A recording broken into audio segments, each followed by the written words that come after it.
This is The Cowboy's Fairy Tale, Sweetwater Ranch Western Cowboy Romance, Book 6. Written by Jessie Gussman. Performed by Jay Dyess. Chapter 1. Thunk. The steering wheel jerked in Nell Easler's hand. Her stepfather's old 1970s model pickup ripped to the left. Nell's heart jerked and swayed with it, while her stomach dipped and cramped, pulling in like lettuce wilting in the sun. She yanked the wheel and pressed the brake, using all her strength to maneuver the heavy truck to the side of the interstate. Power steering might have made it easier. She wouldn't know, since she'd never driven anything except this old truck. Although the calendar said March, it was still winter in North Dakota. Thankfully, it had been long enough since the last storm that crews had had time to clear off enough space along the edge of the highway so she could park out of the lanes of traffic. A tractor-trailer whooshed by in the far left lane as she came to a complete stop. She'd grown up on a ranch and had changed her share of tires, but never along the interstate. Thankfully, it wasn't busy. But the Arctic air was well below freezing, and the wind that whipped across the prairie would make it feel even colder. Nell didn't have a cell phone. Her neighbors, Elaine and Rem, were expecting her to be at their ranch to watch their kids so they could go down to Texas and visit Rem's father, who was dying of cancer. Nell didn't want them to miss their flight, so she quit thinking about the cold and the wind and how she really didn't want to struggle to change the tire so close to the flying traffic, and yanked at the old door handle. The door opened with a groan, very similar to the one she wanted to let out. Her natural optimism took over, though, and she pulled her beanie hat down farther over her short hair before hopping out. She'd have this tire changed in no time. A gust of wind blew so hard she stumbled against the pickup as she closed the door. Fortuitous, since a low-slung, blood-red sports car whizzed by just inches from where she'd been standing. Her mother, who was her hero and had been everything Nell wanted to be when she grew up, had always cautioned her against allowing her temper to dictate her actions, encouraging her to always think the best of everyone. So, she didn't raise her fist and beat it in the air after the car, although she wanted to. Its brake lights came on. Miles of flat North Dakota landscape stretched out in front and behind her. The interstate was deserted in both directions. The sports car came to a complete stop before the white lights flashed on and it backed up. Nell was tempted to jump back into the truck and lock the doors. The car swerved, jerking off the road and coming to rest a mere inch or so from the front of her grill. Another gust of wind blew snow shards across the road, but Nell didn't feel the cold or the ice points hitting her face as a highly polished man's dress shoe settled on the ground below the open car door. She didn't even think about looking away as a man in what could only be an extremely expensive suit unfolded from the sleek car. Nell tried to gather enough spit to swallow, but the wind had taken more than her breath away, and her mouth felt strangely dry. Suit coat, conservative tie, white shirt, dark shades, a chiseled jaw that underlaid an unsmiling mouth, long legs. He walked back toward her. With a start, Nell realized she was still tilted against the side of the truck, staring. She shook herself. True, she'd spent most of her life on the ranch, leaving it only for school and church, so seeing a man like this wasn't an everyday occurrence for her. But it didn't completely explain why she'd been frozen in place for the last 3 minutes.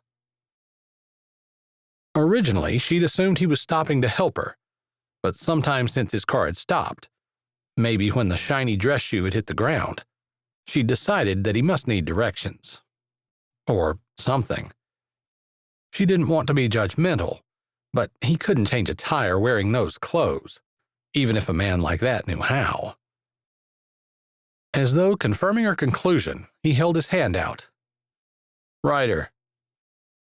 Nell took it. The rough, chapped red and brown skin of her hand against the soft, perfectly manicured plushness of his embarrassed her. It shouldn't. She'd never been ashamed of her working-class roots before.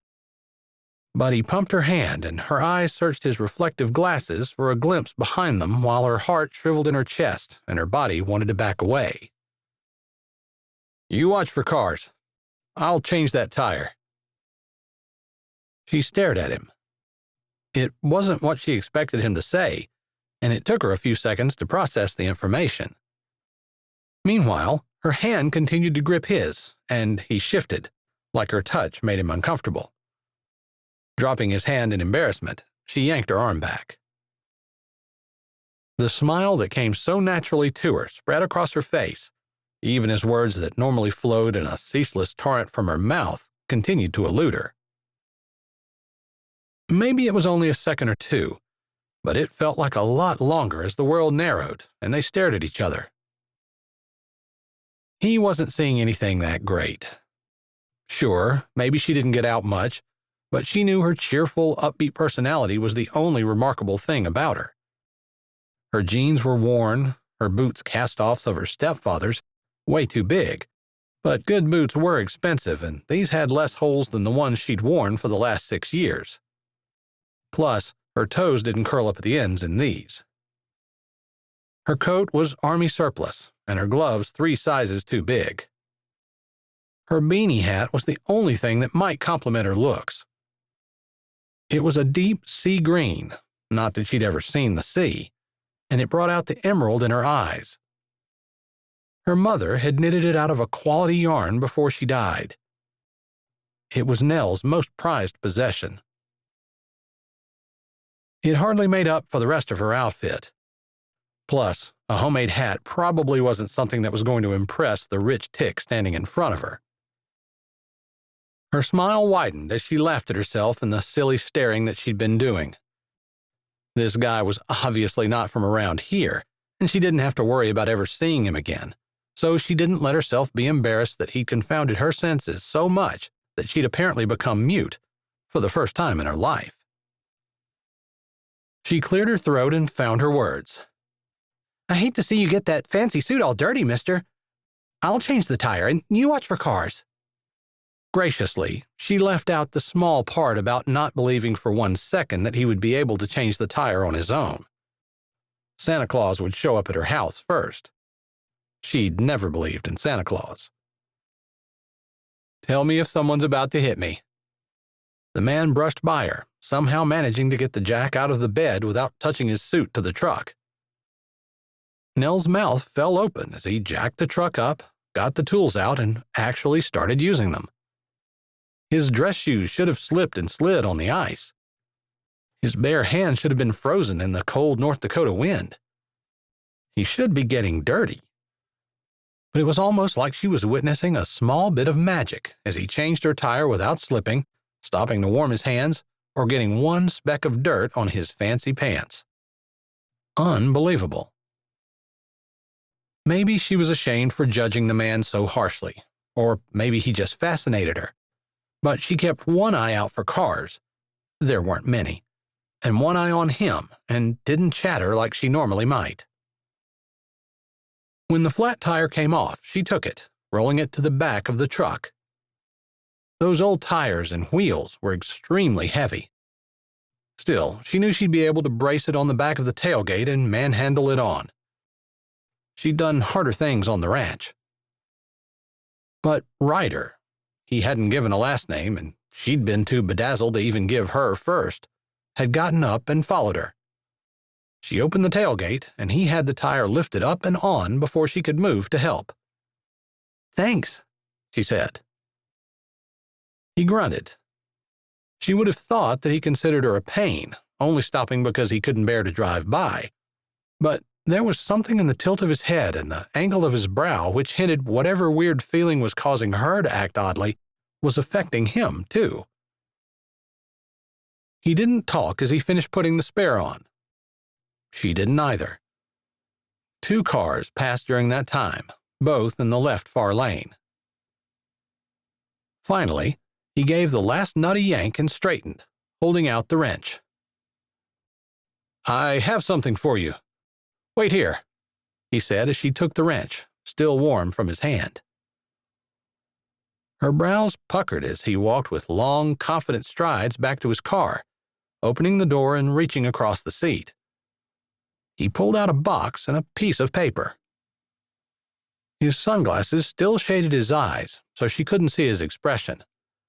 But his lips were flat, and he almost held the items and walked like he couldn't believe he was going to give them to her. But she had to be mistaken. His confidence was still there in the set of his shoulders and chin, and she wasn't sure what gave her that impression. "Here," he said, handing the box over, his fingers pressing the paper down on top so the wind didn't blow it away. Again, she got the impression that he really didn't want to hand it over, yet his hand was doing just that. You changed my tire. I think it's me that's supposed to offer you payment." She didn't, though. She didn't even have a quarter to her name. "No." For the first time, his voice lacked that ring of authority that had struck her from the first. "I want you to have it." There almost seemed to be wonder in his voice. The same subarctic wind that had been gusting since she stepped out blew again, seeming to cut right through her coat. She held her hands out and took the box. "Thank you." "I'll see you in a few weeks." He turned, striding back to his car. A few weeks? Huh? Another blast of wind brought swirling snow and almost whiteout conditions. By the time it dissipated, the man, along with his car, was gone. Nell pushed the box against her chest and opened her truck door, jumping in, glad she'd left the motor running. The truck had a heater that worked anyway. She rubbed her hands together, trying to bring back feeling. What an odd encounter. Once she could feel her fingers again, she settled the box more securely on her lap and looked at the paper first. It was a brochure. "You are invited," it said, "to a formal, masked ball at Sweetwater Ranch on May 1st. That was a little under 2 months. So the mystery of a few weeks was maybe solved. But a ball? Wasn't that kind of old-fashioned? She really didn't know what wealthy people did with their time. Maybe they really did have balls. She skimmed over the rest of the paper, but she had lost interest at formal. The clothes she was wearing were as formal as she got, unless one counted the long jean skirt she wore to Sunday services. She suspected the sponsors of the ball did not. For a couple of seconds, she allowed her mind to contemplate how beautiful an affair like this could be. Fancy gowns, sparkling decorations, beautiful people, as beautiful as Ryder, confident and self-assured because of the money they'd grown up with, music to thrill her soul, and as much delicious and exotic food as she could eat. She'd never been to anything even remotely close. Her stepfather hadn't even allowed her to go to the school dances, although she'd been on the decorating committee both her junior and senior years. It wasn't some overprotective, parent-like impulse on his end. He just didn't want to let her off work. She bit back her irritation, the same irritation she'd been biting back for years. Nell had always admired her mother's ability to be happy despite her circumstances, and she'd been working for years on cultivating the same attitude in herself. She admired her mother, sweet and calm under any circumstances. Not a doormat necessarily. Wasn't it easier to get upset than to bite one's tongue and give in to someone else? Of course it was harder. It was always harder to give up one's own way and to suffer an injustice. But missing the dances that she'd decorated for had been a sore trial of her self-control. Especially when her stepfather had driven her twin stepsisters, when they were old enough, into town to attend their school dances. She'd stayed home and done the ranch chores. Nell took a deep breath and shoved the jealousy that twisted her heart aside. She'd had a great time those evenings with her mom and her little half-brother. She didn't need fairy tale dances or Santa Claus to make her smile. The paper had started to crumple between her fingers before her eye caught a few lines of small print at the bottom. She held it closer and read, "Maids and servers will be needed. Apply at Sweetwater Ranch office. Pay will be $500 for the day. Housing available to qualified applicants." Now that her mother had died, nothing but her half-brother and the promise she'd made her mother to take care of him kept her at home. That, and it was kind of hard to leave home with no money and no vehicle, since everything she'd ever made had gone toward the upkeep of the ranch. As much as she might want to, as much as she might think her stepfather owed her, she couldn't steal. Not this pickup and not enough money to get her somewhere and keep her until she got a job. But this gig at Sweetwater might be her ticket away, if she could figure out how to take Vinton with her. She'd been so caught up in the brochure, she'd kind of forgotten about the box. It was about the size of the brochure and 4 inches deep. Just plain brown on the outside. She opened the lid and gasped. That man, Ryder, had given her a pair of shoes. How odd. What a strange thing for a stranger to simply hand her. But they were beautiful. Heels. Sparkling silver, they caught the light and reflected the colors around. Currently, they threw out the glittering green of her hat. Her mouth gaped open, while her finger reached out slowly and traced the elegant curve of the heel. Strappy bands would attach the shoe to her foot. Disappointment laced through her, though, as she looked closer. As beautiful as those shoes were, there was no way she could wear them. There were no printed sizes on them, no markings at all, but they were at least 3 sizes too big. Still, she picked them up out of the box and held them up to catch the dancing rays of sunlight. She'd never owned anything half this pretty. Ever.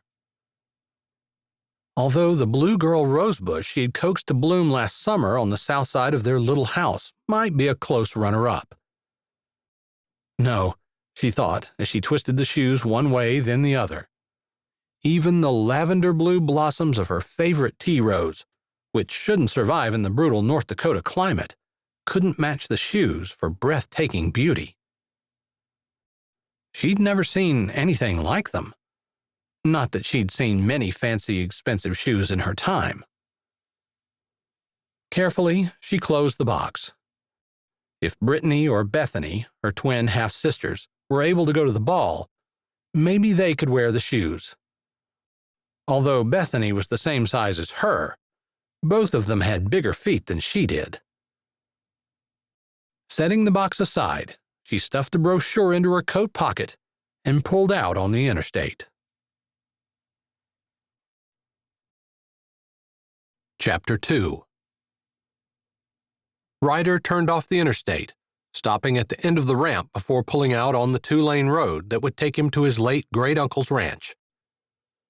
The ranch that was supposed to be his, along with the billion-dollar import business that he'd been managing for the last 5 years.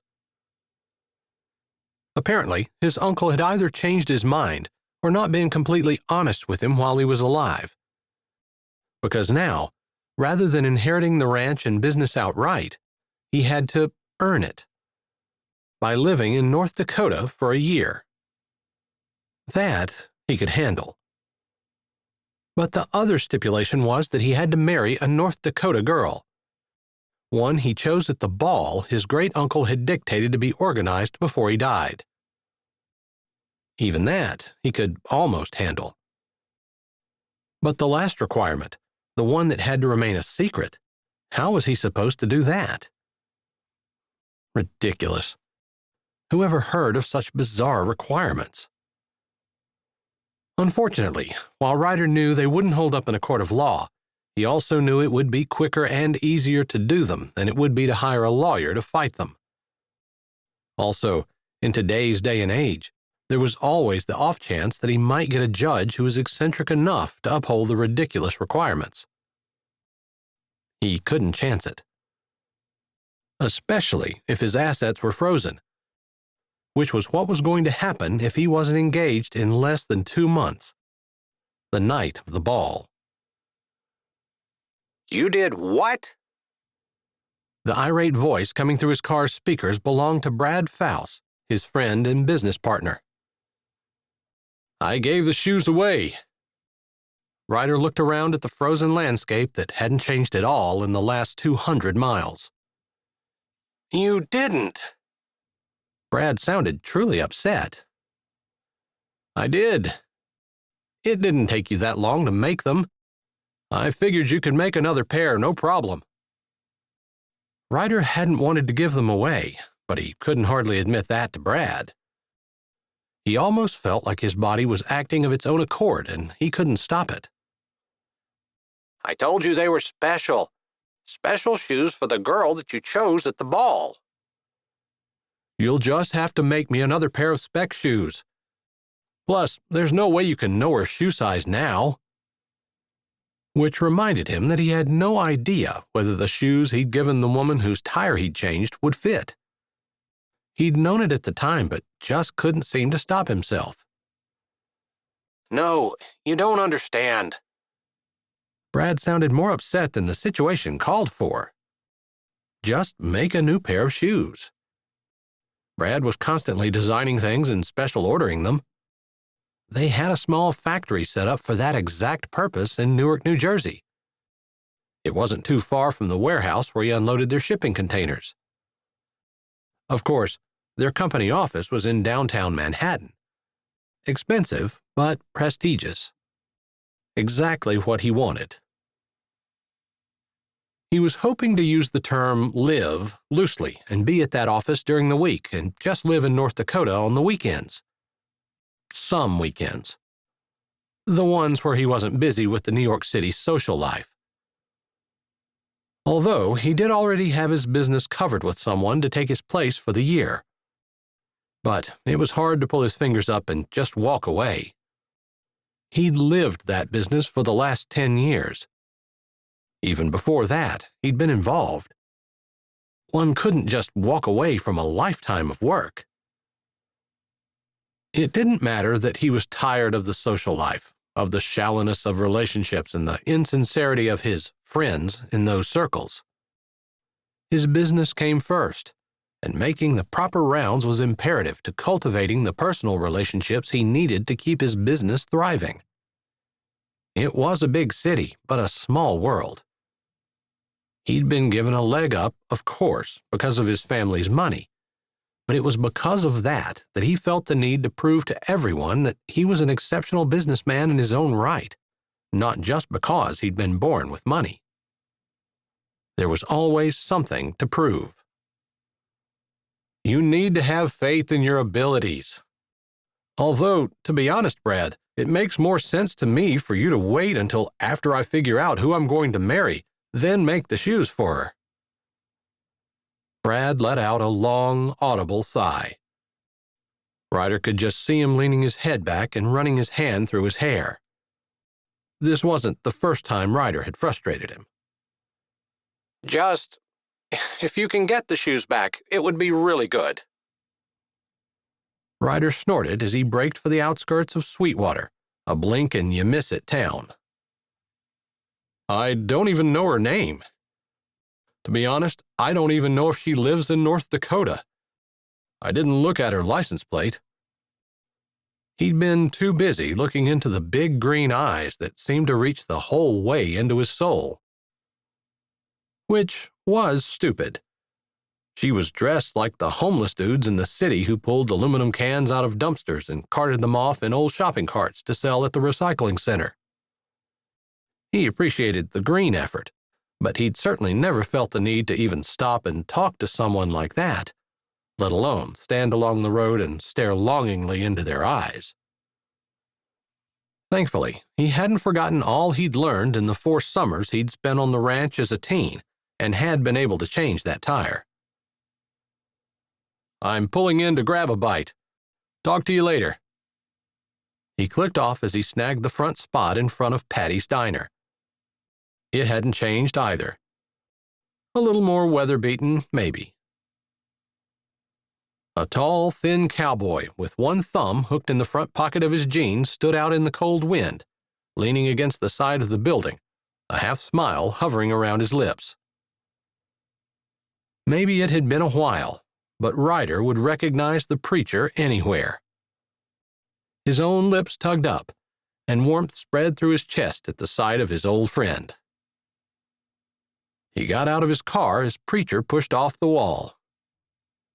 "You're late," Preacher said with no animosity. "I stopped to change a tire." Preacher lifted a brow and gave his sports car a once-over. "That thing won't last through the first blizzard here." "Not my car. Some woman in an old pickup." Preacher was about the only man he knew that wouldn't make some kind of remark about that. Pure as the driven snow in Arrow Strait, Preacher's nickname said it all. He was one of the few people Ryder considered a true friend. "I really appreciate you stepping in and helping me after my ranch foreman quit after Christmas." Ryder opened the diner door and followed Preacher in. "Happy to help." Preacher rolled the paper and pen he had been holding and stuffed them into his back pocket. Preacher had always been odd. It wouldn't surprise Ryder at all to find he'd written a book of poetry or something. "You any closer to finding a full-time replacement? I'm heading down to Texas with my harvest crew in a couple of months. Hate to leave you hanging, but—" Preacher slid into a booth. Ryder sat across from him, facing the window. It had been a long time since he'd been to Sweetwater, and he hadn't particularly loved the town while he'd been here. But oldness, or laid-backness, was comfortable, and it felt like coming home. "No, I understand. You told me when you started this winter that you'd be taking off for Texas in the spring." He sighed. "I haven't found anyone yet." The waitress came over. Preacher gave a sincere smile and asked about her family. She started in talking about her sisters and cousins and aunts and grandparents. Ryder leaned back in the booth, only half listening. Yeah, that would never happen in New York. Just then, a moving blue vehicle caught his eye. He jerked to the side and looked around Preacher's head. The driver wore a green hat as she steered the old pickup down Main Street. His heart spun and his skin pricked. The pickup didn't stop, but it was all he could do to stay in his seat. For some reason, the same urge seemed to steal over him that had caused him to hand over the special-made shoes Brad had given him to give his fiancée. Like he was pulled toward that pickup and could no more stop his feet from moving than he could stop himself from giving the shoes away. Weird. Thankfully, the urge passed as the pickup disappeared out of sight. Interesting that the woman he'd changed the tire for must live around. What else would she be doing driving down Main Street? The waitress moved off, and Preacher focused back on him. "Are you okay? Seems like maybe your back hurts or something." Ryder straightened in his seat. "It was a long drive." "Why didn't you fly?" He'd wanted his car with him, for starters. But he had wanted to fly with his sister and her kid. Too much drama. He felt bad for her situation, but he couldn't change it and didn't want to talk about it. "Guess I needed a couple of days to myself," he finally said. "You know, I've been thinking about your foreman dilemma, and since you're going to be in North Dakota for the next year, I figure you could do it yourself." Preacher gave the waitress a sincere grin, with no flirt at all, as she brought their drinks and set them down. They both ordered burgers. Ryder waited until she left before responding to Preacher. I worked on the ranch a couple of summers when I was a teen. I might have an inflated ego.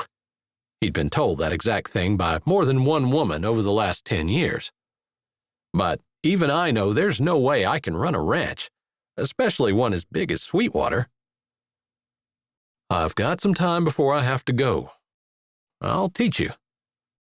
Preacher smiled, revealing teeth that were white but just a little crooked, indicating a childhood that had been too poor to afford braces for all 8 kids in his family. I hardly think there's enough time for me to learn everything. People spend decades on ranches and never become foremen. The very idea made a mild pinch of panic morph in his chest. Preacher took a long drink of his water with no ice. He set his glass down carefully, then leaned both forearms on the table. You run a multi-billion-dollar company. Heading up Sweetwater Ranch will be child's play compared to that. Sure, there are some things you don't know, but nothing you can't learn. I'm not that good on a horse. He hadn't ridden at all since he'd been 17. He'd been okay back then, but that was more than a decade ago. We do most of the stuff from four-wheelers and ATVs now. Horses are a luxury. I can't throw a lasso. The foreman doesn't have to. I don't know a steer from a heifer. That's crap. Ryder allowed his lips to turn up. That's the reason he liked Preacher so well. He wasn't afraid to tell the truth, even to a billionaire. Even when the truth involved calling BS. Consider it, Preacher said. You know I wouldn't suggest it unless I thought you could do it. His grin became sly. Plus, everyone knows there's going to be a big shindig at Sweetwater in 6 weeks. If you're playing foreman, you'll be too busy for the ladies to drag you into helping to plan it. Good point. Really good point. Of course, soon everyone would know how much was riding on that big shindig for him. That was the evening he had to choose his fiancée. He didn't have a steady girlfriend. He didn't have time. He knew several girls who would jump on the chance to marry him in a heartbeat, but he was pretty sure they wanted his money. Which might end up being what he had to do. Pick a girl who wanted him for his money. Maybe giving himself the job of foreman and letting Preacher train him wouldn't be such a bad idea. He could get his mind off the little problem of figuring out which woman would cost him the least. A big problem, actually. It had only been a week since his lawyer had informed him that unless he married a North Dakota girl and lived on Sweetwater Ranch for the next year with her, he was losing the ranch and business he'd been groomed to run since he'd graduated high school. Yeah. He knew money wasn't everything and all that. But until one was a billionaire, one really couldn't say how hard it would be to lose billions of dollars. It was all he'd known. It was everything he'd planned for. He wasn't going to give it up just because of a stupid marriage requirement. He'd find a girl, have her sign an ironclad prenup, and deal with it. He'd been around the block enough to know that one girl was pretty much like the next. Chapter 3. Nell had never exactly been on the property of Sweetwater Ranch before. But 3 days later, when Elaine and Rem returned from Texas, instead of going straight home, she drove to the big sign that stood at the end of the drive back to the ranch. Everyone in Sweetwater was familiar with the ranch from which the town got its name. But she figured she probably wasn't the only one who'd seen the fancy sign, knew where the drive turned off the main road just outside of Sweetwater, but had never actually been down said drive, nor had any idea of what the actual ranch really looked like. She was finding out today. The brochure said to show up in person and apply. She'd better do it before she went home. Her stepfather was due to go back to work in the oil fields, and he'd expect her to be there to take care of Vinton and the ranch. Whether he'd let her off long enough to work the night of the ball was a toss-up. Maybe, maybe not, but she needed to apply before it even became a remote possibility. The idea of trying to get a full-time temp job was tempting, but how could she?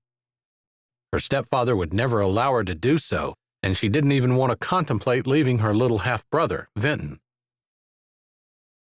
After about a mile of fence-lined drive, she drove out of a copse of trees and the massive two-story house came into view.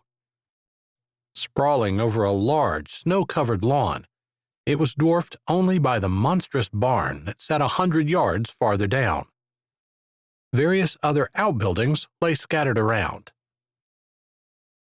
Despite the snow, the place still gave off the vibe of being manicured and well-maintained, although the rooms behind all the lace curtains seemed dark and still. As far as she knew, since the death of Mr. Edwards, the house had been uninhabited except for a few full-time staff.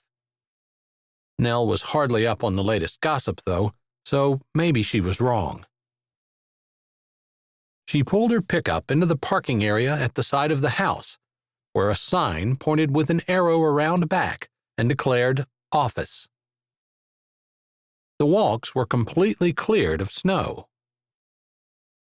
For being such a big ranch, it was surprisingly quiet as she turned the corner of the walk to the back of the house.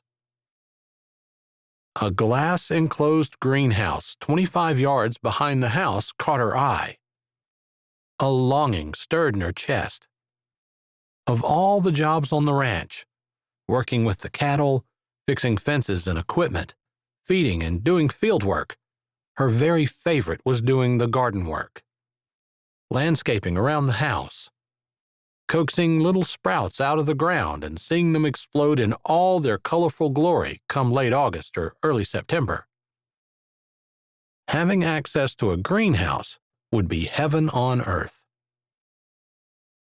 The clicking of the door marked office moved her gaze from the glass enclosure. A tall, slim cowboy strode out of the door. She recognized him from school and from around Sweetwater. One of those people who were unmovable and unchangeable. "Hey, Clay." She didn't have to force a smile. Some people called him the preacher or something like that, and it wasn't hard to imagine where that nickname might have come from. Clay was as straight as a North Dakota highway. He'd been known to bring his Bible to school and read it during study halls.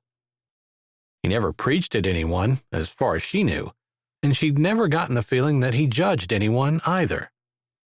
But it was hard to be in his presence without having the feeling of being pulled up, just like talking to him made her want to be a better person. Like being in Clay's presence felt like being in the presence of someone who had an in with the Almighty. She liked Clay. Clay's face creased into well-used smile lines as he set his hat firmly on his head. "Hey, Nell. How are things going out your way?" His eyes were shaded by the hat, but he stopped with one thumb hooked in his front pocket, the other hand holding a notebook and pen. He stood like he had all day to listen to her answer. Where she might have said good or okay to another casual acquaintance, with Clay, somehow he brought out more.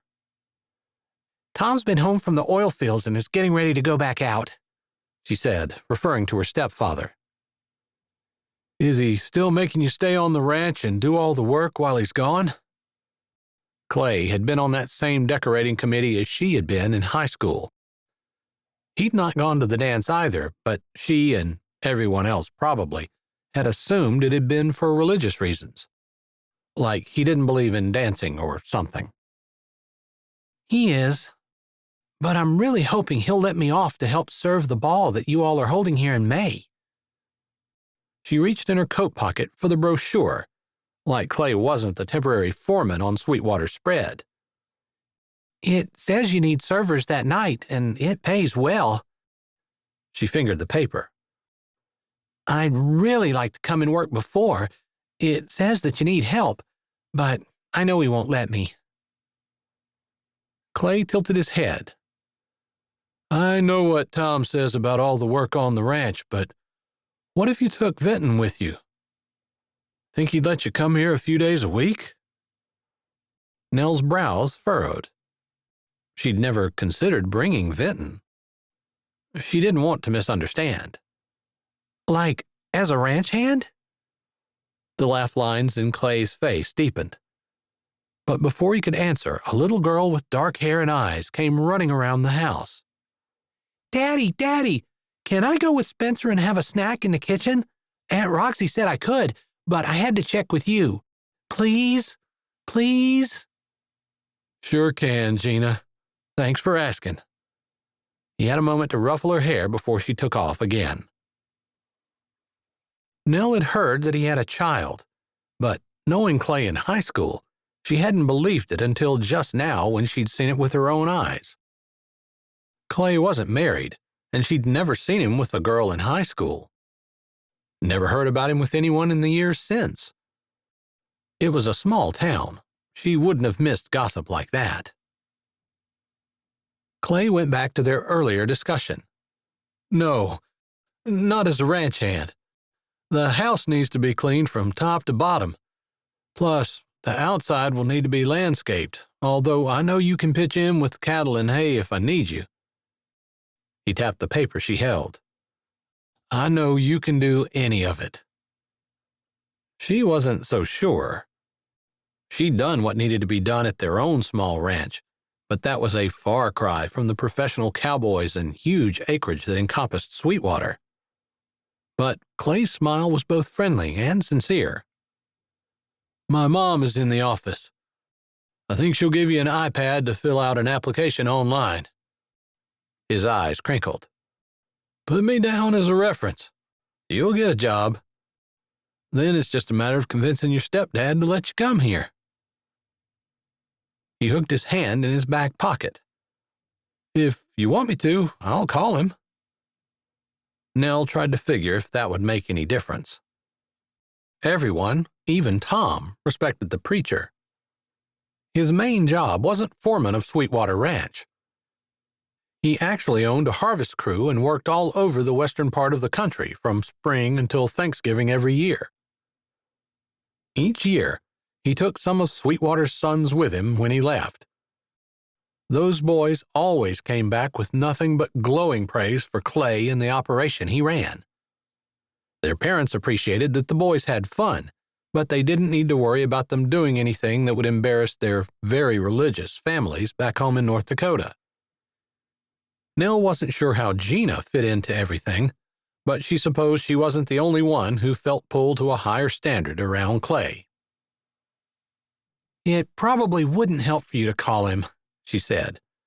A visit would make a huge difference, but she couldn't ask a 2-hour drive, one way, of a busy ranch foreman who owned his own business, too. Clay's face became solemn, and he nodded thoughtfully. When does he leave? Sunday night. I'll be over Sunday afternoon and have a word with him. His eyes narrowed just a bit, and his mouth curved up, like he was hatching some kind of plan. But it was Clay, and he lived on a higher plane. He didn't hatch plans or do anything that wasn't completely above board, so she had to have been mistaken. You really don't have to. I'd love to have a job, but I don't mind being home with Vinton. He was all that was keeping her home. That and Brittany. She was sweet and completely unprepared for how rough the world could be. Bethany wouldn't have any problem facing the world and making it do what she wanted, and she couldn't wait to get out of North Dakota. She was just biding her time. A thoughtful look had come into Clay's eye. Roxy, sister of Sweetwater's owner, is in for the ball, and her son is about the same age as Vinton and Gina. I think it'd be really good for you and Vinton to be here. If you don't mind, I'll definitely be out to talk to your dad. If Clay was going to talk to him, it was as good as done. Even her stepfather couldn't resist Clay's wholesome personality. "Thanks." She pulled her beanie hat down as the wind gusted. "Go in and get warm." Clay waved his hand before striding down the path. After giving the door a rap, she walked in. Mrs. Stryker sat at the desk facing the door. She looked up as Nell entered, her glasses perched on the end of her nose. Her brown eyes smiled as she recognized Nell. Despite her hard life, her husband had died on the oil fields when she was pregnant with their 8th child. She looked younger than Nell knew her to be. "Hi, Mrs. Stryker." "Oh, honey, you just missed Clay by a few minutes." "Actually, I was chatting with him outside." "Oh." Her smile grew bigger. "Come on in. The calendar might say spring, but North Dakota is always a little slow getting the memo." "It's definitely chilly out." Nell walked in, pulling her gloves off. They were too big, but she wasn't embarrassed by them. Well, except when that stranger in the fancy sports car changed her tire. That had made her try to shove them unobtrusively in her pocket. But Mrs. Stryker was a Sweetwater native. She'd understand about warmth trumping fashion. "I'm here to apply as a server at the ball." "Oh?" Mrs. Stryker looked around her desk like she'd lost something. "I didn't realize those brochures had gone out yet. I was told they wouldn't go out until next month. Unless you heard about it from somewhere else." Nell reached into her coat pocket and pulled out a brochure. "Yes, that's what I made on my computer. I guess they've changed their minds about when they were going to distribute them." She waved her hand in the air. "No matter. You want to apply?" "Sure do. Clay said I could put him down as a reference." Mrs. Stryker laughed. "Like you need Clay to tell us that you'd be a wonderful employee." She opened a drawer and brought out a folder. "Normally, we have applications on the net, but I haven't gotten that set up for this yet." "Oh, if this isn't a good time—" "Well," Mrs. Stryker removed her glasses, "we do need servers and such for the ball. But currently what we really need is someone who will help clean the house from rafters to basement, and we have landscaping that needs to be done." She gave a baleful look out the window. "Despite what the weather says. But it's supposed to get warmer next week." Her eyes came back to Nell. "I've heard you're good with all of that. It seems like divine intervention brought you here today. Would you consider at least a temporary part-time position?" "Actually, Clay is going to talk to my stepdad on Sunday. I'm willing, and I'd love to work here." Except, she swiped her beanie off her head, knowing her hair would stick up in all directions, but it was too warm inside to keep it on. "I don't have a ride." Her stepfather would never allow her to use the run-down car he left with them to ride back and forth 4 hours a day. "Oh." Mrs. Stryker tapped a pen on the desk, thinking. Nell's heart thumped slowly and painfully. She could sneak it. Her stepfather might never find out if she could get Bethany to keep her mouth shut, but she hated sneaking. Her head jerked up at the sound of quick footsteps. "Mrs. Stryker, I need you to—" The man's voice trailed off as he slowed to a stop, his eyes on Nell. Nell knew her jaw hung down, but she couldn't get the presence of mind to close it. The man who had changed her tire several days ago had just walked into the Sweetwater Ranch office. He'd given her the brochure, and maybe she should have put it all together. But the way he was dressed, he just hadn't seemed like a ranch hand. He no longer wore his expensive suit and jacket. In her opinion, He definitely looked better in the jeans and button-down shirt. His shoulders looked broader, his hips more narrow, his jaw sharper, better with the dusty shadow of stubble on it. She wasn't sure he recognized her, because nothing resembling recognition showed in his eyes. Although he stared. Did she have some kind of big spot on her face? Her hand reached up to pat her head. Her heart dipped. She'd forgotten about her hat making her hair stick up all over. With the static, there was no way she was getting it to lay down. Might as well pretend she didn't care, since there was no way she could pretend to have styled it that way on purpose. "What were you saying, Mr. Peterson?" Mrs. Stryker asked. "Did someone need a ride?" Mr. Peterson asked. His dark hair was long enough to have been combed to the side, with just a bit of a wave in it. His eyes were dark and intelligent, staring at her. Mrs. Stryker looked at Nell over her glasses. When neither of them spoke, Mrs. Stryker said, "We were just talking about hiring Nell, who's a local girl and will help clean and do landscaping. But she needs a ride." Her lips pressed together, and Nell got the distinct impression if she hadn't been there, Mrs. Stryker would have a few things to say about her stepdad. "I can do it." Mr. Peterson's face did not match his words. With the long nose of an aristocrat and the slightly lifted brows that gave his face the look of an English lord surveying his property, he didn't really seem like anyone's taxi driver either. His words seemed to surprise not only Mrs. Stryker, but himself as well. He looked the same way he did when he handed the shoebox to her on the side of the road. Like he knew what he was doing, but not why, and wasn't able to stop himself. Mrs. Stryker's brows lifted, but she said, "That's great.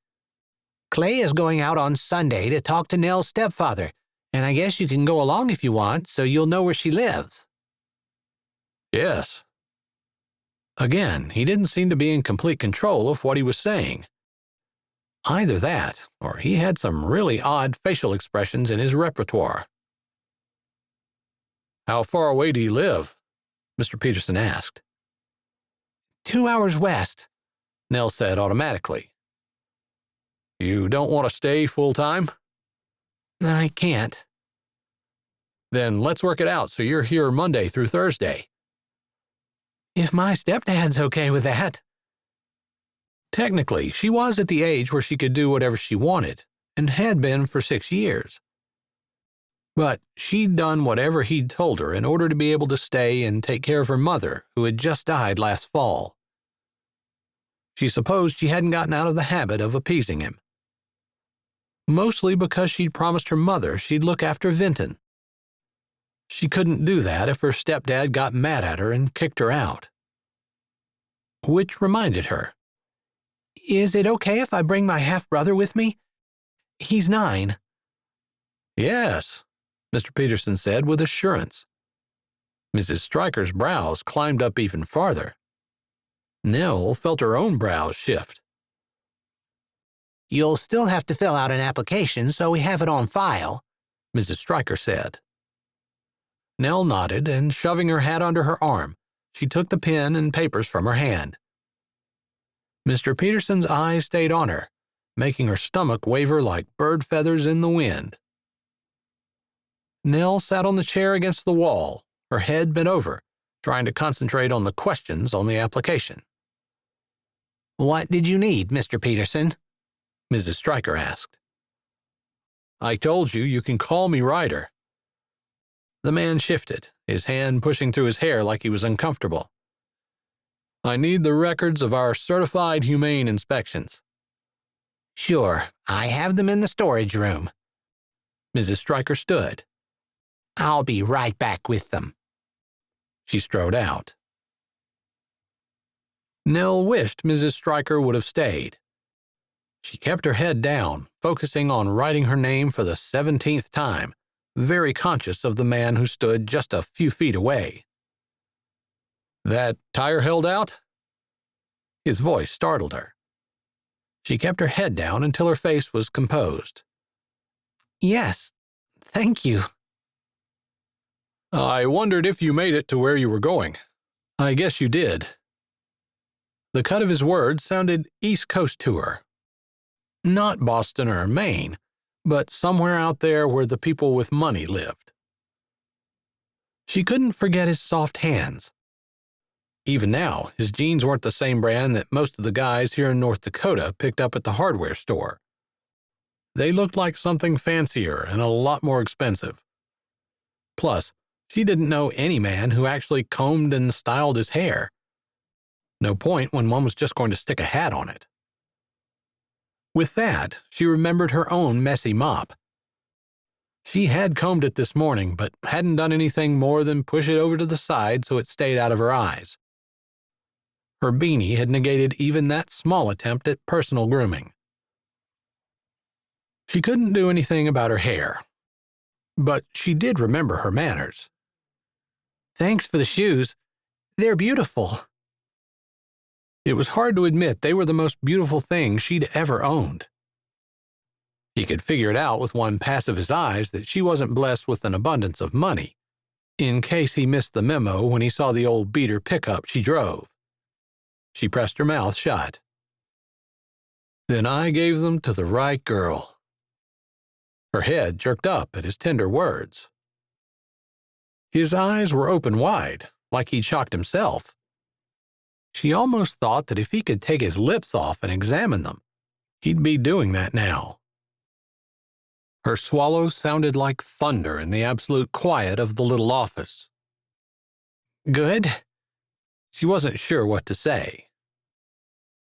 Like he needed a subject change, he asked abruptly, "Why do you need your stepdad's permission? You look like you're over 18.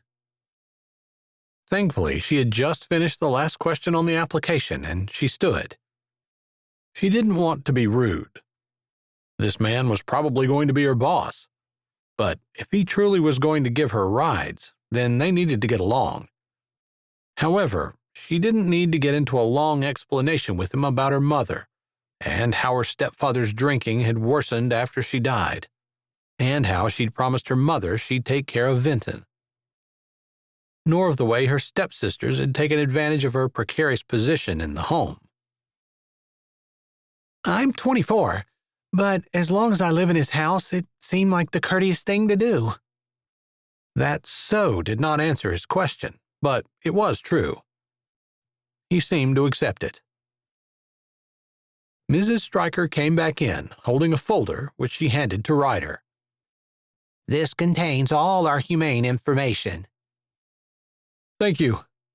He took the folder. Then, as if he couldn't help it, he looked at Nell. Do you have a ride now? Yes. She didn't elaborate. Okay. I'll see you Sunday. Chapter 4. Nell stepped into the door of her home, still a little bemused. She wasn't sure what Mr. Peterson's job at Sweetwater was. Since Clay was the foreman, it couldn't be that. But it was something that was pretty high up there, she supposed. Whatever it was, she would be riding with him. Sunday. If the talk with her stepfather went well. She wasn't getting her hopes up over that. Nell's home. Vinny, keep it down. I have a headache. Bethany's voice came from the living room. Plus, you might wake Dad up. Nell thought not. When he was home, usually by this time of the evening, he was deep enough into the bottle that he wasn't waking up for anything. He didn't used to be like that. Yeah, he'd always favored his daughters over her, but he hadn't been a drinker and he'd been a decent father. Until her mother's cancer came back a couple of years ago. Vinton's smile didn't fade as he raced across the kitchen and slammed into Nell, his strong little arms going around her waist. He had so much of their mother in him. Her blonde hair, her delicate ears, even his long fingers came from their mother. Nell caught him, juggling the box in her hand, picking him up and swinging him around. I missed you, buddy. And I missed you, Brittany said from over by the stove. I hate it when you're gone because I stink at cooking. She waved the spatula in the air. You can have your job back. Nell didn't mind. Someone had to do it. And what else was she going to do anyway? Maybe she could sneak reading a book, but she'd stick to one of the paperback ones they had that she'd read 1,000 times. She didn't have a phone or any electronic device to read on, although a couple of times Brittany had allowed her to borrow the phone she and Bethany shared and read on it. The last time that happened, Bethany had found out before Nell was finished with the book and taken the device from her. She still hadn't found out how the story had ended. She'd made up an ending in her head, which wasn't nearly as satisfying as reading it. As much as she loved reading, she didn't want to not be able to finish a book again. Yeah, there's clothes in the washer that needs to be switched too. Bethany came over to the doorway to the living room and leaned against it. Make sure you get it done tonight, because Reggie is taking me out tomorrow night and I want the pants that are in there. I thought Tom said you weren't allowed to go out with Reggie. Nell set Vinton down and ruffled his hair before taking her boots and coat off. He did, but I told Reggie to wait for me to text him, which I'll do as soon as Dad passes out, which will be earlier than usual because I'll make his beer runs. She walked to the refrigerator and opened the door. I've got them chilling now. She pointed her finger at Brittany. Don't touch them. No way. Brittany shivered. The stuff tastes like the garbage can smells in summer. It actually doesn't taste too bad once you get used to it. Nell's eyes popped open. She hadn't realized that Bethany had done any drinking. After seeing how her father had drunk away most of the salary from his oil well job, Nell couldn't believe Bethany wouldn't hate how that addiction had kept their family in the poorhouse. It was hard for Nell to resent him, though, since the drinking hadn't been a problem until her mother had gotten sick the second time. She supposed, in her romantic fantasies, there was something sweetly soul-wrenching about a man who was so torn up about his wife's death. Tom and she had that in common. They'd both loved her mother. Vinton's mother, too. Bethany and Brittany were Tom's children from his first failed marriage. The next time Elaine asks you to watch her kids, you need to tell her no. Brittany set the spatula on the counter and collapsed into a chair. There is too much work to do when you leave. Did anything happen while I was gone? Nell asked, picking the box up inconspicuously and walking over to the stove. Nope. Just the same old boring crap, different day. Winter is still unending and it's still freezing outside. Bethany came fully into the kitchen and plopped down in another chair. Unless it thaws a little and then there's mud, Brittany added. Nell turned the meat on the stove down a little. Well, I have a surprise. She set the brochure down on the table. Her sisters both reached for it, but, as always, Bethany was faster. She scanned it quickly. A ball? Normally she was a bit sarcastic and jaded, but her eyes lit up like Vinton's had when Nell came home. This is the most exciting thing that's happened in North Dakota in forever. Nell laughed. She'd known Bethany would be almost delirious with excitement. Brittany, probably not as much. Although Brittany loved her fictional worlds. Dressing up for a party was almost like living in a book, but it wouldn't shock her if Brittany didn't go. Let me see. Brittany managed to snatch the brochure out of Bethany's hand. Oh, wow, she said as she scanned the paper. Formal? This sounds big. It's at Sweetwater Ranch. Of course it's going to be big. Bethany slapped her sister on the arm and yanked the brochure back. Nell supposed it would have been rude to ask the rich man, Ryder, for a second brochure when he'd handed her the first, just to keep her sisters from fighting over it. I have another small surprise, but it's pretty much only for Bethany. Nell put a hand on the box. Brittany and Bethany were twins, but not identical. One of their many differences was that Bethany's feet were much bigger, probably about the right size to wear the shoes. Otherwise, Nell and Bethany were about the same size. Brittany was a little more round. Nell opened the box. Both of her sisters gasped. Nell's finger touched the shoe, a soft, admiring caress. They're beautiful, Brittany breathed. Yeah. Bethany agreed, for once at a loss for words. Nell picked them up carefully, like they were made of glass rather than whatever it was that shoes were made of. But they're too big for me. Where did you get them? Brittany asked. Were you at the thrift store? Bethany's eyes narrowed. She would be angry if she thought Nell went shopping without her. For all her bluster, she'd never been able to get up the nerve to get her driver's license. Nell thought there might be some kind of depth perception problem with her eyes.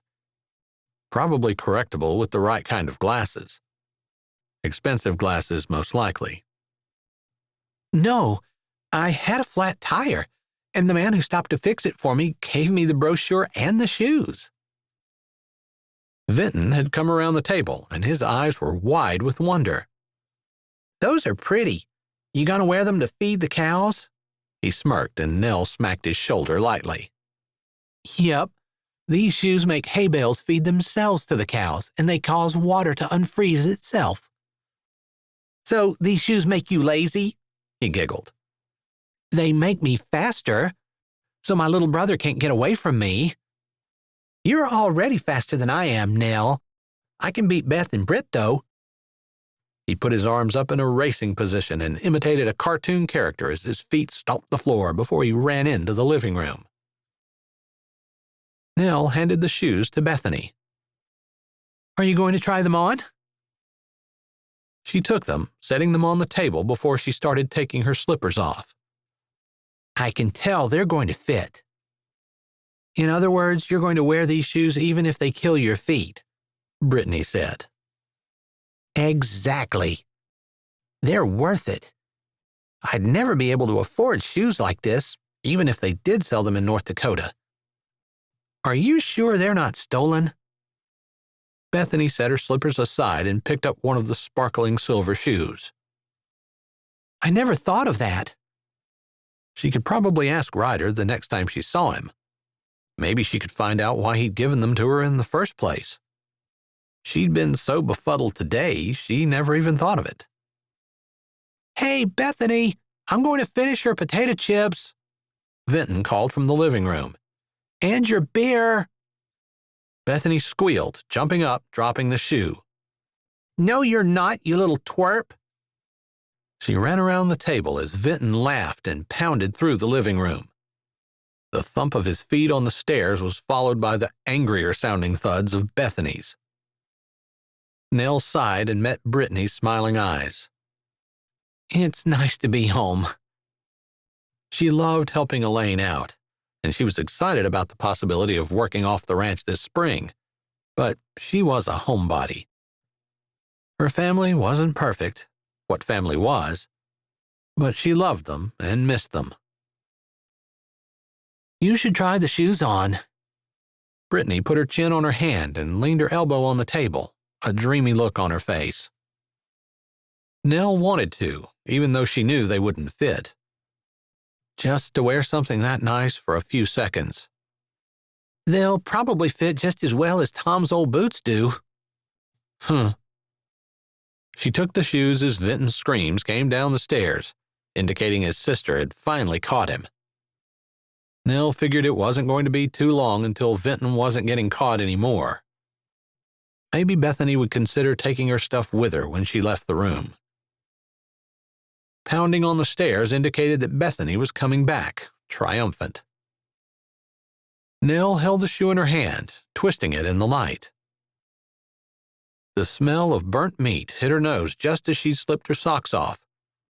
She'd forgotten about supper. She shoved the shoes on before jumping up to get the burnt dinner. She'd yanked the skillet from the burner and turned it off, grabbing the spatula and moving the pan of corn out of the way, before she realized that the shoes she thought were going to be too big fit her just right. More comfortable than a well-worn pair of boots.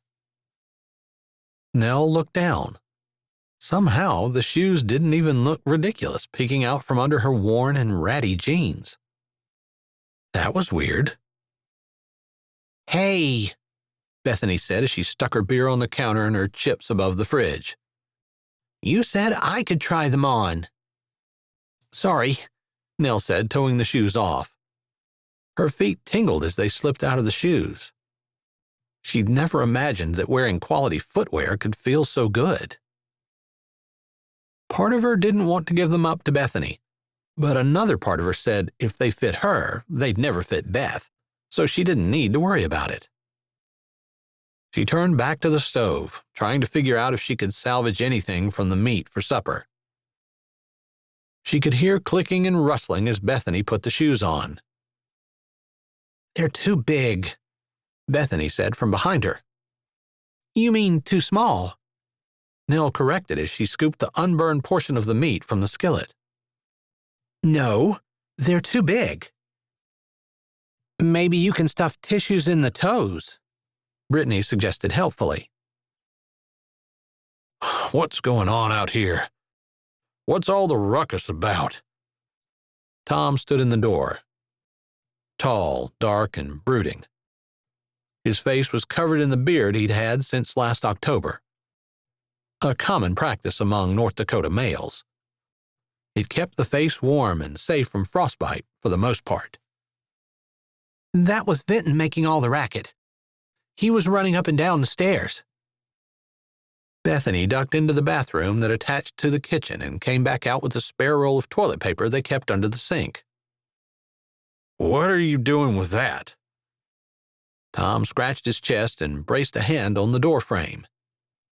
He was only slurring his words a little, so he must not have been passed out like Nell had assumed and was only taking an afternoon nap.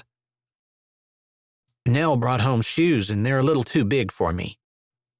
Bethany ripped off some of the toilet paper and shoved it into the toes of the shoes. "Glad you're home, Nell. You can feed tonight.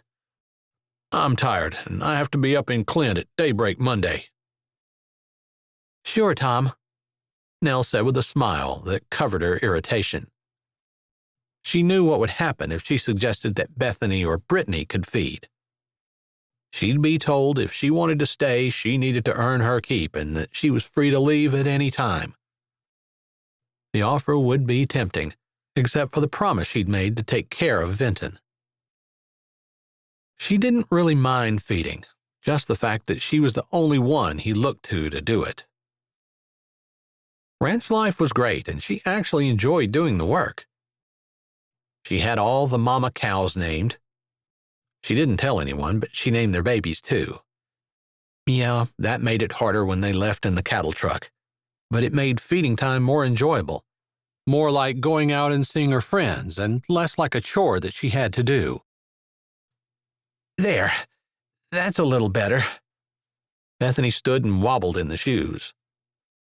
Funny that they seemed so uncomfortable on her. But more odd than anything was that they fit Nell just right, and they were too big on Bethany, when Bethany had much bigger feet than she did. She narrowed her eyes, considering. "Hey, you're dripping on the floor," Brittany said, pointing at the spatula where a few drops of grease hung on the end of it. "Oh, sorry." Nell turned, going back to scooping out the meat. She supposed it didn't matter about the floor, since she would be the one scrubbing it anyway. A ribbon of irritation snaked around her ribs, but she pushed it aside. When her mother had been so very sick she couldn't get off the couch, she'd begged Nell that if she only learned one thing, it was to be happy and content. to not spend her life in bitterness or complaint. Maybe it was because it seemed to be the last lesson her mother had ever taught her, or maybe because her mother had always lived it so well. But any time Nell was tempted to be anything other than happy, she felt like she was failing her mother. She hated the guilt that it produced. But more than anything, she wanted to be like her mother. She wasn't going to be bitter. She wasn't going to complain. But she was going to save money for herself and Vinton to leave just as soon as Vinton turned 18. Even though the ranch had been in her family for generations and the last thing she wanted to do was leave it. Maybe something else would work out, but she wasn't going to spend the rest of her life waiting on Beth and Britt hand and foot. Behind her, her sisters chatted about the shoes and told Tom about the ball. "I just wish I had a dress to go with these amazing shoes," Bethany said, maybe a little slyly. Predictably, Tom said, "I'll be home in 4 weeks. I'll take you two shopping." "I'll need to go to the cities to find anything that will do these shoes justice." Bethany's tone was slightly calculated and very cajoling. Tom yawned. "I don't want to take Vinny on such a long trip." "Nell can watch him. She'll have to stay to feed anyway." "Well, yeah. That's what I thought we'd do." Tom walked over and sat at the table. "How long until supper? I'm starting to get hungry." "Not long." Nell figured there'd be enough unburnt portion left for everyone if she didn't eat, although her stomach rumbled. There were crackers in the pantry, and peanut butter. "We could probably pick you up a dress," Brittany said. She was usually the most considerate of the family. "That's kind of you to think of me, but they need servers, and it pays a lot. So I'm going to apply for that." She watched Tom's face carefully. He didn't seem upset at the idea of her serving at the ball. Most of the time, she got the impression he didn't even really realize she was there. He didn't hate her, she was sure of that. But he felt indifferent toward her, except when it came to getting things done. Maybe this was how a maid who worked for a rich family felt. Only her family wasn't rich, and she didn't get paid. The only time he seemed to care was when she'd broached the subject of her getting an actual paying job, which she'd done several times since her mother passed away. Before that, she'd taken on the responsibility of full-time caretaker for her mother. He'd forcefully refused every time. She might conclude from that he wanted her after all, but she thought it might be more that he wanted her to keep Vinton. Even going to Elaine's and watching her kids could end up in an argument. She hated the fighting, but what she really hated was when he pulled the "you can leave if you want to" card. She couldn't leave Vinton, not after the promise she'd made her mother.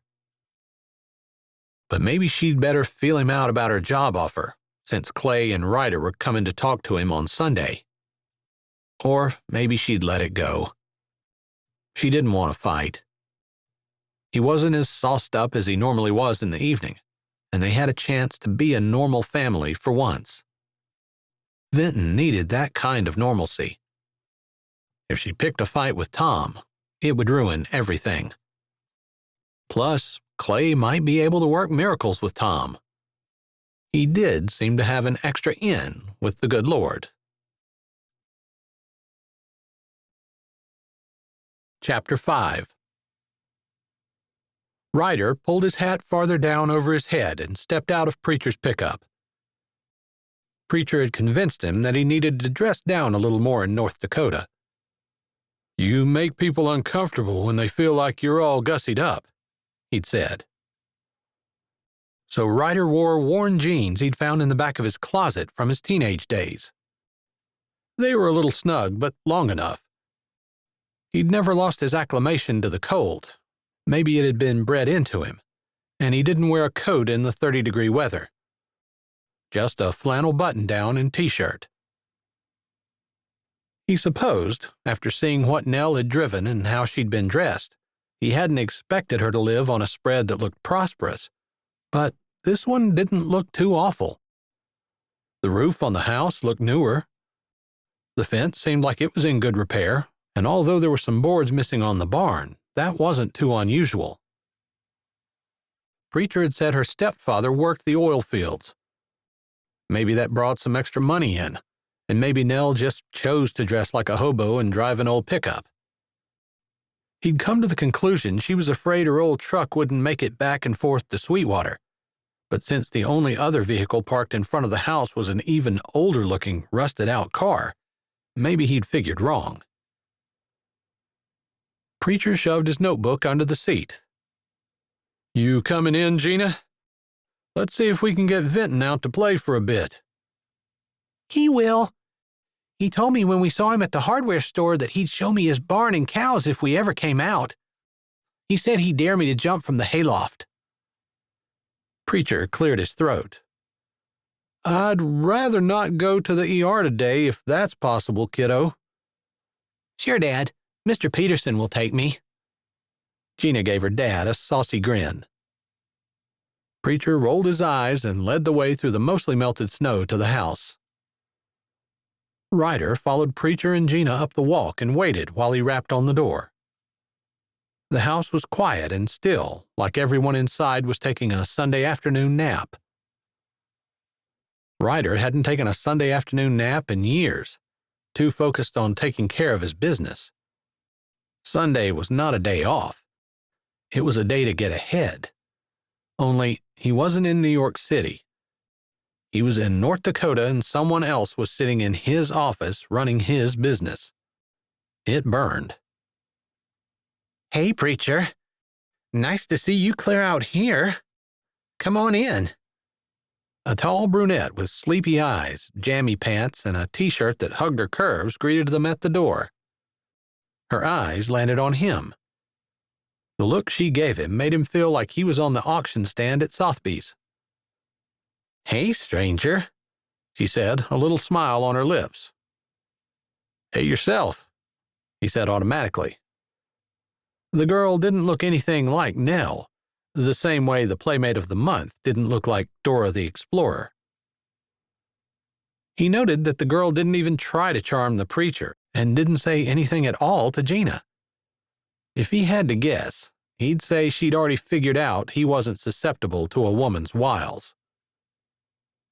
Ryder had been in the past. He'd paid for it, to the tune of not quite 30 mil. He hadn't gotten a t-shirt, but after parting with that kind of money, he didn't need one to remind him of his failed marriage. It had lasted a year. He hadn't seen her since she'd gotten her money. Vinton came running through. "Hey, Mr. Stryker. I saw you guys coming from the upstairs windows. You allowed to go out and play, Gina? Dad said I could." "Hello, Vinton," Preacher said. "Gina can go out, but if she ends up in the ER, I'm going to make sure you end up there with her." Preacher's tone was as mild as Ryder had ever heard it, but the threat impressed Vinton. "Yes, sir." His face had paled, but that didn't keep him from motioning to Gina. They ran out the door. The girl in the tight t-shirt blinked her eyes at him. "I'm Bethany." She held out a slender white hand with long fingers and coral-colored nails. "And you may kiss my hand." His brows raised. He thought he'd seen it all, having lived in New York City for the last decade, but apparently not. "Cut it out, Beth," the preacher said. "Where's your dad?" "Aw, I'm just having a little fun with him," Bethany said in a voice that sounded an awful lot like a mixture between Marilyn Monroe and Madonna. "He's a city boy, Beth. I know you think that's what you want, but you're not in his league. He'll break your heart. Leave him alone." Ryder swallowed his snort just in time, leaving his lips lifted in a smirk that probably suited Preacher's words. Hey, Clay. I woke Tom up. He's coming out. Nell, fresh-faced, wearing jeans and a t-shirt and in bare feet, hurried into the kitchen. She walked over to the cupboard above the refrigerator and, standing on her toes, opened the door. I was going through some of my mom's things, and I found this. She pulled a notebook down. I thought of you. Ryder tried not to crane his neck to see what was so special about the notebook. The paper was a smooth pink color with flowers in shades of blue watermarked on it. Preacher didn't even blush. Thanks, Nell. He took the notebook. I'm honored to have paper your mom used. She was a good woman. The very best. Nell beamed. Since Preacher was talking in past tense, Ryder assumed she'd passed away. Or left. Women did that. He almost snorted again. Men did that too. His dad had. Come on in and sit down. I made some apple pie with the last of the Ida Reds in the basement. Should be good.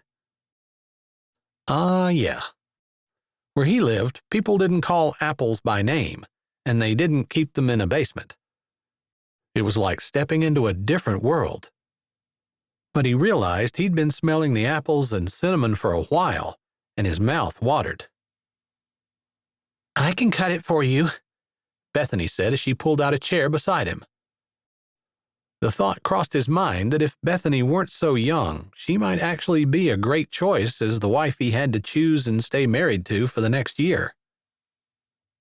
He'd kind of put the thought of choosing a wife out of his mind as he applied himself to learning from Clay about the ranch and also trying to keep up with the information from his business in Manhattan. It was hard to think about choosing any other woman when Nell stood across the room. Funny, because he was very familiar and comfortable with Bethany's type. Bethany might be a little younger than the women he knew, and she might live in North Dakota, but she wasn't naive, and she'd know the score.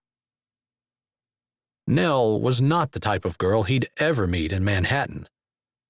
Maybe that's why he was drawn to her. It didn't exactly explain why he'd given her the shoes. Though tempted to ask if they fit, for some reason he didn't want to bring them up in front of Bethany. Nell turned around with the pie in her hand.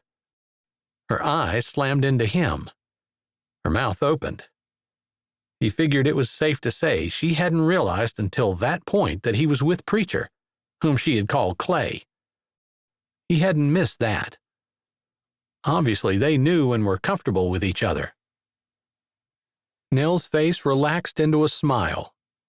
Smiling seemed to be as easy for her as affected boredom was for the women he hung out with. That wasn't a fair thought. Maybe he harbored a little resentment against females since he'd been so brutally used and dumped by his ex. Hi, Ryder. Three heads snapped to her with their mouths open. Nell? Odd the way her name curled off his tongue. How do you know him? The sultry one, Bethany, asked. Nell turned innocent eyes to Bethany. He changed my tire. Ryder noticed the stepfather's eyes narrowing, like he was wondering whether Nell was telling the truth or not, which made Ryder wonder whether Nell was a habitual liar or the stepfather was a jerk. He leaned toward the second. Just because there didn't seem to be any guile in Nell's eyes. If you have a few minutes, Mr. Easler, I'd like to talk to you. Clay hooked a thumb in his pocket. Sure. Let's do it over pie. He threw a glance at Nell. Do we have ice cream? Even the tone of his voice changed when he spoke with her. Yes, sir. Nell opened the freezer and pulled out a container of vanilla ice cream, while everyone else seated themselves at the table. Growing up, Ryder's family had servants to wait on them, so it didn't make him uncomfortable that Nell set the ice cream down, got a scoop for it. But when she started setting the plates around, and everyone in her family acted like she was just supposed to do everything, he got up, I can help. He put his hands on the plates. Nell glanced up at him, startled. Mine's dirty. Give me another one. Bethany's sultry tones cut between them. If you don't like it, you can wash it or get another one yourself. Nell's tone was pleasant, and there was no impatience on her face. Bethany looked startled, like she wasn't quite sure what to do. The stepfather's eyes darkened, and Ryder wondered if there was something else in play. He hoped him getting up wasn't going to get Nell in trouble, but he wasn't going to sit around while she waited on everyone hand and foot. Nell started coffee, so Ryder cut and dished out the pie. Nell scooped out ice cream. She was the only one standing after he took his seat. Yeah, he was used to being waited on, but not by someone who was part of the family and not a paid employee. No one else seemed to think it was odd, though, so he listened with half an ear as Preacher talked about the weather and Tom complained about the oil fields and the danger of the job and how he'd only had a week off after working for 5 straight weeks. "Makes things tight, you know," he said, referring to the fact that he needed to take time off while working because he didn't get enough downtime. "Well, that's kind of what I'm here about."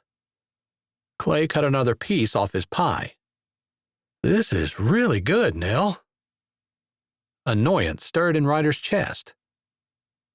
Why did he mind Clay complimenting Nell? It was an innocent compliment, one he should have made. Maybe that's where his irritation came from.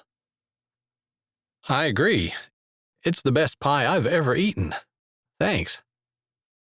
He noticed her cheeks pinkened. She gave a little smile. "Thanks."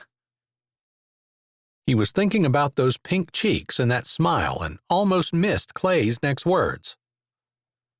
"We need Nell at Sweetwater for the next few weeks. We'll pay her well, and the money she brings in should help supplement what you've lost over the winter and downtime. I need her to feed the stock." Tom spoke around the pie in his mouth. "I thought you might say that." Clay's face crinkled as his mouth turned up. "We've arranged for Nell to be able to bring Vinton. Ryder's sister's coming, and her son is about Vinton's age. And, of course, there's Gina. She gets along great with both boys. They'll be playmates for each other." Ryder almost laughed right out loud. Preacher hadn't even touched on the issue that Tom had raised, yet Tom nodded thoughtfully, as though his question had been answered satisfactorily. That might work." Tom shoved more pie and ice cream into his mouth. Preacher slanted a look at Bethany before he spoke again. "Also, I believe there's a young man who lives not far from here who would be willing to come and help feed your cattle. Reggie Baker comes from a good family. I think Bethany may know him." Bethany hadn't been looking too keen on Nell leaving, and if Ryder had to guess, it was because she was going to have to take on some of her work while Nell was gone. But at the mention of Reggie, Bethany seemed to get on board. I do know him, Daddy, and I'm sure he'd be willing to come and help us. Maybe I can offer to do something in exchange. Ryder figured he might know what something meant to Bethany. "I think his mother doesn't get out much and would love for someone to sit with her. Maybe you could work that out with him." Preacher didn't even blink at Bethany's narrowed eyes. "I'll talk to him," she said in a low tone. "Well, I guess that settles it." Tom shoved the last of his pie in his mouth. "Other than I want her paid, direct deposited into my account. I'll give her what she earns, minus her room and board." "If she's living at Sweetwater, there won't be any room and board." Something in Ryder rebelled at the idea of Nell not getting her full pay. He couldn't stay quiet and didn't feel bad about it, even when Preacher gave him a quelling glance. For the first time, Tom's eyes flashed, and he seemed less than affable. "I still have to keep her room open for her. And after all the care I've given her for free here over the years, She still owes me." "Of course." Preacher lifted a brow at Ryder, who kept his mouth shut. "Mrs. Stryker will see that you get the necessary paperwork. Nell can fill it out." Tom didn't look at her, but just waved a hand in her general direction, over where she had stood to bring the second pie to the table. "Would anyone like more?" she asked, the natural smile turning her face up, like she didn't give a hoot whether she got paid or not. Something was definitely off here. Nell was treated like a servant, an unpaid one from the sounds of things. And no one seemed to care. Then her wages were going to be placed in Tom's account? For a teenager, maybe. But for an adult woman? That was simply crazy. He couldn't believe Preacher wasn't standing up about that.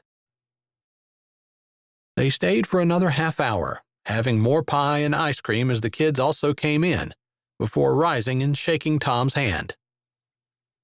"We'll want Nell from Sunday evening to Thursday evening.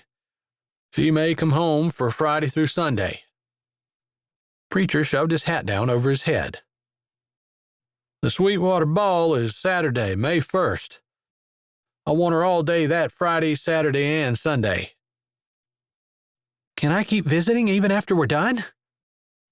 Vinton, who'd not wasted any time talking when he could be eating, finally spoke.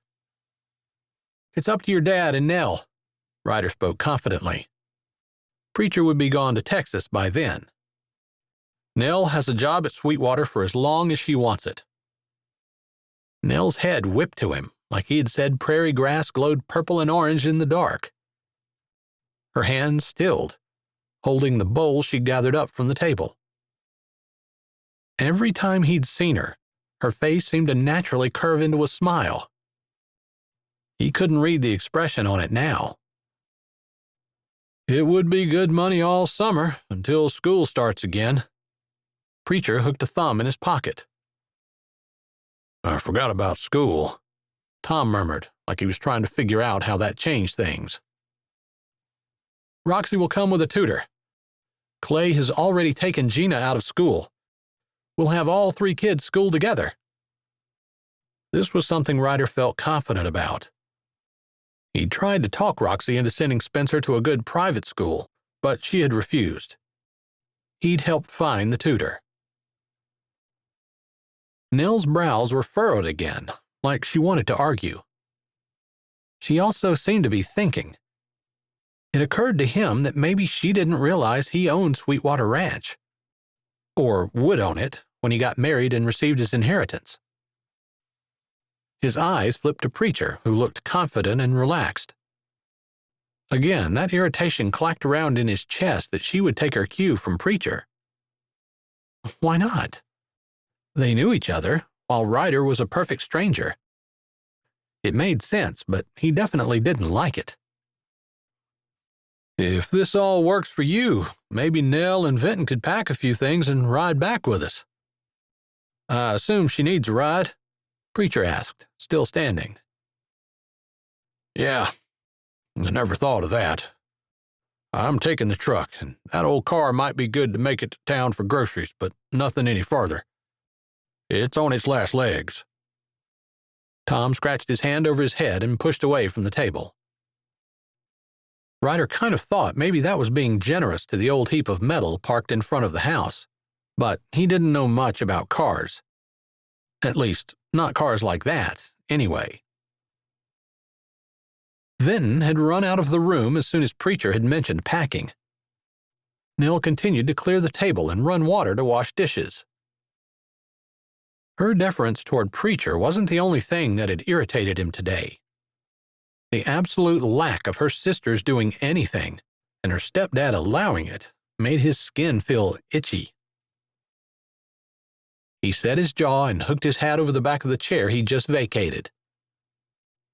He moved around the end of the table, feeling Bethany's eyes and simpering smile on him.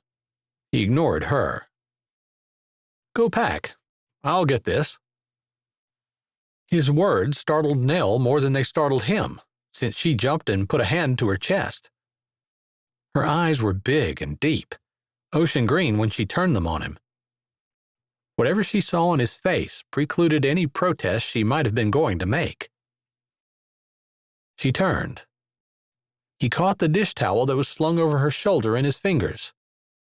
Not that he'd ever held a dish towel in his life before. Her eyes widened even more and looked at him again. He didn't want to look as incompetent as he felt, so he smirked. "Better hurry so we can get back at Sweetwater before dark." He almost said home, but the ranch didn't feel like home to him. Not really. It felt comfortable, and he liked it there, but it wasn't where he belonged. She hurried away, and Ryder considered the counter and sink full of dirty dishes. There were still some things on the table, too. Back when he was a teen, he might have helped with the dishes a few times over the summers. Rustling in boots on the floor made him look up. Yeah, Preacher was coming to his rescue. That seemed to be Preacher's main purpose in life, saving lost souls. Ryder could handle a complicated presentation on the effects of a 1% increase on tariffs on items containing more than 70% plastic and no metal, and a detailed discussion on how that would affect the bottom line of Sweetwater Solutions. He could do it in his sleep in front of some of the most prestigious businessmen and women in the world, but he was definitely a lost soul in the kitchen. "Wash the dishes," Preacher said under his breath. Chapter 6. Nell helped Vinton lay 4 shirts out on his bed. When she'd come up, he had his entire underwear drawer stuffed into his book bag, along with 3 pillows, every pair of pants he owned, and his not very large Lego collection. They'd never gone anywhere, so she supposed he'd never learned to pack. "You'll need your toothbrush. You can put it in here." She pointed to the small zipper pocket on the front of his book bag. Briefly, she debated about taking their own soap and shampoo. She decided she'd pack it in her bag. "Since we're only going to be gone until Thursday, you need a shirt, pants, socks, and sweatshirt for each day, plus 1 extra." It took a little while before he figured out how many of each item that was. Maybe they'd be able to use a washer and dryer while they were there, but she wasn't going to plan on it this time. She had to assume that when they were offering the help housing, they were talking about the old cabins that used to be filled with cowhands. They were still filled with cowhands in the fall during Roundup, probably. Her stomach fluttered. Preacher was as steady as the sun that came up on time every morning. Ryder, he made her nervous and anxious, and she had a tendency to forget everything she knew, even the need to breathe, when he turned his dark eyes on her. But for some odd reason, it was because of Ryder that she hadn't protested at all. She wanted to be near him. Of course, she wanted the job, too, but she never would have agreed to share a private tutor for Vinton. That had to be expensive, and although Vinton would probably love it, she wouldn't have put anyone out like that. Except, it seemed to be what she needed to do in order to go. She'd wanted to ask how he could just offer the use of the tutor. Even Clay didn't seem to have that kind of authority. Who was Ryder? His last name was Peterson, not Edwards, but she supposed that didn't mean anything. As they talked, she found that her desire to be where Ryder was usurped even the good manners she thought she had. Manners that wouldn't let her allow people to put themselves out by sharing their private tutor and making a 2-hour drive twice a week to pick her and her little brother up. She only had 4 pair of jeans, including the pair she wore, so she changed into the 1 jean skirt she owned, that she wore on Sunday mornings, and took the rest of her clothes out of the cubbyhole in the eave where she kept her things, with the soft, thin foam pad she slept on. It lay on a piece of plyboard, and she had to be careful that she didn't step between the trusses, or her foot would go through the downstairs ceiling. It was private, and she kind of liked it, although she maybe wished there was a window. She'd like to lie in bed and watch the moon rise over the prairie. At least she had a nice, heavy quilt that her mother's mother had made, and it kept her warm and cozy, even on the coldest North Dakota nights. When Bethany and Brittany had moved in, they had shared a room, and Nell had her own. But then Vinton came along. For a while, the baby stayed in the room with Nell, since the house only had 3 bedrooms. When she'd been 18, just after she'd graduated and her mother was finishing her first round of cancer treatments, she and Tom had their first big argument. Probably at Beth's request, since she couldn't imagine Tom caring. Tom had cornered her in the barn while she was feeding and told her Vinton was getting a room of his own, and Nell was moving under the eaves of the girls' room. Nell had flatly refused. That was the first time he'd told her if she didn't like it, she could leave. She was a little younger then, a little more hot-headed, and had strongly considered it. But Vinton hadn't even been in school yet, and her mother was so worn down with her treatments she could barely feed herself. Nell had shut her mouth and moved to the eaves. It was probably better than sharing a room with Beth and Britt anyway. At least it was peaceful. She stopped at the bathroom and grabbed her toothbrush, along with toothpaste. She didn't have a backpack, but everything fit nicely into her duffel. A good thing, since she'd be putting anything that didn't into plastic bags. She didn't really want to walk down the stairs carrying her clothes in a garbage bag. Vinton bounced over to the bathroom. "I'm ready," he practically shouted, swinging his bag in a big arc. "It's never been this full before, not even with all my books in it." "Be careful you don't hit anyone." She ruffled his hair, which he wasn't too old to hate yet. "Let's go." Vinton went charging down the stairs. She looked around. There hadn't been too many times in her life when she'd left home and planned to be gone overnight. In fact, last week when she'd watched Rems and Elaine's children had been the first time she'd stayed away overnight. She wasn't going to dwell on it. This ranch had been in her mother's family for a lot of decades. It felt like a part of her. She wouldn't leave it willingly.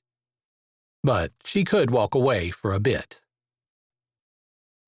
Brittany smiled as Ryder opened the door for them to walk out. Bethany set her chin and narrowed her eyes.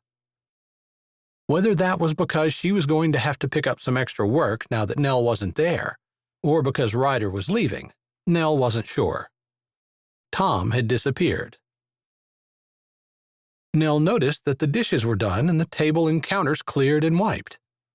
Maybe Ryder really did know how to use a dish rag, although she'd bet anything Preacher had helped him. "I have lettuce and onions along with spinach in the coal frames along the southern side of the house," Nell said to her stepsisters. "You'll have to take care of it when you come home on Thursday. Neither of us know how to do anything with it." Brittany clicked on her phone. It reminded Nell that she hadn't taken any books to read. She didn't want to hold everyone up. Maybe she'd be busy working and wouldn't have time to read anyway. She walked out without going back for them. It was a long ride to Sweetwater Ranch. The men talked in front about ranching and beef prices until Ryder got a call. Something about imports and tariffs and warehouses. There was something relaxing about the timbre of his voice.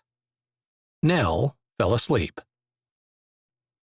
She woke as they were pulling into the ranch house beside a van with lettering indicating that it belonged to a landscaper. She'd assumed she'd be staying at the cabins which were over past the barn, but Preacher parked in front of the house and shut the truck off. "They didn't have too much luggage. If you can handle it, I'm heading over to my cabin. Have a few things I want to do before it gets any later." Clay spoke low, like he didn't know Nell was awake and Vinton and Gina were stirring beside her. "I'm good. Thanks for making the trip today." Clay's face broke into a smile. I've got a feeling this is a turning point. Maybe for both of you. He didn't give Ryder a chance to answer, but opened the door. Gina hopped out, and they disappeared. Ryder didn't follow him right away, and Nell waited for a few moments before saying, "We're awake back here. I assumed we were staying in the cabins." She was almost sure that had been the plan, but Ryder wouldn't have the authority to change it. Would he? No. Ryder didn't elaborate, and Nell didn't push it. She wasn't sure what he was on the ranch, but his arrogant bearing seemed to indicate he was used to being in charge. He hadn't usurped Clay's authority, though, so he must be slightly lower than foreman. Except for the tutor thing. She just wasn't sure. "Vinton's waking up too. We can carry our things in." She opened her door. "I'll show you where to go." Suddenly, a man came speed-walking around the house. A woman with long, wavy hair jogged after him, yelling. Nell missed the gist of what she was upset about, although a few salty words were quite clear. The woman's opinion about the man and his abilities was not open to interpretation either. It was never comfortable witnessing a private fight, and Nell's first instinct was to duck behind the truck. Ryder strode out and met the fleeing man head-on. The woman with long hair didn't stop her tirade until she'd caught up to where the man stopped in front of Ryder. "This man is fired. I will have the landscaping I want, and I will not accept no for an answer. If he doesn't think my ideas will work, then he needs to go to work for someone else." The woman seemed to have run out of four-letter words. Nell was grateful for that at least, since Vinton had gotten out of the car by this time. His eyes were big, and he glanced over at Nell as though assuring himself that she was close by. He wasn't used to adults yelling at each other. "Now, Roxy." "Shut up, Ryder. I won't be placated on this. The man is leaving, and we will find someone to take his place." "If she hadn't fired me, I was quitting." The man stepped around Ryder. "I took a Sunday afternoon off to come over here because it was an emergency, out of the goodness of my heart, and this is the treatment I get. There's no way what she wants done is going to happen, and I'm not going to be abused for saying the truth." Ryder's lips pressed together, and he didn't stop the man from walking away. The guy tipped his hat to Nell as he climbed into his van and backed out of the parking area before gunning the motor and flying down the driveway. "Really, Roxy?" Ryder said, his voice somehow conveying affection and exasperation. "Yes, really. I know exactly what I want, and if I'm paying someone to work for me, they'd better be willing to move heaven and earth to make my plans reality. He wasn't." She tossed her hair. Her voice had enough snobbery in it to make Nell think she'd come from out east recently. "This isn't New York. There aren't an indefinite number of businesses we can comb through until we find exactly what you're looking for. Not to mention, you're running out of time. You might have to settle." "I will not settle." Roxy used her fingers to do air quotes around settle. "It's not too much to ask to find a reputable company that can perform to my expectations." "I don't know anything about landscaping, but I do know you can't make plants grow in snow." Ryder's mouth tilted. "It's not going to be snowing when we have the ball. And what I'm asking is difficult, I'll admit, but not impossible. Especially when I tell them that money is not an object."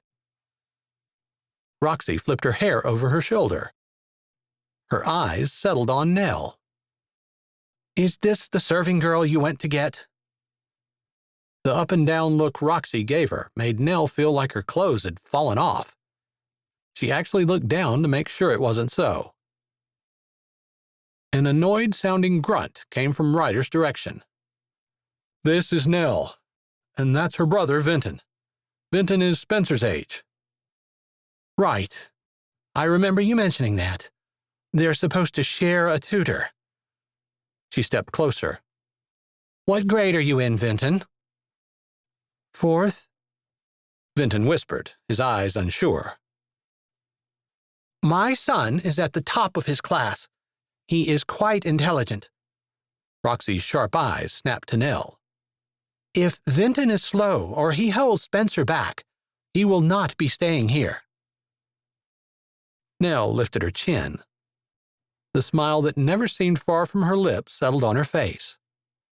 Vinton is brilliant. He's great in school, and he knows a good bit about ranch life. He's a good worker. I think you'll find he'll be a great influence on Spencer. Roxy's eyes narrowed. What did you say your name was? It's Nell. She took 2 steps and held out her hand. It's nice to meet you, Roxy.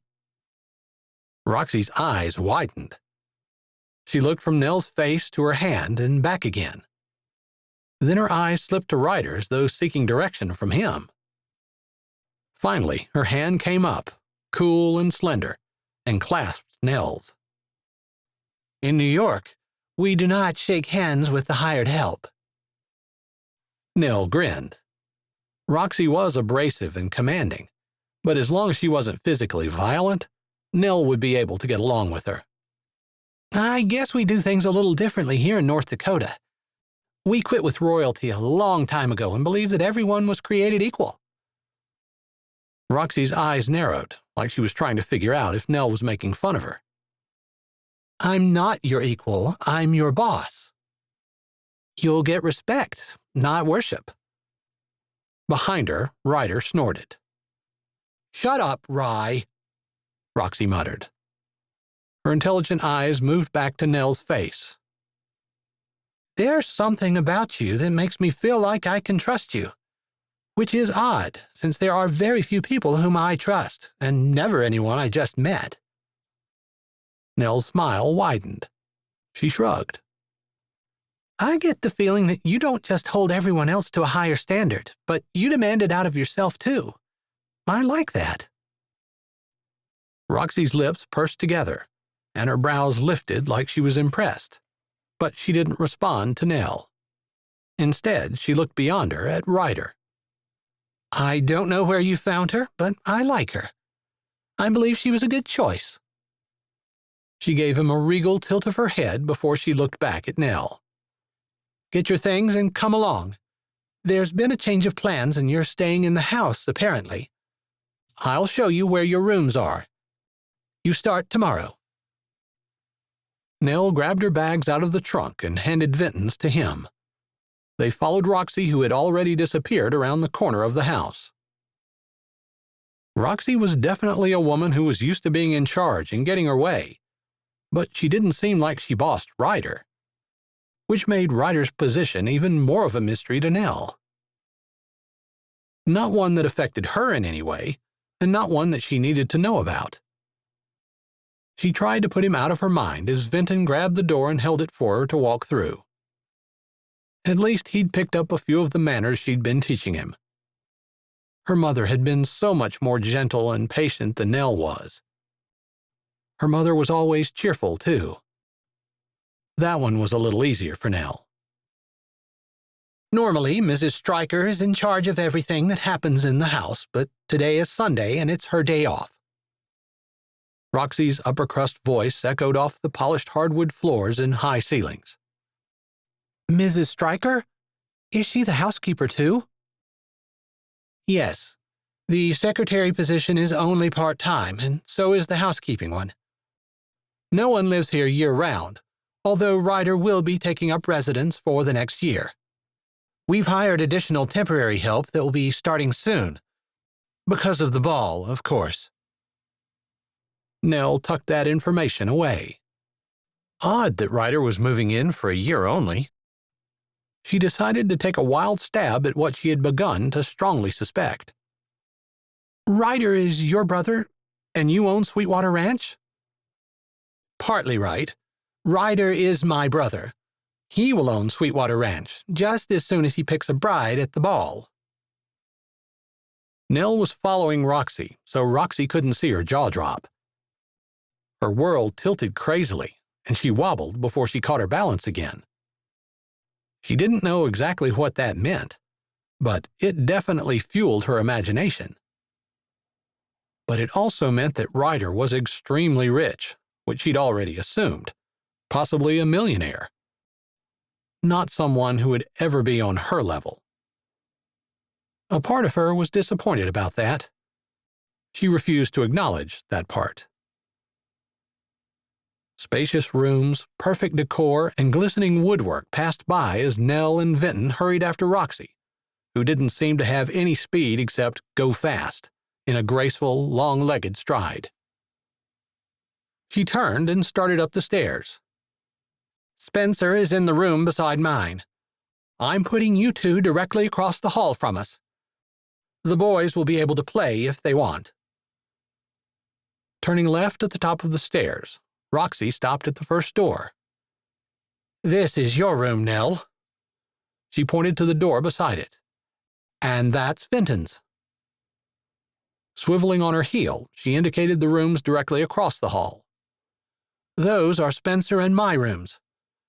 When Vinton is done putting his things away, he can rap on Spencer's door, and I'm sure they can find something to do together."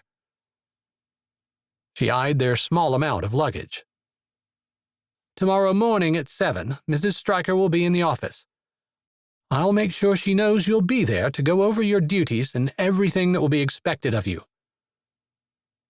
She didn't ask if there were any questions, not that Nell had thought of any. "Give me your phone number. That way I can get a hold of you if I need to." Nell shifted uncomfortably. This was the grandest house she'd ever seen. These people had a lot more money than she'd probably ever see in her lifetime. Lots of things and lots of money didn't make a person. Nell knew it to be true. But she couldn't stop herself from being intimidated. "I don't have a phone," she said. It came out as a whisper. Roxy's brows lowered and she tilted her regal head. "What?" "I don't have a phone." Her voice was louder that time, and she met Roxy's eyes. Roxy's mouth opened and closed. It was the first time since Nell had met her 20 minutes ago that she looked anything less than completely confident, as though finding out something so completely shocking had rocked her belief in what the world actually was. Finally, Roxy seemed to gather herself enough to form words slowly. "A phone will be a necessity here." Nell swallowed hard. Had she lost the job before she even began it? Clay would probably come to her rescue. For some reason, the harder lines of Ryder's face crowded into her vision. She could hardly believe he'd care one way or the other whether she stayed or went. Roxy's lips pressed together, and she sniffed delicately. "We'll work with it." Nell jerked her head down. Roxy held up her own sparkling gold phone. "If you'll excuse me, I have some messages I need to answer." "Of course," Nell murmured, but Roxy had already strode across the hall and disappeared into her room. "Wow," Vinton whispered. "She's even more scary than Beth."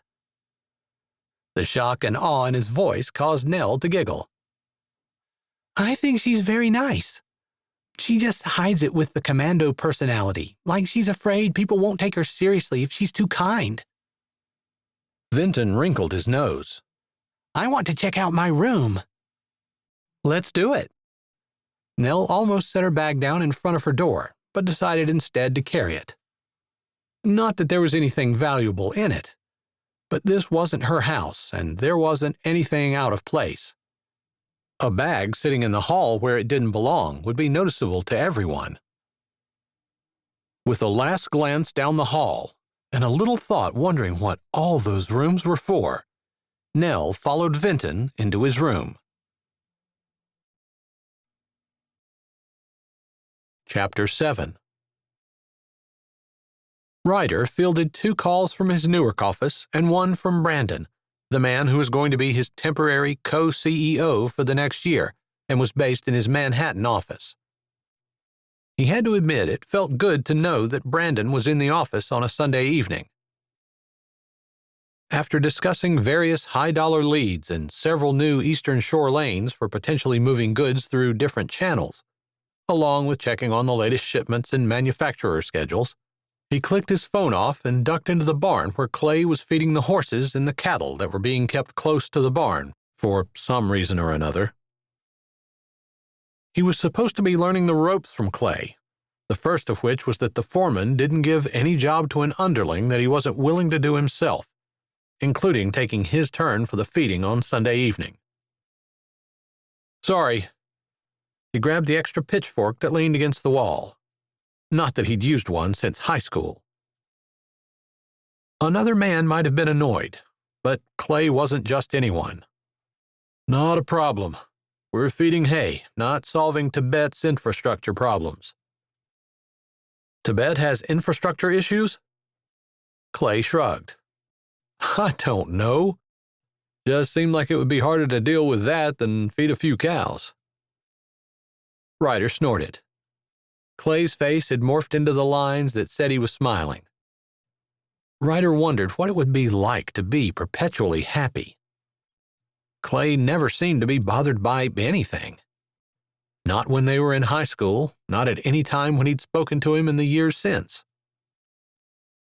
Another smiling face trotted across his mind.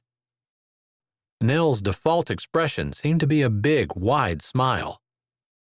Apparently, she hadn't gotten the memo that sarcasm, pouting, or downright annoyance were supposed to be the dominant expression in most people's lives.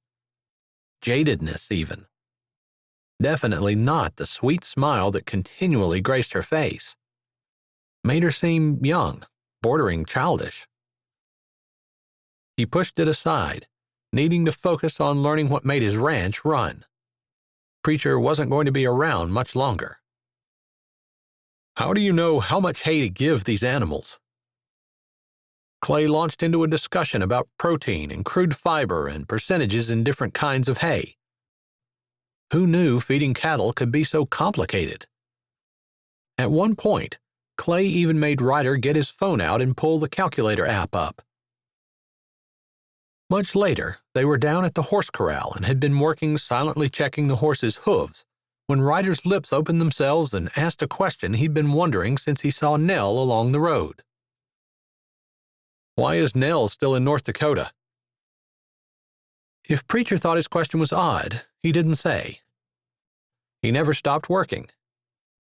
Her mom was real sick for a while, and Nell took care of her. I didn't see her mom.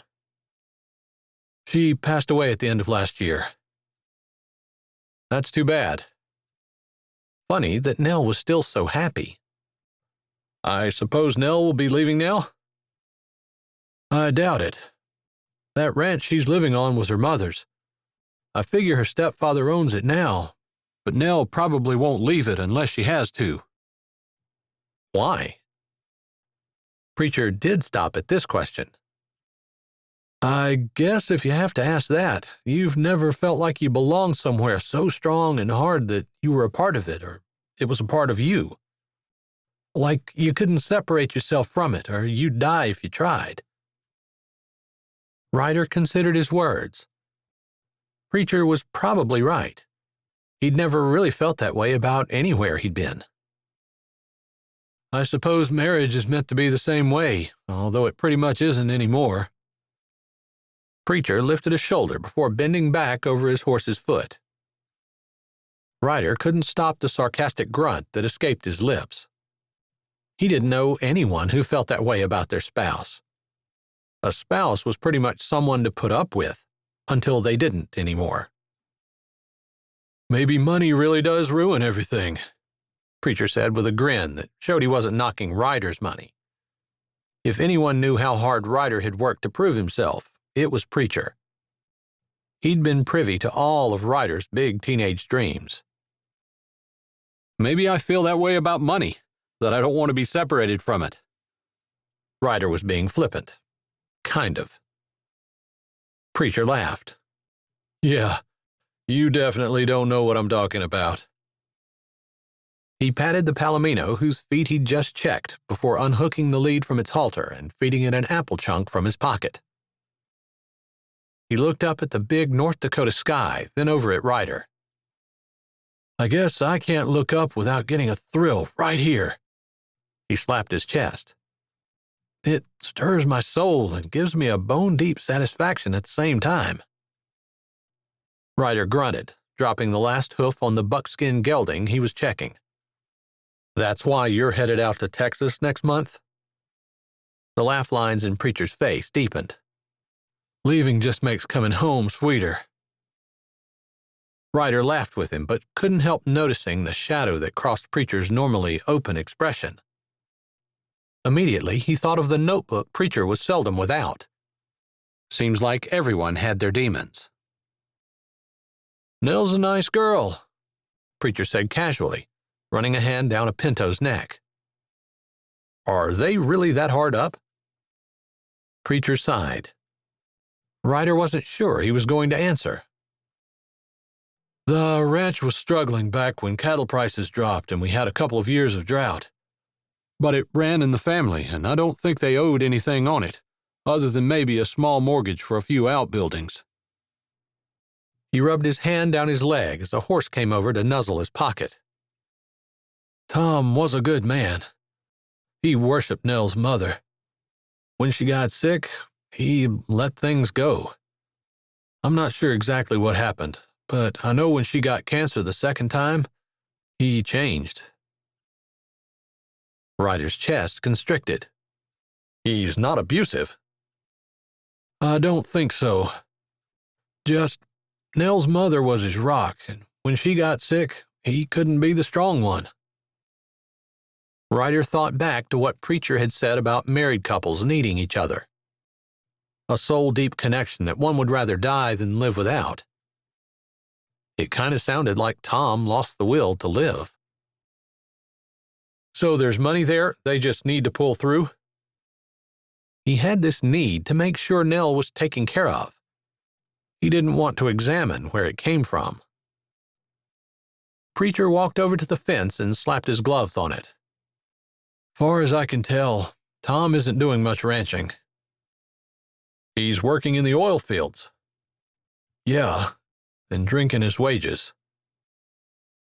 It wasn't very often that there wasn't even a ghost of a smile on Preacher's face, but it was as serious now as it ever was. The ranch was never that profitable, but they made enough. Although, I'm not sure. His voice trailed off. Ryder wanted to grab him and shake him. He kept his tone level. Not sure of what? I think he resents Nell for some reason. Resents her? Preacher slipped through the fence rails and straightened, pushing his hat down on his head. Impatience balled up in Ryder's chest. He followed Preacher through the fence. He made sure his voice was modulated when he asked again. What do you mean, resents her? Preacher blew out a breath, seeming to debate with himself as to whether or not he was going to say any more. Ryder held his breath, unsure why he felt this overwhelming need to know about Nell. Finally, Preacher pressed his lips together. I'm not sure why, but he doesn't seem to like her. It makes sense that he would favor his own children, but he treats Nell like a hired hand, only she doesn't get paid. Nell should leave. There's no reason for her to put up with that. He would see to it that she left. I told you about the ranch, but her mother's her hero. And her mother was a saint. Never angry, just a sweet lady who would do anything for anyone. Nell wants nothing more than to be just like her mom. But probably more than that. She told me once she made a promise to take care of Vinton. She'll put up with whatever favoritism her stepfather shows. You'll be hard-pressed to find a more virtuous woman than Nell. Sounds like she's perfect for you. Ryder heard the bitterness in his voice, but couldn't stop it. especially because it was true. Preacher deserved a girl just like Nell. No. Preacher didn't elaborate, but there was no doubt in his tone. Sounds like Nell deserves a man like you. Ryder spoke the truth.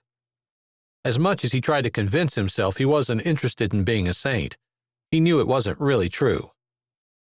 But he did know that if Nell were everything Preacher claimed, she deserved someone better than him.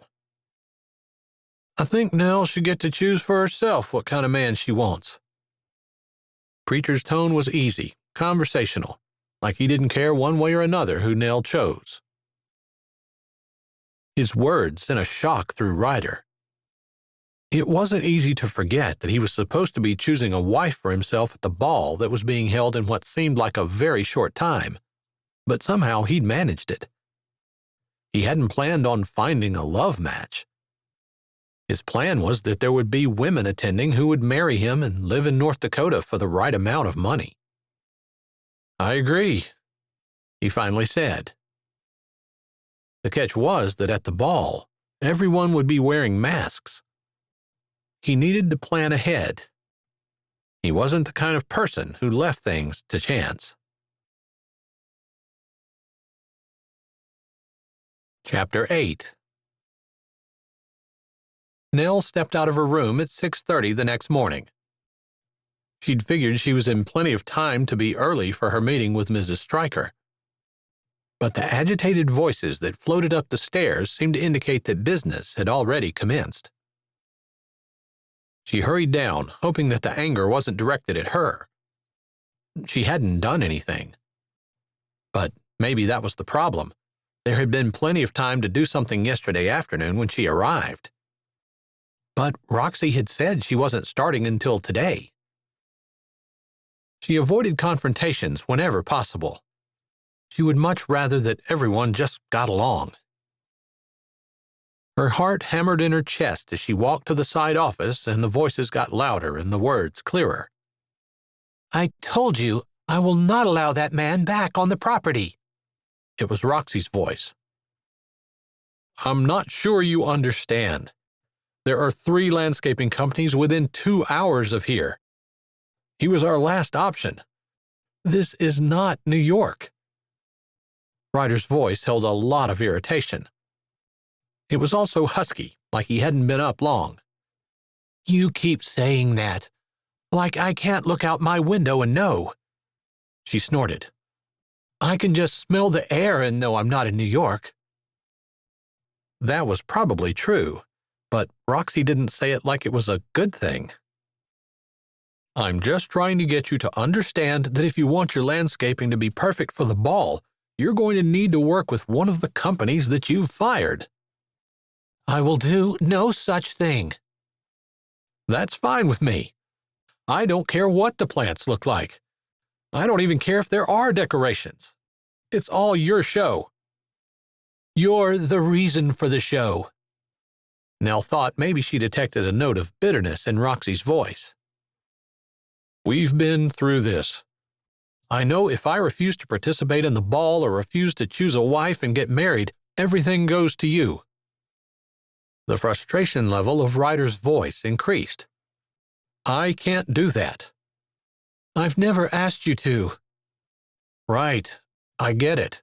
It's the fact that you're older, but I'm first in line. Because you're a man. There was no doubting the bitterness in Roxy's voice this time.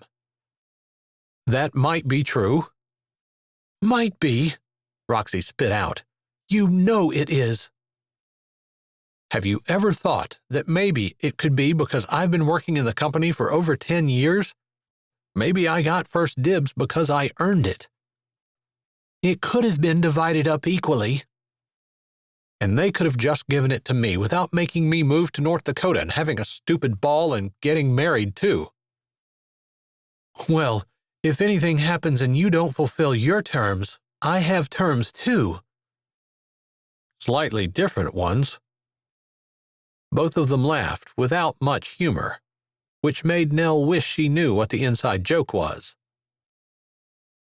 She'd reached the doorway to the office. Because it was early morning and she'd learned from experience that not everyone woke up as happy as she did, she tried to temper her smile as she poked her head around the corner, looking to see if Mrs. Stryker was in yet. "Good morning," she said. They both looked up. Roxy actually seemed happy to see her. Ryder, dressed in jeans and a plaid shirt, had his arms crossed and leaned against the counter. His expression was harder to read. Nell guessed he wasn't a morning person. "Good morning," Roxy said. Ryder jerked his chin at her and pushed off the counter. She got the feeling he was leaving. Because she walked in? Mrs. Stryker sat behind the desk. Her eyes brightened, and she echoed Roxy's good morning. "I hope I'm not interrupting." "There's always work going on here. If you're going to be staying here, you might as well get used to the fact that people will be in and out, talking ranch business all day long." Mrs. Stryker arranged the papers on her desk. "Come on in. If anyone wants to have a private conversation, they'll do it somewhere else." "Did you eat yet?" Ryder's voice startled her. "No. I heard voices here and thought maybe I should have been early. I feel like I haven't done anything." "We'll work you. Don't worry about that." Mrs. Stryker laughed. "There's breakfast food laid out buffet style along the side of the dining room. Make sure you get some." Ryder's eyes met hers before he pulled his phone out of his pocket and turned from them slightly to answer it. Roxy gave Nell a thoughtful look. "You're from around here, aren't you?" "Kind of. A couple of hours west of here." "Right. I need a landscaper. Someone who is willing to look at my vision and do what I want, not tell me that it can't be done." Several large rings on her fingers glittered as she waved her hand around. "Do you know anyone like that?" Mrs. Stryker tapped a pen on the desk. "We've looked online. There's just 3 and—" She glanced at Roxy. "They didn't work out." Roxy tossed her head. "I fired them. I need people who are going to work, not whine that I'm asking them to do something impossible." Nell thought for a minute. "There's a place an hour to the west of me, which would make it 3 hours from here, and I don't think Marshall would be willing to travel that far every day." "We'd pay him," Roxy said quickly. "Or he could stay here," Mrs. Stryker added. "I suppose it depends on how hard up he is for work. But he's the only one I know." Nell couldn't think of anyone else. It was hard to think, actually. Ryder was on the phone by the door, talking in low tones. She tried not to eavesdrop. "Do you have his number?" Mrs. Stryker asked. "No, but his name is Marshall Rupert, and he lives in Minch." Immediately, Mrs. Stryker's fingers began tapping on the keyboard in front of her. "I think Preacher said you have a way with plants." Ryder took a step back toward them, shoving his phone in his pocket. "There's a lot more to landscaping than being good with plants." Roxy crossed her arms over her chest. "I can see that look in your eye, Ryder, and no. Whatever business idea is going on in your head, I'm saying no to right now." Nell tried not to fidget. "Business idea?" "There's no look in my eye." "Whatever it is, usually you have everyone around you snapping to your commands, then you slip away." Roxy put her hands on her hips. "This is a huge undertaking, and you're not going to sneak out. If you've got some finagled plan, you're going to be here implementing the plan." "Of course I'm going to be here. I have to be here." "No, not just here. Whatever you're thinking about the landscaping, you better have a place for yourself in those plans." Ryder stared at Roxy, his eyes narrowed, but he didn't seem angry, just considering. We might not have needed to have this conversation. I found Marshall's number. Would you like to give him a call, or should I?" Mrs. Stryker's cheerful face peeked out from behind her computer screen. Roxy whipped her phone out. "I'll do it." She punched the number in as Mrs. Stryker called it out and walked out of the office. Nell's heart had started to thump. She wasn't sure what was going on, exactly, but she didn't have a great feeling about it. Roxy's phone call didn't take long. "He's out.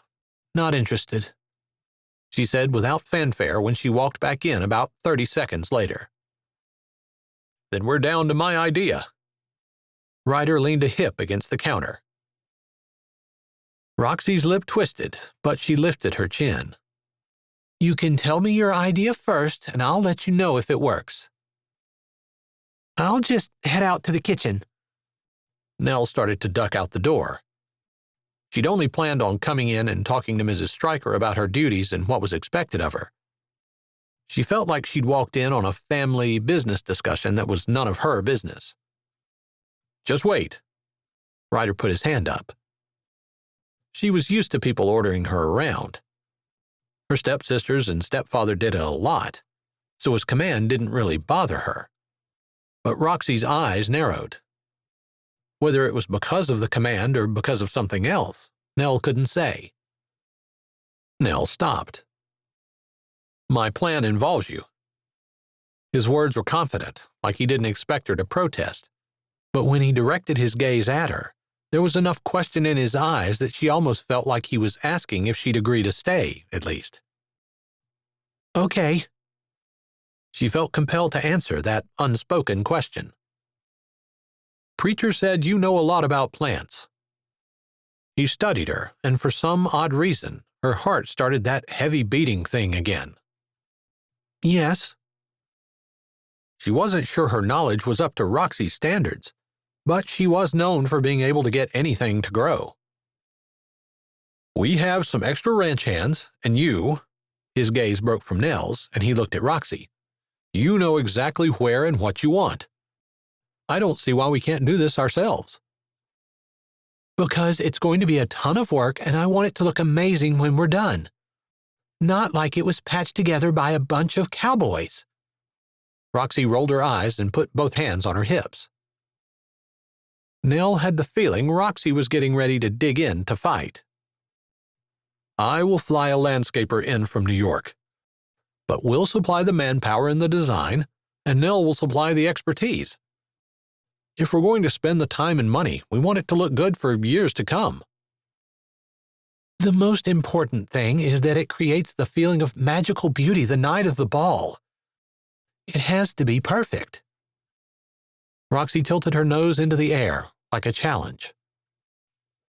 "Did that sound like something you would be able to work on? If Roxy designs it, can you help her pick plants that will grow and thrive in the North Dakota climate and soil?" Again, those dark eyes were on Nell, and she felt their touch to her toes. "Yes." Satisfaction flashed for a brief moment in his eyes. It gave her an oddly good feeling to have done something that made him feel good. "You work with Nell. She'll design what she wants. I'll get the landscaper here that will know how to implement what she decides and what you say will work, and I'll make sure we have the manpower. Deal?" Roxy pursed her lips. Her long fingernails drummed on her arm that was still crossed over her chest. "You know, Ryder, I've seen you in boardrooms. I've watched you maneuver the situation until everything turns out the way you want. I know you don't know squat about landscaping or plants or anything, but I also know that pretty much anything you touch is a success." She lifted a brow at Nell. "I haven't known Nell long, but she won't be hard to work with." Finally, Roxy blew out a breath. "Okay, I agree." There was no doubt of the triumph that flashed in Ryder's eyes. "Great. Mrs. Stryker, you can still give Nell her duties, but her work on the landscaping comes first." Mrs. Stryker nodded, giving Nell a friendly look. We can talk about that in a bit. You go get something to eat first. Chapter 9. Wednesday night, Nell sat on the back stairs watching the sun go down. It had been warm since Sunday, and the snow was all melted. The grass hadn't started to green up yet, and wouldn't for another month or so, but she'd been inside all week, working with Roxy, who wasn't just doing the landscaping and who was determined to make the ball the biggest thing North Dakota had ever seen.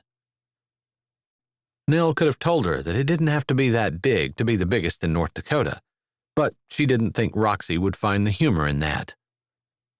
She wasn't a native anyway, and typically North Dakotans could poke fun at each other with other natives, but not with outsiders. They didn't get it. Despite her perfectionist tendencies, Roxy was capable and kind, and Nell liked her. She enjoyed helping her design the gardens and landscaping. The design was almost finished. Next week, the landscaper would be here, and Nell would be, for the most part, doing the work she'd been hired for. She hadn't seen Ryder much. He didn't take his meals with them. In fact, Nell would have eaten alone except for Vinton and Spencer and Gina. Just because she hadn't seen him didn't mean she didn't think about him. Part of that might be because he seemed to be everyone's favorite topic. That and the ball and how Ryder was choosing a wife, which made Nell not want to go. Unfortunately, because of all the help she'd given Elaine and Rem with their kids, they wanted to take her shopping for a dress for the ball. They'd been the first people she'd shown her invitation to. How could she decline now? Okay, so maybe she still did want to go to the ball. Maybe there was a little part in her that thought she had a chance to be chosen. Although Roxy had said something about Michelle, her friend from New York City, being perfect for Ryder. Roxy was definitely expecting Ryder to choose Michelle. There was no question about that. Hey, Nell, we found a flashlight.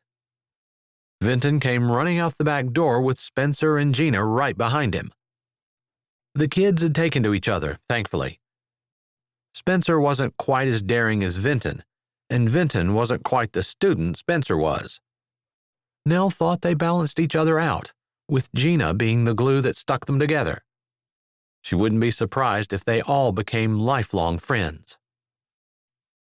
You have a flashlight? Yep. Vinton handed it to her. I'm not sure it's dark enough yet. There was still a big orange glow in the western sky, although the sun had disappeared. She took the flashlight. Did you ask your mother if she wanted to play? Roxy had thrown herself into the ball preparations, but several times she'd come upon Nell playing with the boys. Nell had caught an almost wishful look in her eyes, which seemed impossible coming from the Type A personality Roxy had. Yeah, she said to go ahead without her. Spencer's voice held disappointment, and Nell's heart clenched for him.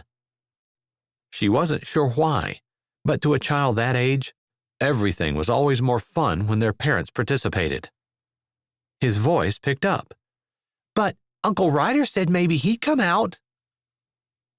Nell highly doubted it.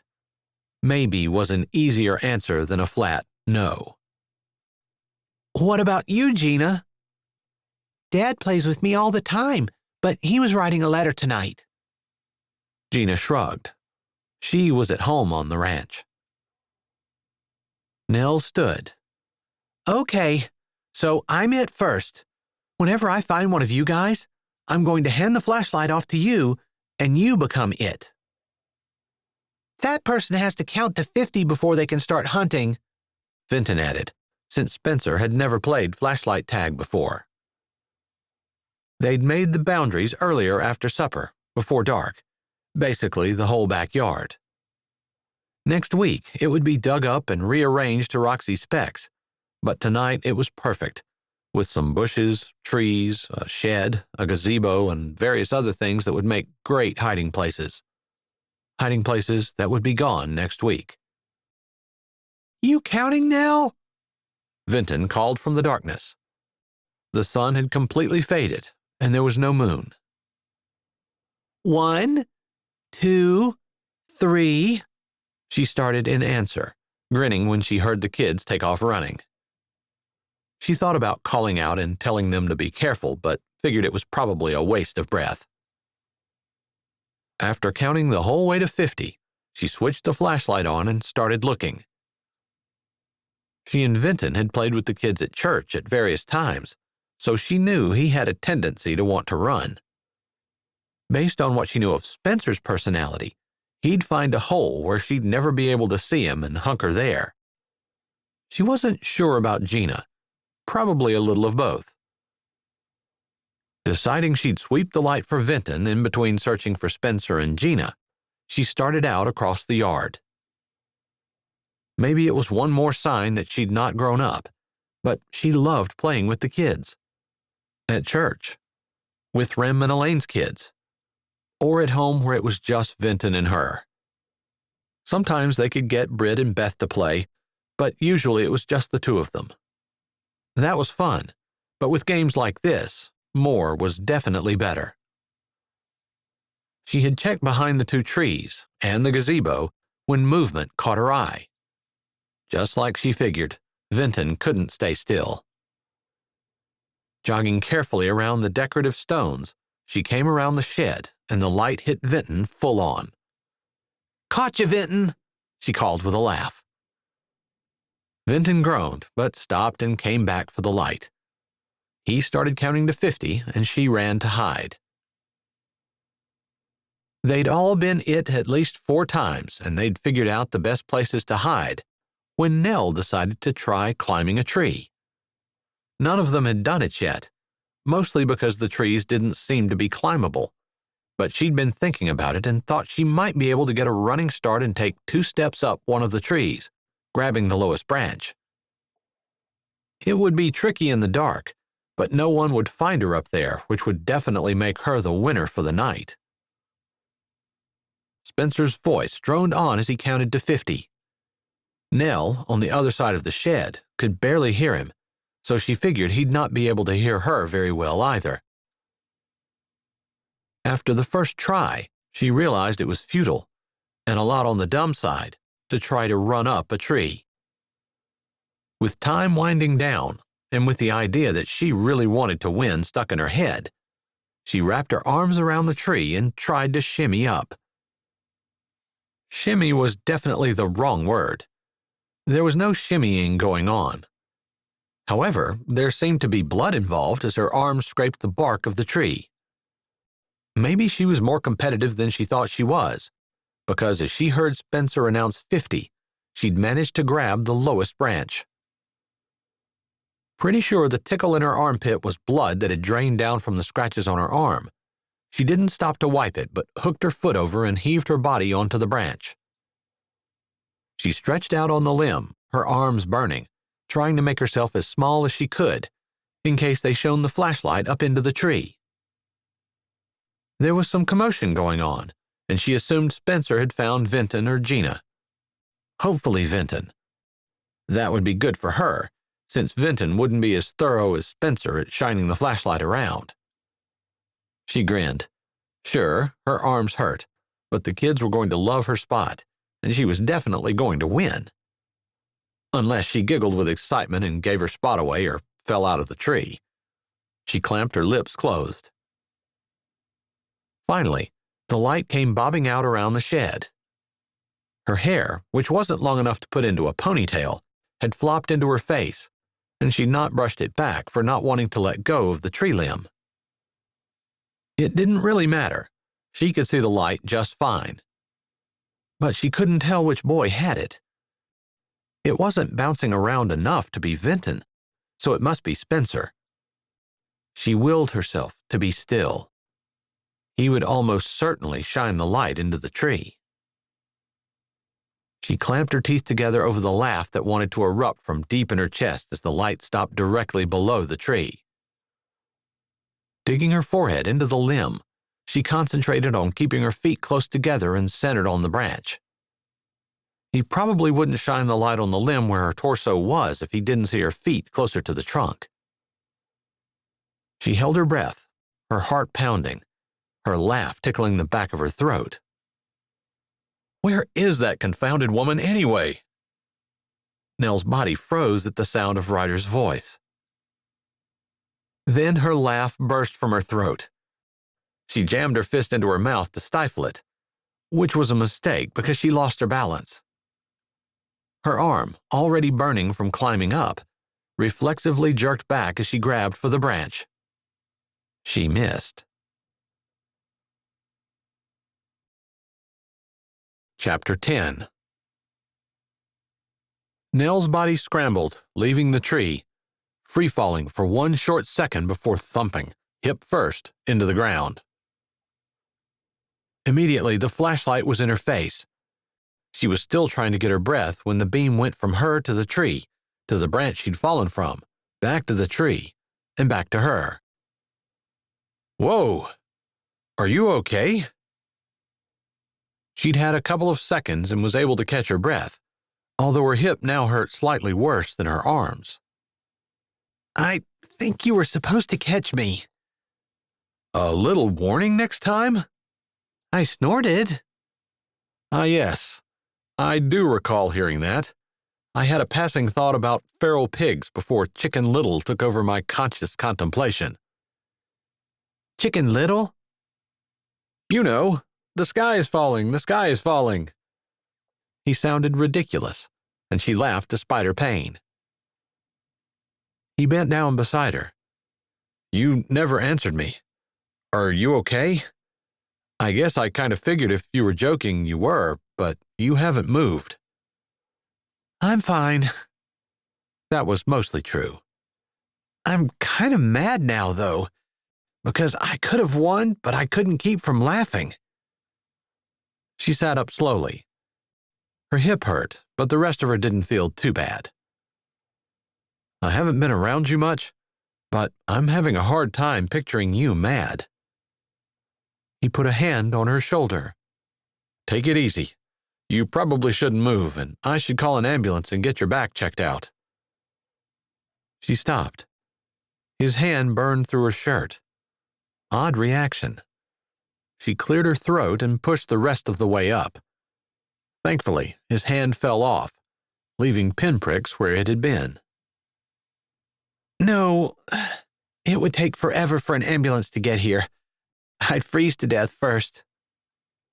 I think you're exaggerating the temperature just a little. She hadn't noticed the air had gotten cooler until she'd stopped moving in the tree. Now, sitting on the damp ground, she was decidedly chilly.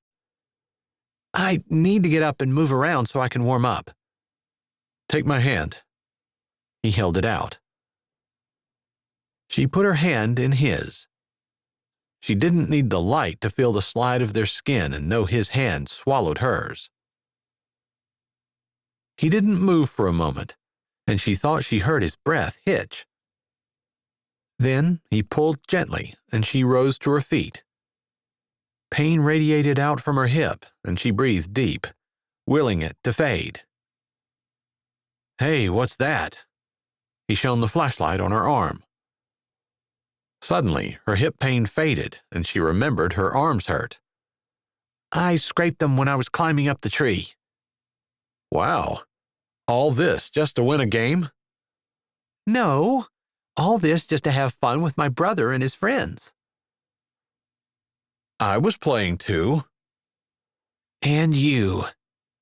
A raspy note had entered her voice.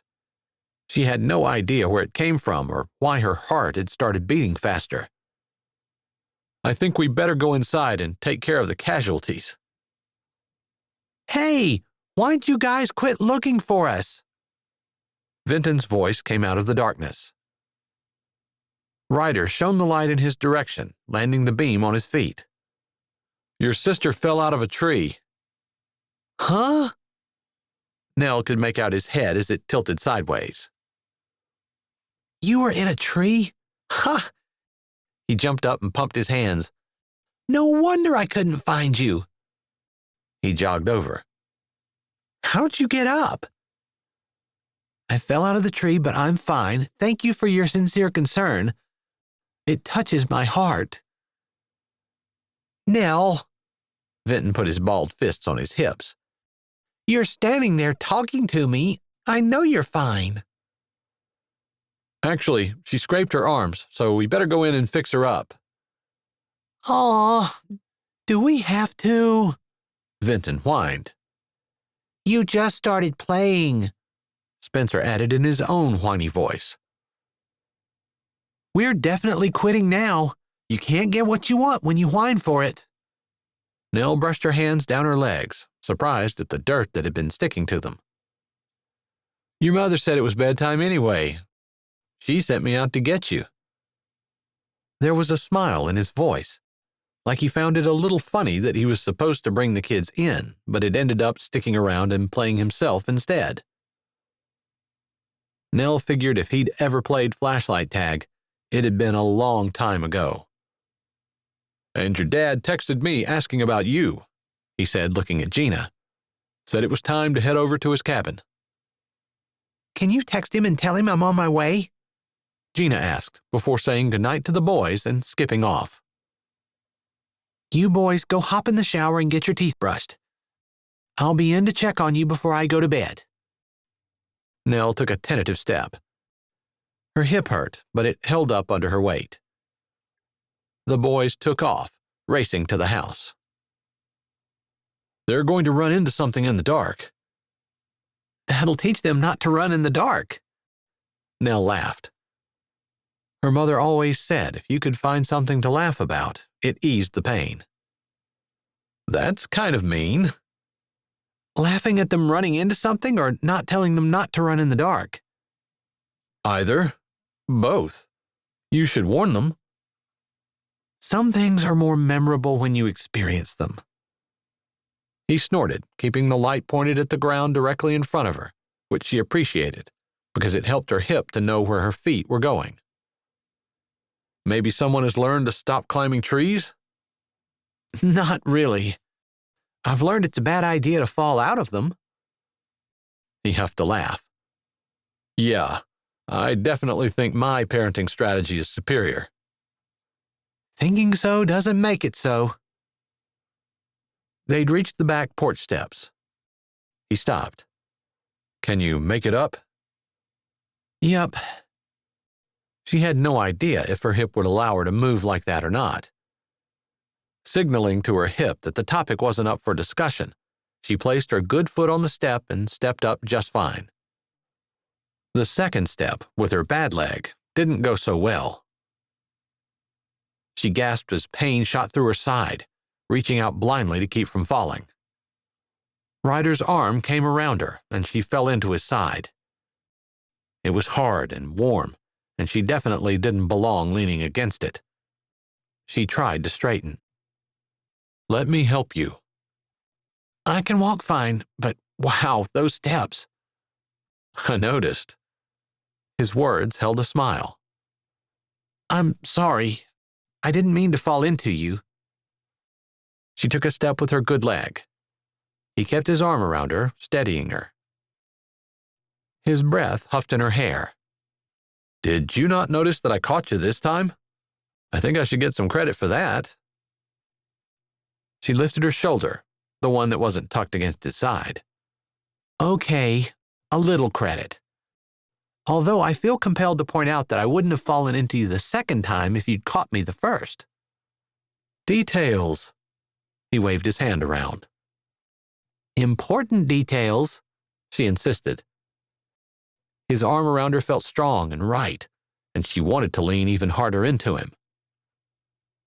Third time's the charm. Oh, please.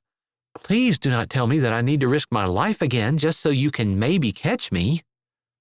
It's the only way to know for sure that the second time wasn't a fluke. He opened the door with one hand, keeping the other arm around her. I'm okay if we never find that out.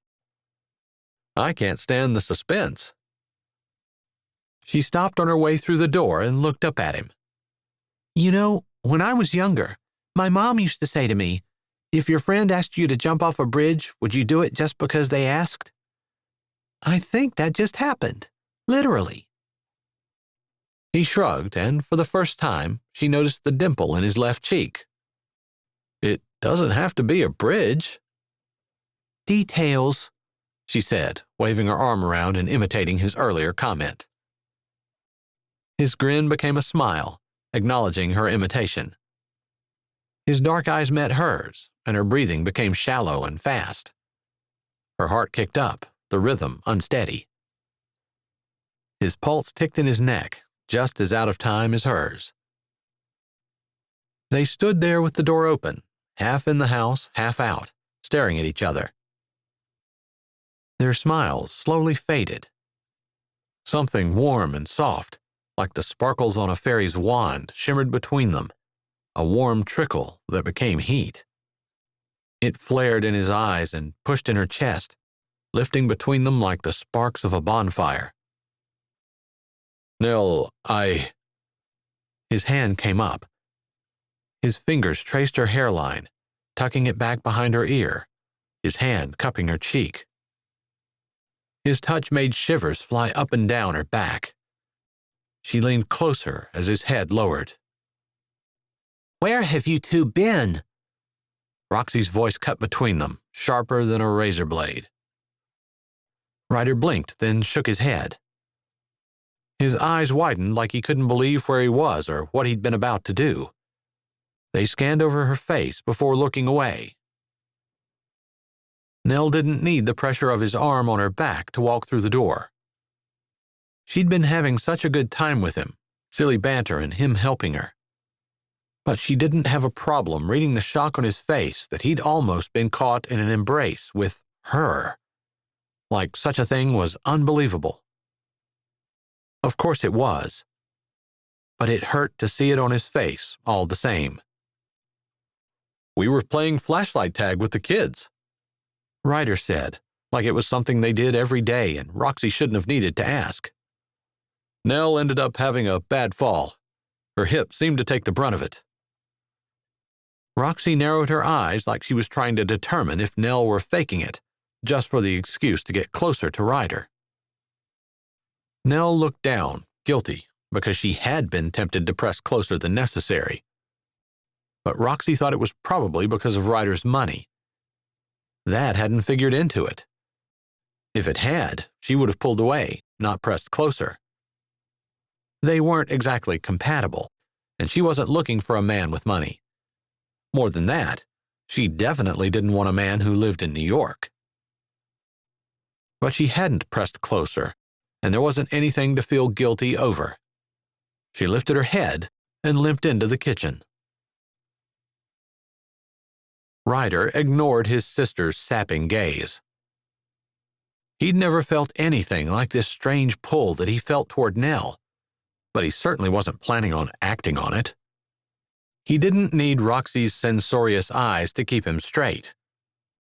Nell was funny and sweet, and she brought out a lighter, happier side to him than he, honestly, hadn't even realized he had. But she wasn't the kind of woman who would mingle well with the blue bloods at Christmas parties and vacations. He needed someone more like... Michelle walked into the kitchen. Strode. Sauntered. Sashayed. Whatever the royals did as they moved to greet their subjects. That's how Michelle moved. He automatically straightened his posture and arranged his face in a serious, slightly snobby look. "Ryder?" She inclined her head just slightly. "I texted you and told you I was coming." Yeah, he'd gotten it. 2 hours ago. "It's a long drive from the airport and I'm tired." Her eyes flicked to Nell, did a quick sweep of the dirt clinging to her clothes, the bark and leaves in her hair, the dirt smudges on her cheeks, the blood on her arm, and dismissed her as someone beneath her. Her sharp green gaze turned back to Ryder. "Maybe you can find me a drink and we can relax and chat a little." Michelle's chin tilted ever so slightly. It wasn't a request. Ryder lifted his own chin. Interacting with Michelle felt like a complicated chess game. There were hidden traps and false turns just waiting to trip him up. Points for her each time he did. But she knew how to mingle, knew the company he kept, and was comfortable in it. She might not be interested in spending a year in North Dakota, but she was very interested in his position and his money. She was on his short list of women he'd consider choosing at the ball. He was almost certain she'd say yes. What he wasn't sure of was whether he wanted to spend the rest of his life in a constant state of stress and mind games. He didn't mind a woman who could beat him. What he minded was a woman who wanted to. He could do business with that. It made things challenging in a way he loved, but he wasn't sure he wanted to come home to that, go on vacation with that, or spend Christmas with that. Like traversing a minefield with no downtime. Michelle's glossy lips turned up, and she gave her hair a little toss. She might have been traveling all day, but she didn't look like it. Her pants were perfectly pressed. Her cashmere sweater draped artfully over one shoulder. Her hair fell in a light blonde, wavy waterfall, and her makeup was classic and perfectly applied. Yeah, Michelle was exactly what he wanted. Nell has a cut on her arm. I told her I'd help her with it, then I'll be right in. It was the wrong thing to say. Her lips flattened. He'd be paying for it. But he couldn't not do what he said he was going to do. It was a gamble for now, though, because he didn't want to anger Michelle to the point where getting ahead of him meant saying no to his proposal. Thanks so much, but I'll clean it up in the shower, and if I need a bandage of any kind, I'll come back down and grab one. Nell moved over toward the door that led to the back steps. We have a first aid kit somewhere. I'll have Mary set it on the table, Roxy said, referring to the night maid. There was a decided frost in her tone. Nell stiffened, then moved away. The joy in the room seemed to go with her. Michelle's smile was fake. Most people might not notice, but they dated on again, off again. Nothing exclusive. She'd also been friends with Roxy for years, so he knew her as well as anyone, he supposed. If you don't mind, Michelle, Ryder will be right in to pour you a drink. But I need to speak with him for just a moment. Roxy had her nicest face on, but Ryder wasn't fooled. She was going to yell at him. Michelle's face hardened, and he thought for a moment she was going to decline and just go to bed, his punishment for not jumping to her side immediately. He wasn't going to be pushed around, but he didn't want to lose his best opportunity to keep his business and money. Although, when he thought about it like that, it seemed mercenary. Funny he'd never considered it in that light before tonight. The lingering scent of springtime soil and honey drifted by his nose. Nell's scent still clinging to his arm and chest. Her spell still woven around him.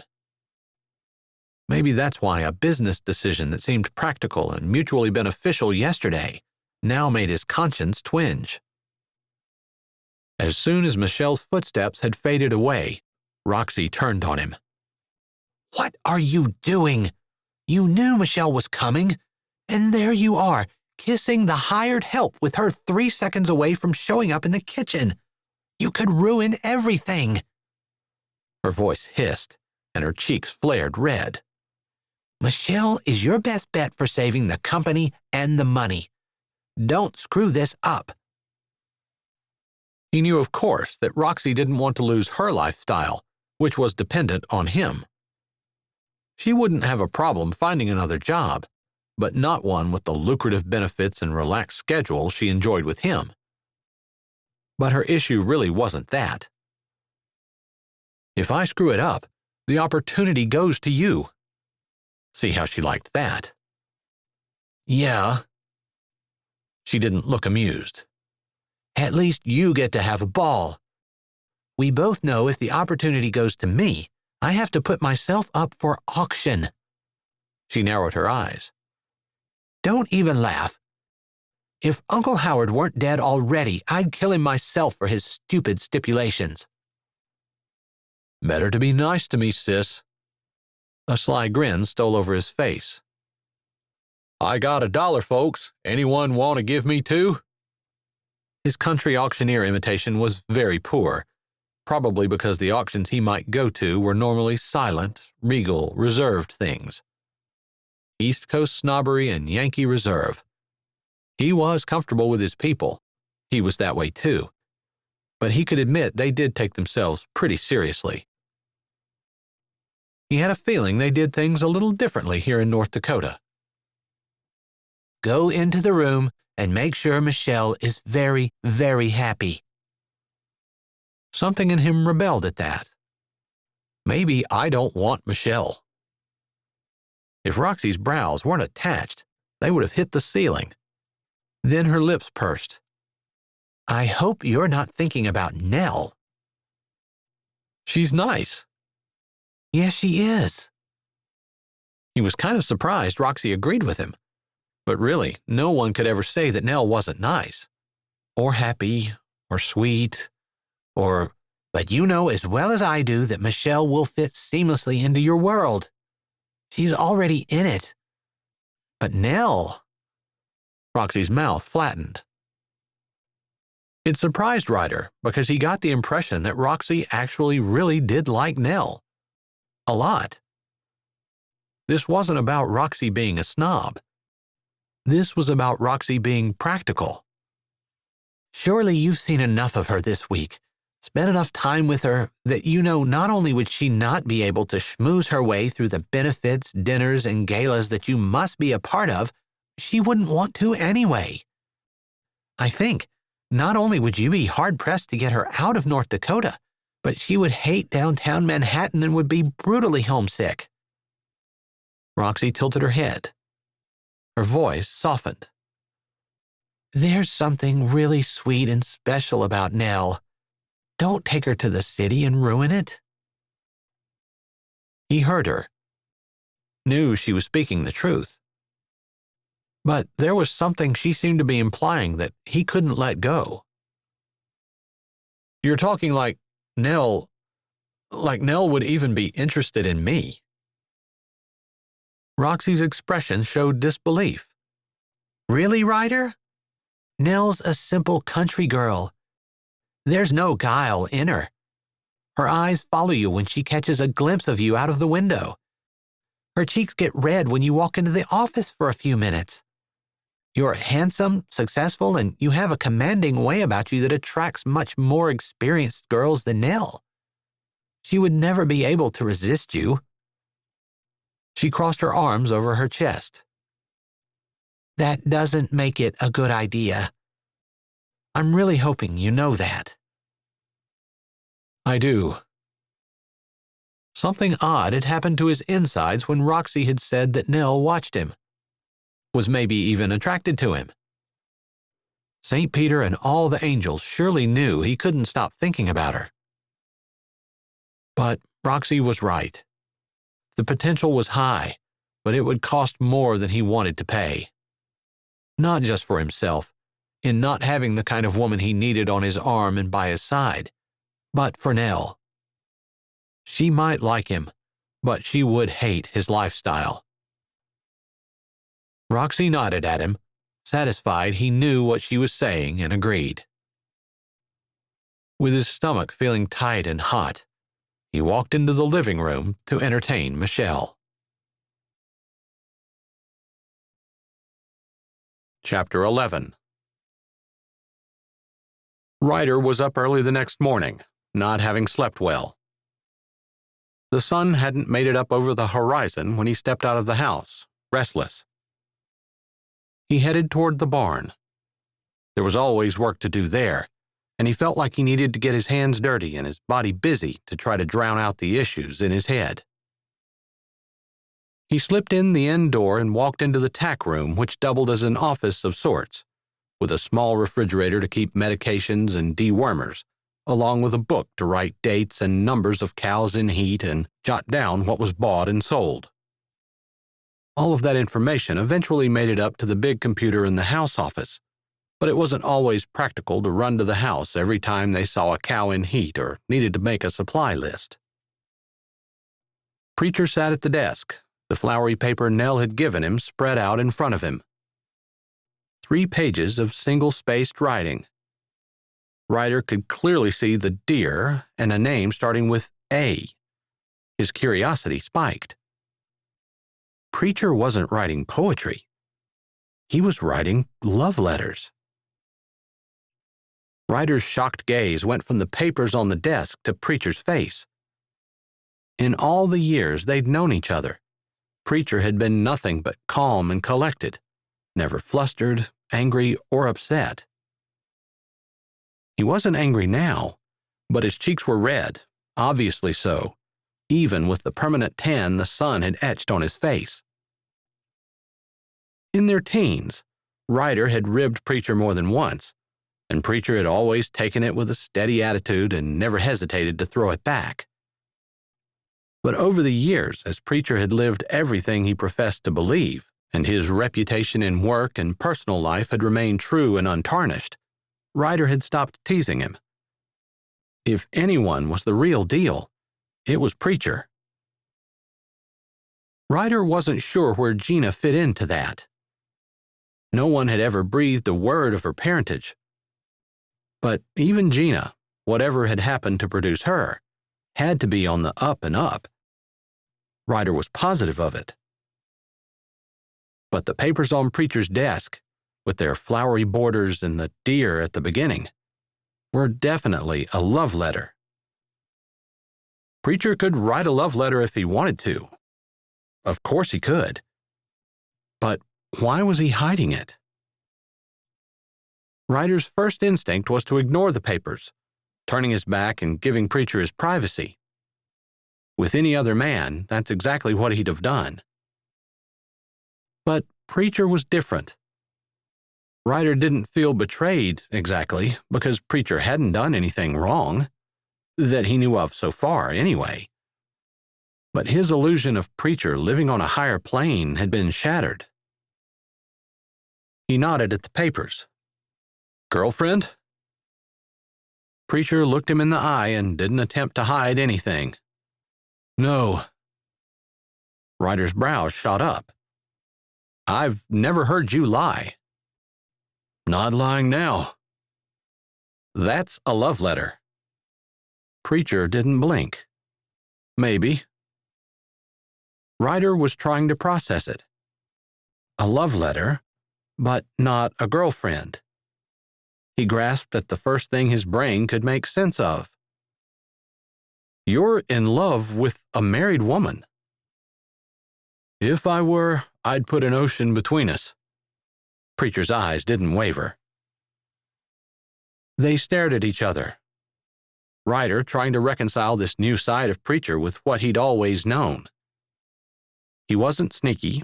He didn't lie. He was open, friendly, guileless, always ready to lend a hand. Ryder had needed a foreman in a pinch, and Preacher hadn't even asked how much it would pay before he said he'd help until he went to Texas in the spring. "Or a continent?" Ryder asked. Preacher shook his head slowly. "Wouldn't be enough. Not gonna risk breaking God's law. Not for anything." Ryder had to believe that. Obviously, there was something going on, something that wasn't quite square. But he'd already pried way more than he would have with anyone else. Business he knew how to do. Making deals, making money, always striving to grow and get bigger. That was easy. Life, on the other hand, was messy. Even Preacher, who saw everything in black and white, had a gray area when it came to romance. Ryder had boundaries, the ball, and a time frame. Sometimes working within certain parameters made things easy. It should be straightforward. He needed to find a girl who would agree to marry him for his money and live in North Dakota for a year. He could afford to pay her more than enough to make it worth her while. Without saying anything more, Ryder turned and walked back out the door. He could make this simple. It was a cut-and-dried business transaction. Nothing more. Whatever these odd feelings that had been shifting around in his chest since he first saw Nell with a flat tire along the road were, he was going to ignore them and focus on the plans he already had made for his life. If someone like Preacher could get mired up in romance, Ryder had better stay far, far away from it. To be honest, Nell was a little disappointed that Ryder didn't take them home on Thursday evening. It didn't surprise her, though. On Friday, Elaine and Rem took her shopping for a dress. They insisted because of how she'd helped them with their kids. They didn't realize it was all for her pleasure. She hung the dress, wrapped safely in a white plastic garment bag, in the rafters directly above the box with the shoes Ryder had given her. The next week was a hard one as the landscapers came, ripping up the yard. Roxy insisted on overseeing every detail, and most of the time she wanted Nell beside her. Roxy had a hard outer edge, but a soft inside, and Nell liked her. She didn't mind working with her. If she had to guess, she'd say that Roxy had been hurt sometime in her past, and that hard outer shell was her protection to keep it from happening again. With all of the workers there, everyone had been taking their lunches together in the barn. Vinton, Gina, and Spencer included. Sometimes they were even done with school, since they'd talked their tutor into getting up at 6 and starting so they could have the afternoon to work with everyone else. Wednesday afternoon, Roxy had assigned the boys to work with Nell filling pots with soil and flowers that had been specifically ordered to be ready to bloom the week of the ball, while Gina helped her grandmother in the house. Men were outside adding shelves to the greenhouse where the plants were going to be kept for the weeks until the ball. It was Nell's job to make sure they didn't die. The responsibility weighed heavily on her. They had a good system going, with Spencer filling the pots half full, Nell planting the actual plant, and Vinton filling the pot the rest of the way up with soil and lining them up, ready to carry to the greenhouse when the shelves were finished. About half of them were potted when the barn door opened and Ryder stepped in. They'd seen each other at lunch, but not spoken since the evening of flashlight tag. "Hey, Spence.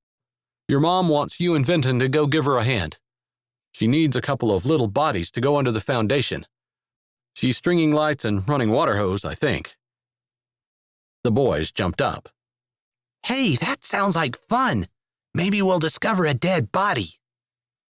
"That's not a good thing, Vinton," Nell admonished. But it would be exciting, Spencer called as he followed Vinton out the door. "Got to give him that much at least," Ryder said before closing the door behind him and stepping over. Nell wasn't usually uncomfortable or at a loss for words. Typically, she just focused on being kind and helpful, like her mother, and awkwardness didn't have a chance to spring up. But his presence as he walked over beside her stirred her stomach like leaves in the wind, and her hands trembled as she tucked roots into the soil. "I just sent your help away. I don't know if I can do the work of two, but I can give you a hand." Nell shoved the awkwardness that tightened her chest aside and gave him her sweetest smile. She really liked Ryder. Anyone who would stop along the road in weather like he had just to help change a tire had to have a lot of good in their soul. But she wasn't fooling herself. There might be a ball, and yeah, he was supposed to choose a bride, but it was all carefully choreographed. Michelle was here for a reason, and it wasn't because she was such great friends with Roxy. Thanks so much for offering. She brushed her hands together. But this isn't hard, and I love doing it. Very conscious that she was on her knees and covered in dirt, she looked away, reaching for another pot. He had reached for it at the same time, and their hands met. After a second, somehow he held her hand cradled in his. If you wore gloves, your hands wouldn't get dirty. His voice came out with an edge. She paused. They were so different. He would never understand why she didn't wear gloves, because pretty hands, nice nails, and smooth skin were important to him. But she found her mouth opening anyway. I love the feel of soil in my fingers. I love touching the plant, the leaves, the root. I feel a connection that's almost spiritual, and gloves take that away from me. She couldn't look at him, partly because she was embarrassed. Maybe there were a few new calluses on his hands. He'd been out working with clay every day in addition to helping Roxy, but his hands were still smooth, the hands of a wealthy businessman, and hers were red and rough, belonging to a poor girl who'd never had a choice about whether or not she wanted to work. But the other reason she didn't look at him was because she didn't want to pull her hand away. She wanted it to stay cradled in his. Even if she could barely stand the stark differences between the two. When she closed her eyes, it didn't matter anyway. If she looked at him, he might see that reflected in her face. I guess I've been missing out all my life. His voice was soft and low and made her heart tremble. You should try it sometime. I just offered. His thumb ran over the back of her hand. You turned me down. I think it's for the best, she murmured softly. You're probably right. Was that disappointment in his tone? She couldn't be sure. I think you should let me help you anyway. His tone was soft but compelling, and she couldn't find it in her heart to refuse him again. She hadn't wanted to begin with. She supposed that made her weak. The story of Lazarus begging for crumbs from the rich man's table ran through her head. She shook the thought. Ryder had never done anything to make her feel less than he was. It was all in her head. Except it really wasn't, because she knew he might be here, kneeling with her and holding her hand, but he wasn't considering choosing her at the ball in a few weeks.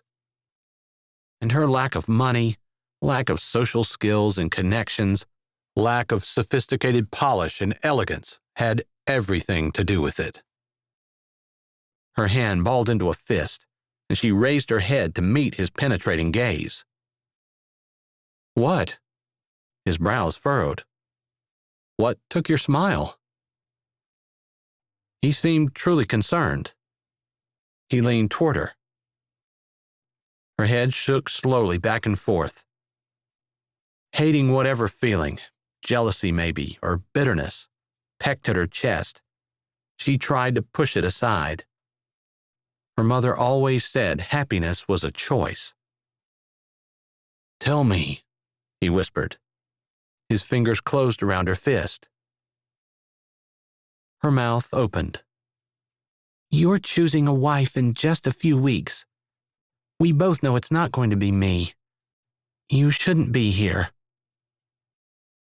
A white line appeared between his pressed lips, but his eyes continued to bore into hers. This is where I want to be. He didn't deny it. She knew he wouldn't. I don't want to tell you no. Her words were barely a thread of sound in the big barn. Then don't. He leaned closer, and his free hand cupped her cheek. She couldn't keep from pressing her face into it, and he slid it back into her hair, holding her head as he closed the distance between them. Her heart beat against her ribs. "I want your smile back." Low and deep, his voice rumbled between them like a faraway freight train. "Then let me go." "You don't really want that." There was just a whisper between them.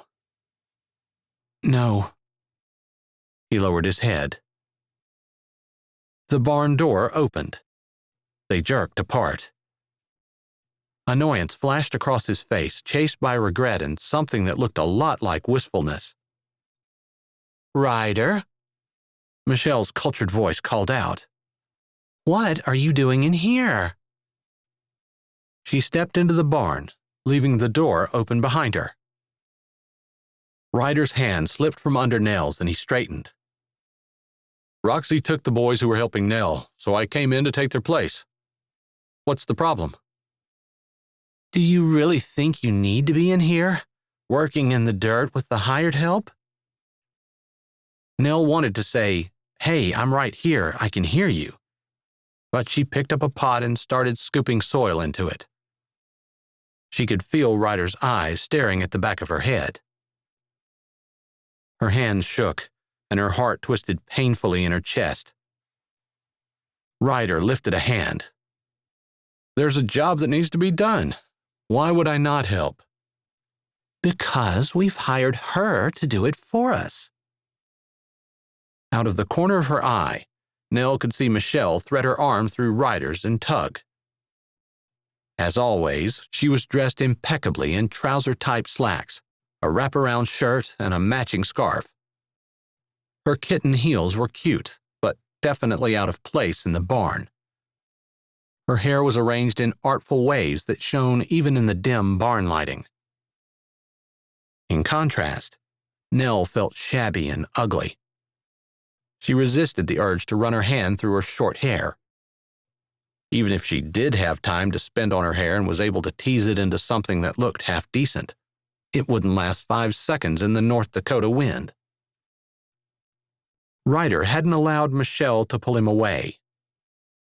Nell quit trying to watch. She wished she couldn't hear either. "Did you need something?" Ryder asked. "Yes, of course. Come to the house. I need your help." Nell didn't miss the subtle emphasis on "I," emphasizing that Ryder should be helping Michelle rather than Nell. Ryder turned and looked at Nell as she set a plant down in the pot, carefully loosening and spreading the root ball. Nell spoke without looking up. "I told you I was fine. Go ahead and go." She could feel his displeasure with her radiating off him in strong waves. She didn't care. He knew she was right. Twice now, whatever was between them had almost overcome her good judgment. Making the right decision was easy, as long as he wasn't around. It's when he looked at her with those dark eyes and touched her that she melted. "You hurt her, Ryder. She's fine. It's what we're paying her to do." They disappeared from her peripheral vision, and not long after, the door closed. Chapter 12. The next evening, Ryder knocked off a little earlier than usual and took a shower.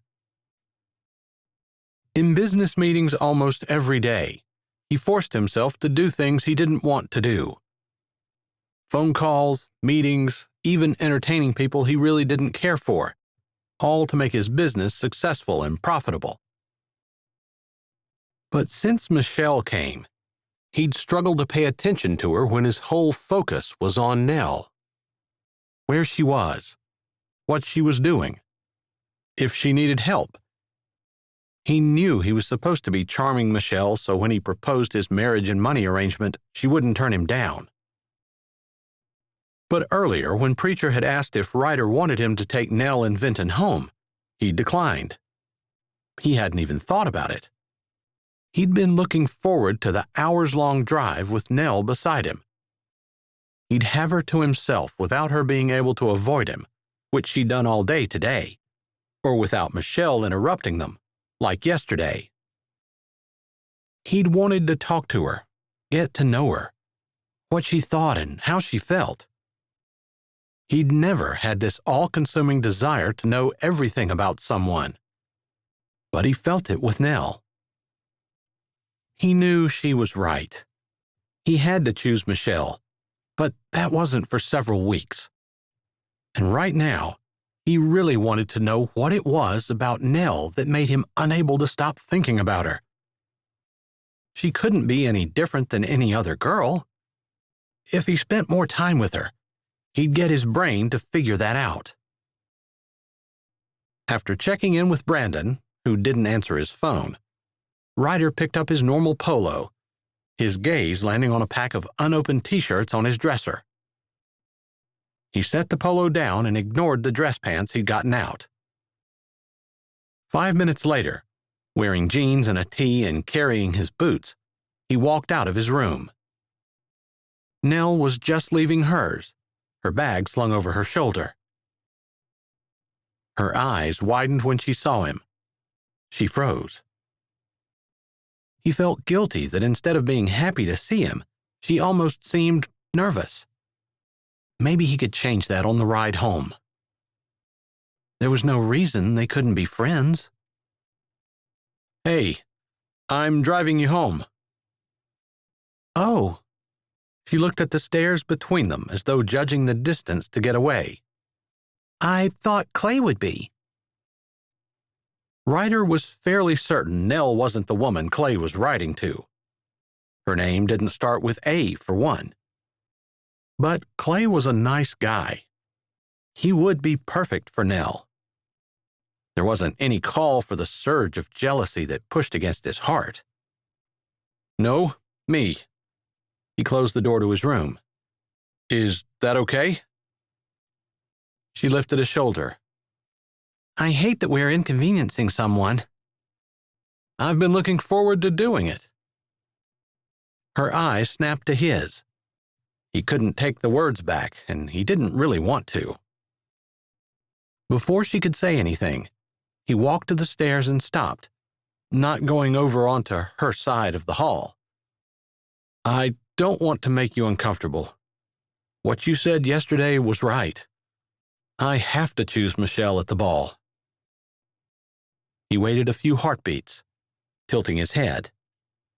"But we can be friends." "Friends don't kiss," Nell said softly. "I haven't kissed you." She lifted her brows, waiting. Wow. Why were the words she was waiting for so hard to say? He shoved a hand in his pocket. "I won't kiss you." Her expression eased, becoming thoughtful, like she was weighing whether or not she could trust him. He could accept that. She didn't know him, didn't know that he'd never break that promise. Not without her permission. If he really only wanted to get to know her, really only wanted to be friends, why did that promise seem like such a huge mistake? He wished he hadn't made it. But her lips turned up, and the smile that he'd grown to crave stole over her face. "Okay, I can do friends." She laughed a little and walked down the hall, meeting him at the top of the stairs. "I've never had a city businessman as a friend before." "Glad I can do my duty in diversifying your life experiences," he said with a grin. She laughed. He liked the sound. It wrapped around his heart and felt better than midnight and velvet. He wanted to hear it again. Everything in his life had been so serious and competitive. Giving the reins up to Brandon while he came here for a year had been hard. But laughing with Nell was easy. They started walking down the stairs together. "I think I'm diversifying your life experiences too. You've not changed many tires along the interstate." "True," He glanced over at her, and she grinned at him. "And maybe I'm making assumptions here, but I'm thinking you don't have many North Dakota farm girls as friends." "You're the first." "So we really are friends?" She said it like she really wasn't sure. "Yes." He spoke as firmly as he could. They reached the bottom of the stairs. "Gina's with Clay, but Spencer and Vinton were out back. There was a mini track hoe here today, and they were going to be allowed to run it for a few minutes each before we left." He tried not to look alarmed, although he desperately wanted to ask if Roxy knew about this. "That could be interesting." "Yeah, I wasn't the one who gave them permission." She gave his still damp hair a pointed look. "It could be a good thing that you got a shower. Who knows what kind of water or electric lines they'll dig up." Nell set her bag beside the front door. Ryder waited, then walked beside her down the hall and through the kitchen to the back door. Her scent, clean and fresh, with a little tone of something sweet, drifted to him, and he breathed more deeply. Her shoulders drooped a little. She'd been working hard all week, putting in 12-hour days at least, and he was glad she was headed home to take a break. He opened the back door, and she walked out, murmuring, "Thank you." Roxy already stood on the back porch. She hadn't been standing still much this week either, but she definitely wasn't moving now. Her hand was pressed over her mouth, as though to keep herself from screaming, and her eyes were wide open, as though the most horrific of crimes was taking place directly in front of her. Immediately, Nell went over and put her arm around Roxy. That pretty much impressed the pants off Ryder, since he could count on 2 fingers the number of people who he'd ever seen hug Roxy. And she'd turned and punched one of them in the mouth. That had been a few years ago. Maybe she'd had enough therapy to overcome her violent tendencies. Roxy laid her head on Nell's shoulder. "I don't think I can watch." Ryder looked across the yard. Spencer was in the mini track hoe, with the landscaper that they'd hired from Ohio hanging onto the side, showing him the controls. Even from this distance, through the angled glass, Ryder could see the mile-wide grin on Spencer's face. "Vinton already had his turn," Roxy said, lifting her head but allowing Nell to keep her arm around her. Nell's hand patted her back gently, like calming a wounded animal. "Oh no, we missed it." Nell sounded truly distressed. "He did really well." Roxy blew out a breath. "Oh, I know Spence will be okay, but I just can't keep from worrying." "He's having a great time," Ryder offered. "He's too young to have a well-developed sense of danger." "I don't think men ever get a well-developed sense of danger," Nell said, giving Roxy a little bump with her shoulder. "You know, I think you're right." She looked down at Nell. "Where did you learn so much about men?" Ryder listened intently, more curious than he cared to admit about her answer. But a shout and the revving of the track hoe's engine made everyone turn to look at Spencer. The landscaper had jumped off, and Spencer was on his own. "You know, if this weren't your child, Roxy, I would be calling child services." Michelle stepped out onto the porch, her cool eyes going from Nell, with her arm around Roxy, to Ryder, who leaned against the railing, having left a good foot between Nell and himself. He'd promised her friendship, after all. But he wished he'd left less room as Michelle stepped over, her heels clicking on the porch floor. She stopped between Nell and him. There wasn't enough room for her to lean against the railing, not that Michelle would ever lean on anything. Nell slipped her arm from around Roxy, who was watching, enraptured, as Spencer dug a small hole with the little machine. "I don't think CPS is the same here as it is in New York," Roxy said absently, unoffended that her friend had just seemed to, if not threaten her, at least call her a bad parent. "I think it's good for the kid," Ryder said, facing the backyard as Michelle stepped closer. It was only about 5 minutes later that Spencer stopped and the man jumped back up on the machine, opening the door and high-fiving Spencer before stepping back and letting him out. Vinton was already waiting for him, and they talked excitedly to each other before turning and running for the house. "Great job, Spencer," Nell said from the other side of the steps, where she'd moved to make room for Michelle.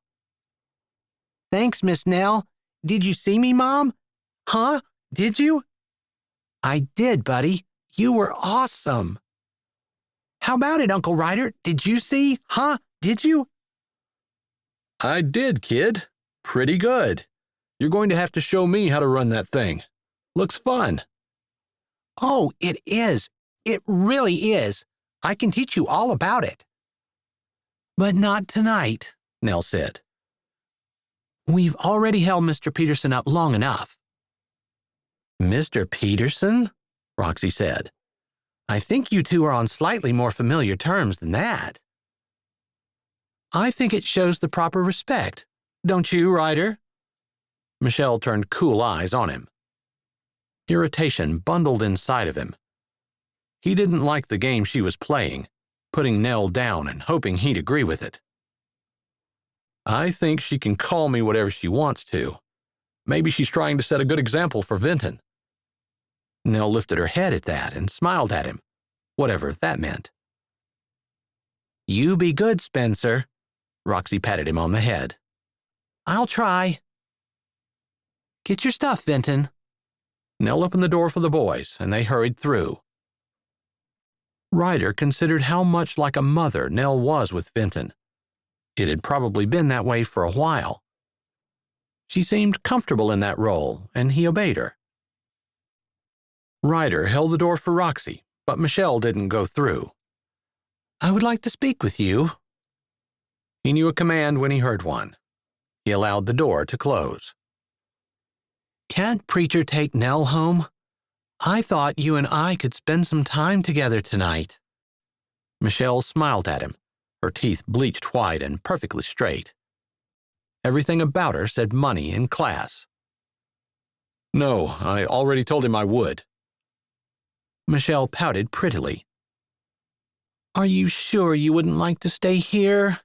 I thought we could open a nice vintage and snuggle on the couch." Ryder was tempted to tell her that didn't sound like anything he'd ever want to do, but he didn't want to have that fight now. "Maybe some other time," he said, reaching around her and opening the door. "You going in?" Her lips pressed together, but she didn't press. She walked in regally. Something that felt like a cold, heavy rock pressed on Ryder's chest. If this was the girl he was going to marry, he should want to spend time with her. He shouldn't be looking forward to riding and talking with someone else. Knowing it to be true, he still shoved that thought to the back of his head. He'd figure out what to do about Michelle later. They pulled out of the drive 10 minutes later and spent the first 30 minutes or so talking about the mini track hoe and what the boys had done with it. "You should have done it, Nell," Vinton said with a laugh in his voice. "I see how that would be fun for you, but it's not really something I'd be interested in." "What about you, Mr. Peterson?" "I think it'd be fun." He couldn't believe he even thought that way. With all the times he'd watched big cranes unload shipping containers from barges and seen the trucks hook up and take them away, he'd never considered that being in the actual crane, running it, might be enjoyable. He'd always had other things on his mind, pushed by the thought that he had to be successful to prove to everyone that just because he inherited his money didn't mean he didn't deserve it. Turns out, he'd not actually inherited anything yet. He'd known that, of course. He'd just thought it was a matter of time. The boys started talking to each other about what they could build and dig with the mini track hoe. He listened for a bit. but he wanted to find out about Nell. "So, we've decided we're friends." He glanced over at her. "But you still call me Mr. Peterson." She grinned. "Seriously? Think we could be a little friendlier than that?" "Mr. Ryder?" she asked impishly. "Better, but still not friendly." He decided to let her off the hook. "We're friends, but I don't know anything about you." "You do. You know where I live. You've even been in my house. And you know my name." He wanted more. "Birthday and social security number?" "Is that how you made your money? Identity theft?" He shrugged, a grin turning up the sides of his mouth. "It's profitable, but no. I try hard to stay on the right side of the law. I'm not really that style conscious, but orange doesn't look good on me." "Actually, I think prison jumpsuits are gray now." "Oh, you've been incarcerated recently." "I only tell my really good friends about my prison record." "Maybe we can talk about it tomorrow then." She laughed, and he relished the sound. The wind wasn't any worse than usual, and the interstate wasn't busy. They fell into an easy conversation about books they'd read, with Nell declaring Pride and Prejudice the best book of all time, and Ryder having to admit he'd neither read the book nor seen the movie. "And you run a multi-billion-dollar company? How? How can you run a company and be so out of touch with regular people?" She was teasing him. He could tell by the quirk of her lip. "I think you mean I'm out of touch with sappy, over-romanced women, in which case, yes, I'd have to agree with you. I don't touch women like that with a 10-foot pole." She raised a brow at him. "That's a good thing. I don't think me and my sappy, over-romanced comrades would appreciate being touched with your 10-foot pole." "It was a metaphorical pole." "I'm going to have to reevaluate our friendship if you keep insisting touching people with poles, any kind of poles, is okay." "Oh? Reevaluating already? Does that mean you're going to bump me up into the really good friend category where I get to find out about your prison record?" "No. That means you're going to be demoted to the level of friend I only talk to when we meet in the grocery store checkout line.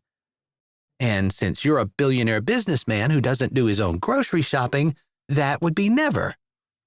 She stuck her tongue out at him. "Whoa, that was big." "You just called my tongue big?" she asked in mock outrage. "If the shoe fits, and that would be a big shoe." She paused, her eyes steady on his, the laughter fading from her face. "You gave me a pair of shoes."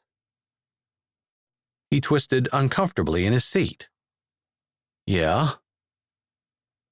Her fingers twisted in her shoulder belt. "Why?" "You probably wouldn't believe me if I told you." "Try me." Her eyes crinkled. "We're friends, right?" He knew his own eyes had to have a devilish glint in them. "So, I suppose if we were on the level of really good friends, I might be able to tell you about the shoes." She tilted her head back, and her laugh filled his SUV. Even though the road was completely deserted, he turned his turn signal on to pull into her driveway. "Are we home?" Vinton asked sleepily from the back. "Sure are, bud," Nell answered easily. "What were you laughing about?" "Mr. Peterson was being funny." "Mr. Peterson? Really?" Ryder whispered. Nell tilted her head toward him. "Grocery store checkout line." Chapter 13. Nell was glowing as she got out in front of her house. The 2-hour ride had felt like a few minutes. She'd had a great time. Vinton begged to be allowed to take Spencer to see the barn. After telling them they could go, Nell turned to Ryder. Want to come in until they're done? Sure. His teeth flashed. Nell shouldered her bag and led the way into the house. She froze in the doorway. Bags of flour, sugar, and cocoa, along with shortening, vanilla, and eggs, sat on the table. Come on in. Not sure what's going on. Looks like someone is baking. Nell is baking. Beth walked out of the living room. Her eyes widened, then she smiled when she saw Ryder. Hey there. Couldn't stay away, huh? Nell ignored her question. I'm baking? Yep. Beth shrugged. The ladies at the church are having a bazaar tomorrow afternoon and Saturday, and they wanted whoopie pies. I told them you wouldn't mind. No, of course not. Nell had wanted to do some work in her own garden, and there were 100 other things on her list to do, but she could make some whoopie pies. Automatically, she pressed her irritation down. She couldn't get upset. Not if she wanted to stay and take care of Vinton. She enjoyed baking anyway. Whoopie pies weren't really pies. They were cookies with icing between them, wrapped in plastic. When do they need them? When do they need the whoopie pies, Britt? Beth hollered without taking her eyes off Ryder. Nell moved into the kitchen. Come on in. You can sit at the table. I'll get it cleaned off. I'll help you, he said, moving behind her. Britt showed up at the doorway. Mrs. Wire wants them at the church at 9 tomorrow morning. Oh, okay. She'd have to do it this evening, but that was okay. Nell picked up a bag of flour. It seemed like an awful lot of stuff on the table. How many does she want?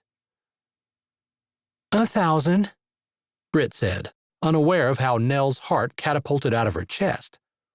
I told her it wouldn't be a problem for you.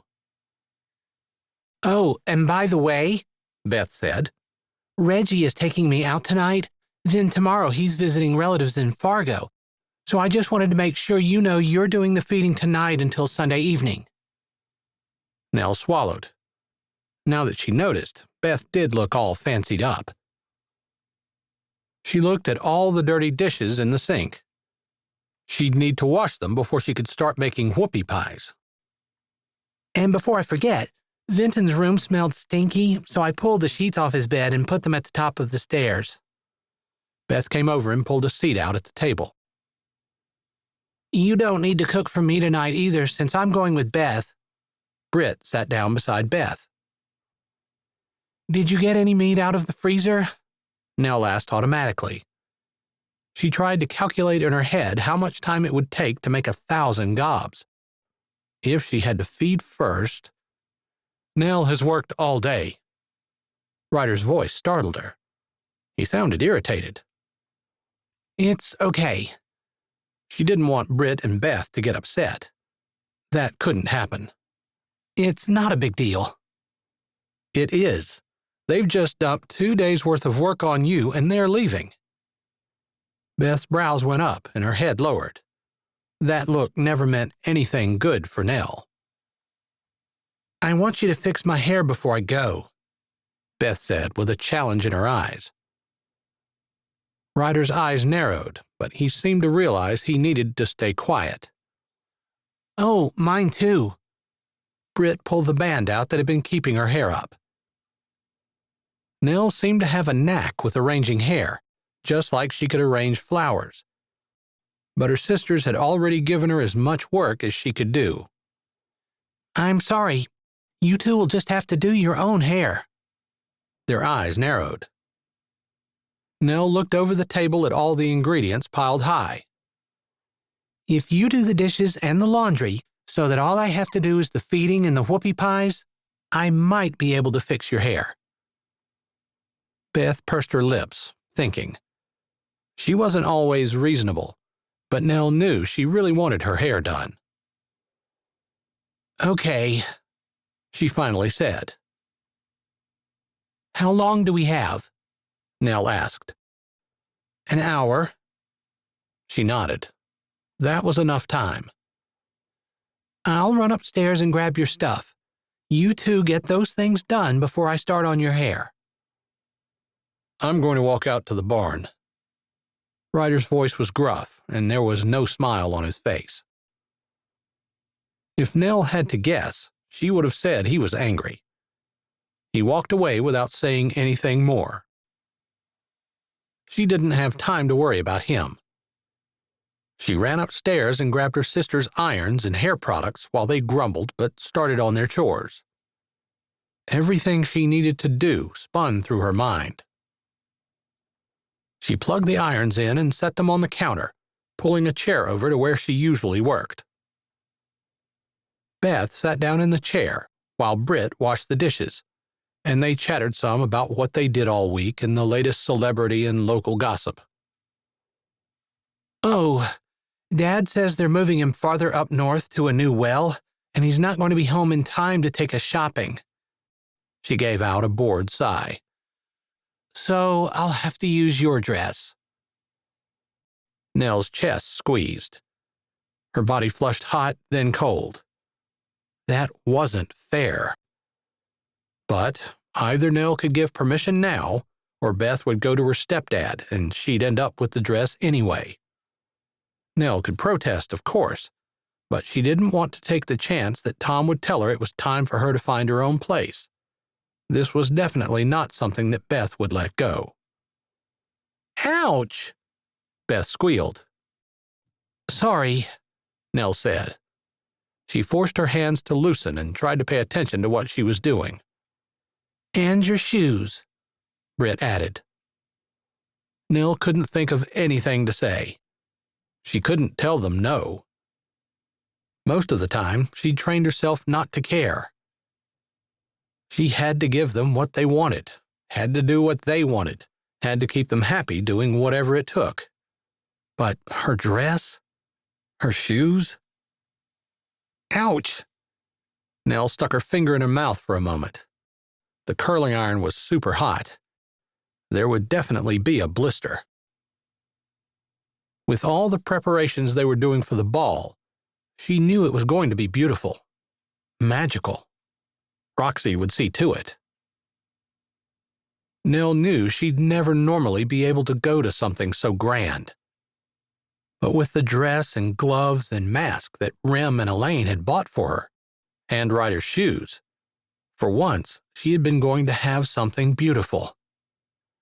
We're the same size, so I knew it would fit, but I tried it on anyway and hung it up back in my closet. Nell bit the inside of her cheek. She was stuck here. For Vinton. The anger and injustice that buzzed like a chainsaw in her chest needed to be shoved aside. Good. I'm glad it fits. She pushed the lump in her throat down and tried to diffuse the scraping pain in her chest. I have a room upstairs in the house. I'm sure you can use it to get ready that night. That way you don't have to ride for 2 hours in the dress. She couldn't bring herself to say, your dress. I'll stay overnight the night before. Of course. Nell squeezed the handle of the curling iron and unwound a springy curl. She allowed it to lay over Beth's shoulder and fall down in front, and she tried not to think about the dress and the ball. She knew it was rigged. Ryder planned to choose Michelle. But it would still be a beautiful, magical evening. And she would get paid to serve at the ball. She'd make money while everyone else was having fun. There wasn't much satisfaction in that thought, but she tried to tell herself that's what she wanted. That she'd be earning money that would help Vinton and her escape from under the thumb of her sisters. The boys ran in just as Nell finished up with Britt's hair. I think you're good to go. Nell squeezed the hairspray button and waved it around Britt's head. Britt held up the hand mirror. Wow, I look great. She set the mirror on the table and stood. I think I hear Reggie's car. Beth went over to the window and looked out. Yeah, he's here. Don't wait up, she called, tapping Vinton on the head as she left and giving Ryder a wink. Nell thought he might have missed it since he wasn't looking at Beth as she swept by. He was too busy glaring at Nell. She gathered up the hair products and instruments, careful not to touch the hot irons. I'm going to run these upstairs. Make yourself at home. I'll be back in a sec. Hey, Nell, is it okay if I take Spence for a ride on Babe? Vinton asked, referring to his horse. Nell paused on her way up the stairs. Keep it to a walk and stay near the house, okay? Babe wouldn't go faster than a walk unless they made her, and she was calm and sweet. She started back up the steps. She could hear the rumble of Ryder's deep voice, but couldn't hear the words. The boy said something, then the door clicked closed. Nell set the hair things down and went back down, grateful that her sisters had done the blankets for Vinton's bed at least. Ryder stood in the doorway to the kitchen, dark shadows on his face. Nell took a deep breath and stopped with plenty of distance between them. We've only been friends for 2 hours and you're angry at me already? His lip twitched. It's been 3 hours, and yes, I'm angry. Oh, 3 hours. Then it's okay. She pressed forward. I need to get started with the whoopie pies. He took hold of her upper arm. Not hard, but it stopped her. Are you a servant here? He asked roughly.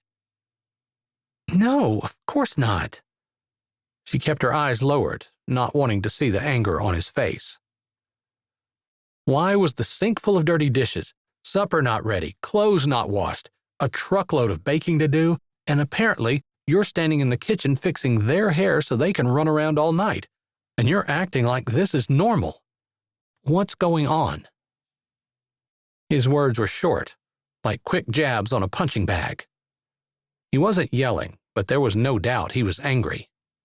As your friend, I'm telling you, this is wrong. You don't understand everything, she said firmly. She pulled her arm away and pushed through the doorway. He moved, allowing her to go, but she could feel his eyes on her. He'd stood with legs planted and arms crossed over his chest when she'd gotten Vinton's used laundry from the 4 days on the ranch started. Make me understand. She threw a package of frozen hamburger in the microwave, grateful the dishes had been done. Supper first. You're pushing the boundaries of our friendship. She got the mixer out. My life doesn't concern you. You're allowing them to walk all over you, treat you like less than a servant in your own home. First of all, there's nothing wrong with being a servant. The last shall be first, eventually. But more to the point, I don't have to answer to you. He grunted a sigh. She jumped when his hand landed on her shoulder. I care about you. Turning the water off, she whirled to face him, her stomach angry like the whirling of wheat in a storm. You know what I don't understand? He shook his head slowly. Let me tell you. She crossed her arms over her boiling chest. There's going to be a ball at Sweetwater Ranch in just a few weeks. Your sister told me that it's so you can fulfill the stipulations of your inheritance and choose a wife. She lifted her brows in question. His lips pulled back, but he nodded slowly. Michelle is going to be the woman you choose? Again, she lifted her brows. He nodded, even more slowly. What are you doing in my kitchen? She emphasized each word. He flinched, almost imperceptibly, but when he answered, his words were calm. You and I are friends. Right, friends. But if someone wanted to marry me, I'd be pretty jacked if he were spending the evening with a female friend instead of me. You don't understand. She smiled and softened her tone.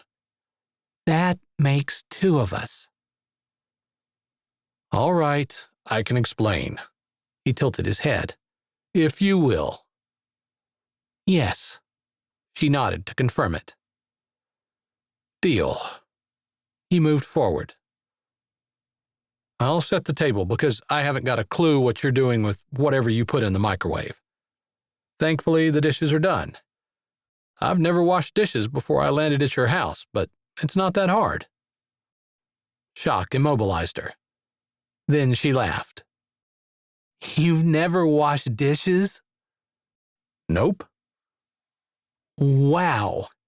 Someone led a sheltered life. His laugh vibrated down her back. The more time she spent with Ryder, the more she liked him. And that wasn't good. You're not planning on staying in North Dakota, are you? She had to ask. Just for a year, he said easily. But you're first. No more questions from me until you explain to me why your sisters treat you like an indentured servant. There's no indenture. I think those had a limit of 7 years, didn't they? You're splitting hairs. Speak to me. This ranch was my mom's. It's been in her family for a lot of generations. I don't even know how many. But she grew up here and loved it. Nell flipped the meat and turned the microwave back on low power. She married my dad, and he died when I was little. She had a few memories of him, but the pain of losing him wasn't nearly as sharp and deep as the pain of losing her mom. But, of course, she married again. Tom had Beth and Britt from a previous marriage. My mom got sick, then died, and the ranch is Tom's. I don't feel like you're telling me anything. That was the background. You need it. Be patient. I've been patiently waiting for a while. You've been waiting impatiently for 5 minutes, tops.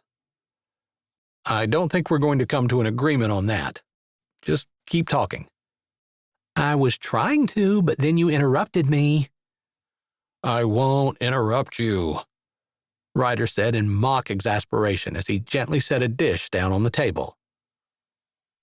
Nell was tempted to tell him he could set them down a lot harder, but she got back to her story. Vinton, of course, is Tom and my mom's son, my half-brother. My dad's gone a lot, and my mom was sick for a few years, and I've been the one mostly raising him. I've noticed he's almost more like a son to you than a brother. Yeah, that's why I haven't left. I promised my mom when she first became sick.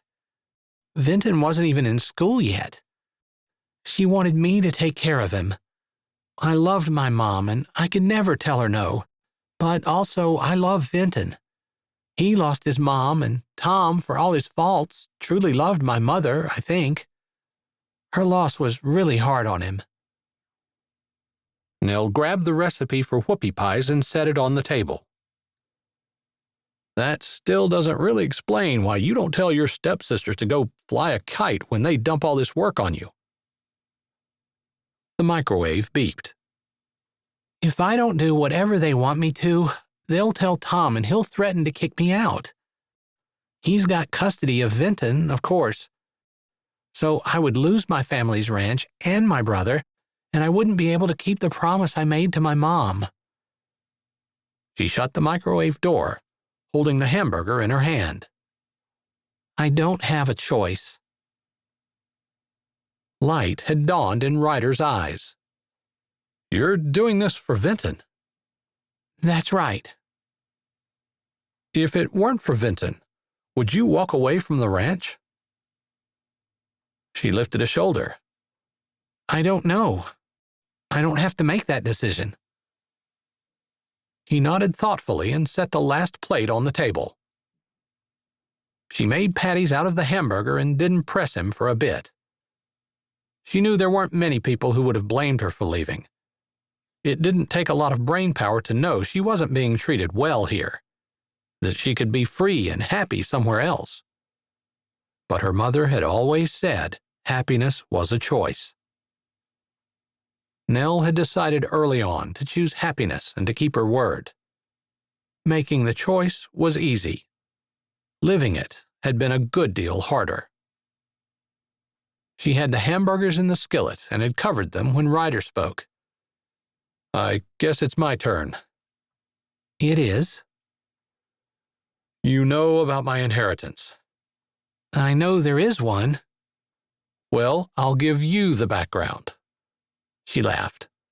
"Fair is fair, I suppose." "My dad's not in the picture. I was groomed to take over my uncle's business. Uncle Howard, owner of Sweetwater Ranch. Billionaire. My mom was, and still is, a part of the business. She doesn't work, per se, but business is often as much about who you know, who knows you, and that all happens on the social scene." He sighed and set a spoon down beside a plate. "Is this making sense to you?" "Yeah," she said, although she had no clue what he was saying. "It's always been the plan that I would be the head of the business, inherit his stock and money, and take ownership when he died.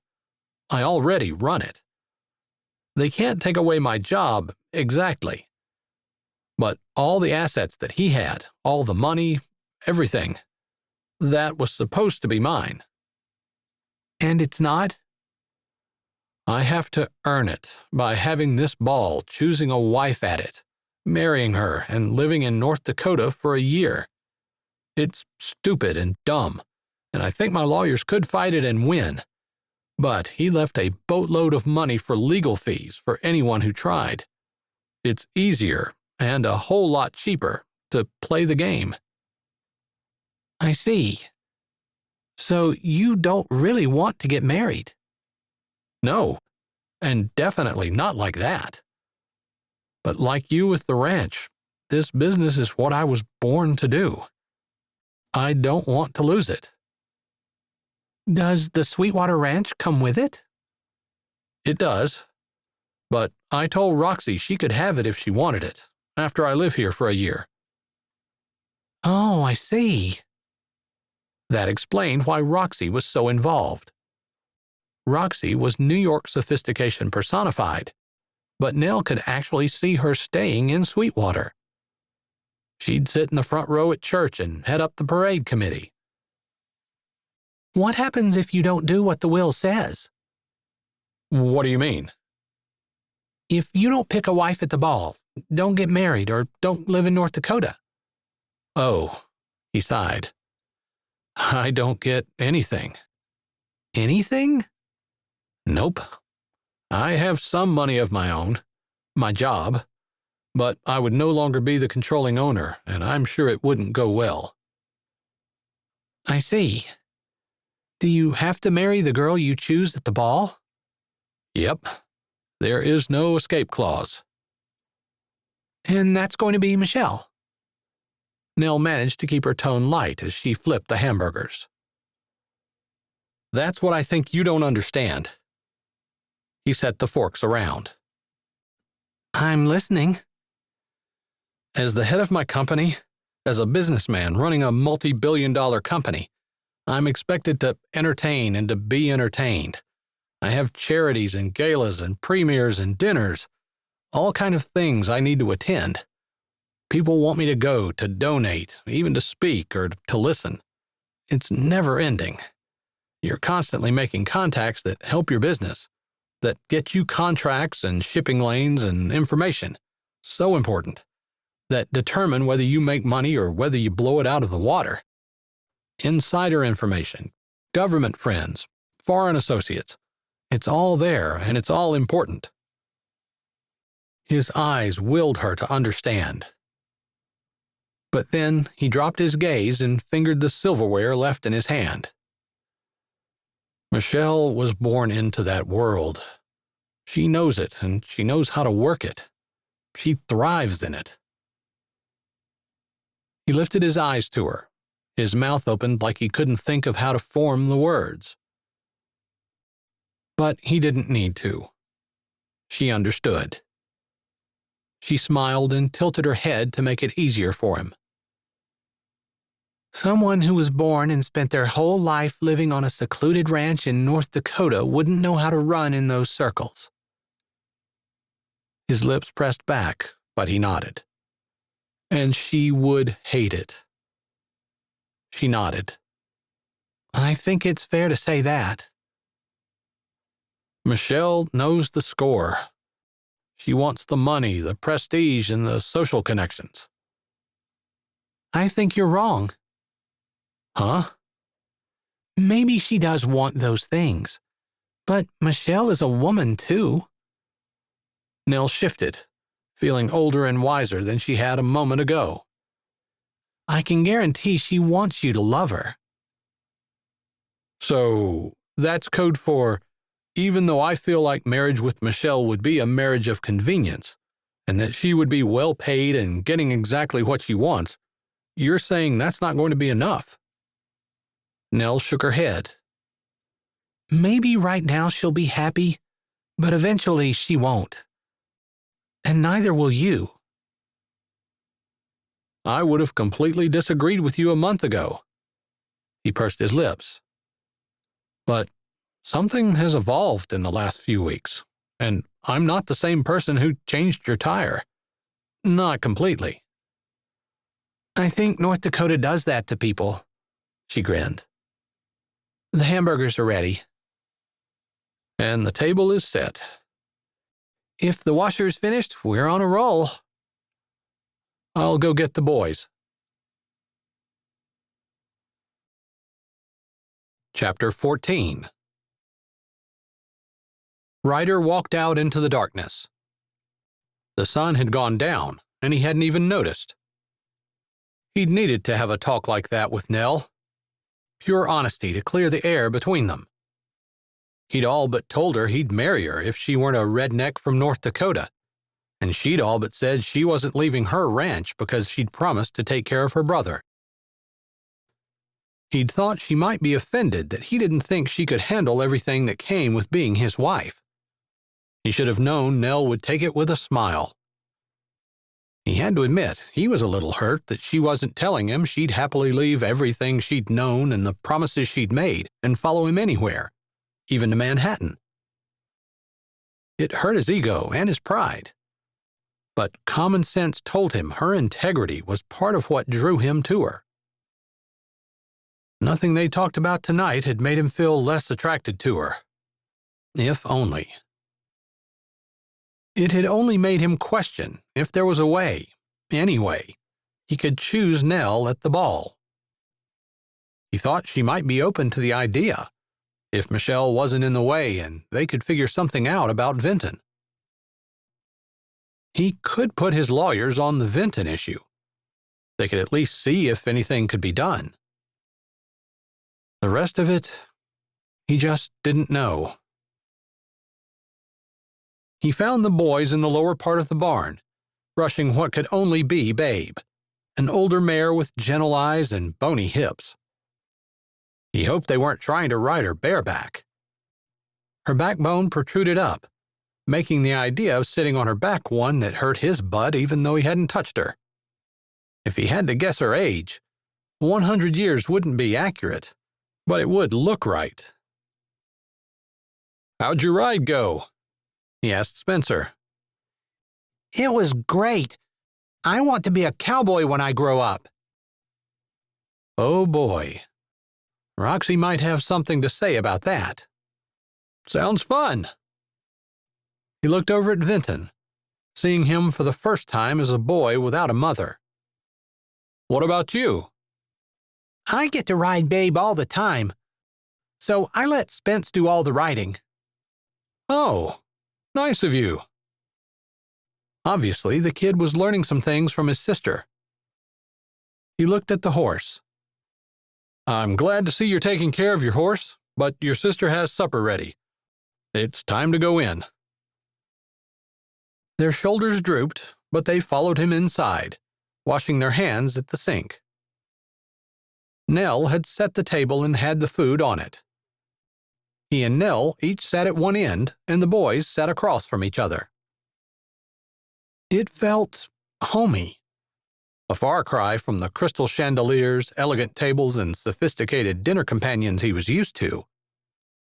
There wasn't anything wrong with elegance and class, but there was a comfortable hominess here that wove peace into his soul. He looked down the table at Nell's blonde head and sweet smile as she spoke with Spencer and Vinton. He could see the love she had for her brother. And if she were frustrated with the way her sisters treated her, there was no sign of impatience or discontent in her eyes. He already knew she'd sacrifice to keep her word. She wouldn't be the kind of woman who'd constantly be looking for something or someone better. She wouldn't complain that he neglected her or didn't spend enough time or money on her. But she wouldn't be happy in his life. He knew that for a certainty. "I've never seen you ride horses, Uncle Ryder." Spencer took a big bite of his hamburger. He chewed with his mouth closed, but Ryder was pretty sure Roxy would be horrified that her son had ketchup on both cheeks and had gotten almost half the hamburger in his mouth in that bite. "I've been out riding with Preacher some. We'll have to take you guys the next time we go. Normally we're in the truck or on an ATV, though." He'd barely been able to walk the one time he and Preacher had taken the horses for a morning. "Maybe Nell could come too. She hardly ever rides anymore, but Mom said when she and Babe were younger, they rode all over the place together." Nell gave Vinton a quelling look. "That was a lot of years ago. I haven't ridden for a long time. Plus, when I'm at Sweetwater, I'm working, not playing." "I think if you have time to play flashlight tag, you could probably find some time to go for a ride with us some evening next week," Ryder said. Nell lifted a brow. A whole conversation replayed between them as they looked at each other from the ends of the table. He'd thought he knew a little something about women, but maybe Nell was right. Maybe Michelle would never be happy with what he was going to propose to her. But maybe he was reconsidering that whole deal. Whoa. He looked away first. Was he? Was he considering choosing someone other than Michelle? Choosing Nell? The thought rocked him. Would she take him? He glanced back across at her, but she was chewing on her hamburger and nodding at some story the boys were telling her about horses and riding and ranches and how they were studying that in school now, too. But she was made to be here, eating at the rough table with her family on an isolated farm in the middle of nowhere, getting ready to bake a bunch of stuff for the little church down the road, going to be tired because she'd worked all day and ready to get up before the sun and do it all again tomorrow. It didn't seem like much of a life. Not like his. He was important. People needed him. They respected his ideas and opinions. He was responsible for moving goods across oceans and continents. He ran with the power players. He was a power player. He put the rest of his hamburger in his mouth and chewed thoughtfully, watching Nell. She caught him staring, but he didn't look away. "Want another?" "I had two. That's enough." She nodded. "We fed when I was out the first time. Vinton said he knew what to do." Vinton glowed as she gave him a pleased smile. "He does," she said. "Then everything out there should be taken care of." "That's great." She looked around. The boys had been done for a while. "You guys can stay as long as you like, but I need to get started on the whoopie pies." "We're going to help," Ryder said, surprising himself.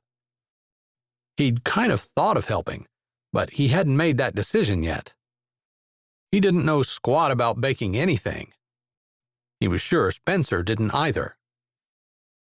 "You don't have to," Nell said immediately. Her emerald eyes met his. Something tugged in the area of his heart. I know. Suddenly, his mouth was dry and his throat was tight. He took a drink of his water, pulling his eyes away from Nell's, and gave a little cough. Let's get the table cleared off and see what we can do to help, boys. He thought they might groan, but Vinton was eager. This will be fun, Spence. Nell will even let us taste the batter if we help wash the dishes at the end. Taste the batter? Spencer wrinkled his nose. The batter is better than the cookies. Even Ryder's brows drew down at that. Really? He glanced at Nell. Her lips curved up at his expression. You'll see, she said enigmatically. I might see, but I don't think I'm going to taste. Why not? She asked, picking up the plates. Because it sounds gross? Who ever heard of eating batter? Won't it make you sick? She stopped with the plates in her hand and tilted her head. Really?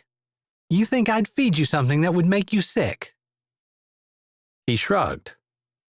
Her look became thoughtful. Am I in your will? He snorted. That's not funny. Are you going to put a stipulation in there? Like I have to walk on my hands the entire way across North Dakota? He stood, grabbing glasses. Make it challenging. You have to walk on your hands the whole way across Texas. On my hands the whole way across North Dakota in the winter. Okay. Yeah, that's challenging. She looked at the boys. I think the man just said I won. No, I did not say that. You didn't have to, Vinton said with a smirk. Do you drink coffee? Nell asked, opening the cupboard and taking down the coffee canister. Whoa! Whiplash from the subject change. He set the glasses on the counter beside the plates. We need some for the whoopie pies. Batter is sounding better with coffee in it. I'm going to make myself a cup. I'll make you some too. And me, Vinton said, throwing the rag he just used to wipe the table into the sink like he was throwing a basketball into a hoop. No coffee for children under the age of 16. Nell turned the water on. Sure, I'll take a cup. He had a feeling he was going to need it. And he did. It was almost 2 a.m. when they wrapped the last whoopie pie. The boys had long since fallen asleep. Vinton on a chair at the table, and Spencer sprawled out on the floor. I really appreciate your help. Nell set the plastic wrap on the table and rubbed her eyes. Obviously, I'd still be working if you hadn't stayed. That's what friends are for. Ryder yawned. I think this goes beyond the requirements of friendship, Nell said, her voice a little scratchy. Ryder studied her for a moment, waiting for her to look at him so she understood what he was saying. I'm okay with that. Pulling both lips in, she bit them, her gaze going to the side. She shook her head. We talked about this earlier. You're right about me in the city. I wouldn't fit in. Your friends would think I was weird, and I would hate the restrictions and having to conform to their narrow-minded way of how I should look and think and talk. I would embarrass you. No. The denial sprang to his lips from a chest that squeezed hard. She put her hand up. You know I'm right. You just said it. Her voice, already low, lowered even more as she looked at Vinton, his head on his arm, his mouth open and snoring softly. I couldn't leave Vinton anyway. You agreed to give me friendship. He wasn't sure exactly what he wanted, but he didn't want her telling him no. Yes. Then be my friend until the ball. My very good friend. He heard the desperation in his voice and could do nothing to hide it. She nodded. I'm not sure that's something I choose. I think that's something that's happened. Something that had to happen when you work with me until 2 a.m. just to help me out. You're my very good friend. Chapter 15. Clay came to pick them up on Sunday afternoon. Nell had to admit she was disappointed. She'd been looking forward to seeing Ryder. Vinton and she were ready with their things. She dug her rose up. It was sitting on their porch. She grabbed it, and they were out and in his truck before Clay could get out. She debated not asking about Ryder, but thankfully, Vinton didn't have any qualms. They weren't even out of the driveway before he said, "Why didn't Ryder pick us up?" Clay's eyes crinkled as he glanced in the rearview mirror at Vinton. He had some business stuff come up, and he needed to fly back to New York. His teeth flashed. Why? Don't you like my driving? Ryder said he'd take us for a horse ride. I thought maybe we'd do that tonight. I can ride, you know. I'm sure you can, but Ryder won't be back until at least Tuesday. Oh. Vinton looked crestfallen. Tuesday morning or Tuesday evening? I don't know. Relax, Vin, Nell said. I'm sure Ryder won't forget, but you have to remember he has a business to run. Well, not exactly. Clay pulled out on the road. He has someone in charge of the business, but I guess they ran into a few problems and needed him. He left early Friday morning. Nell felt bad about that, since he wouldn't have even gotten back to the Sweetwater Ranch until almost 4 a.m., after not leaving her house until after 2. She threw herself into working, getting her rose in the greenhouse and in enough heat to force it to bud and bloom. It was risky, and she might end up losing it, but it was the perfect centerpiece for the landscaping Roxy had planned. When she'd mentioned it, Roxy had thought it was perfect. If Ryder made it home on Tuesday, she never saw him. She worked with Roxy the next day, and Roxy must have noticed that a few times Nell had trouble concentrating. Roxy shuffled the drawings and instructions in her hand. She glanced around. All the landscapers were on the other side of the house as Roxy and Nell had been working on the swirling brick pattern and coordinating it with the low stone wall and fountain that were scheduled to be built early the next week. As gently as Nell had ever heard her speak, Roxy said, "Sit here with me for a minute." She indicated one of the stone benches that had been delivered the day before.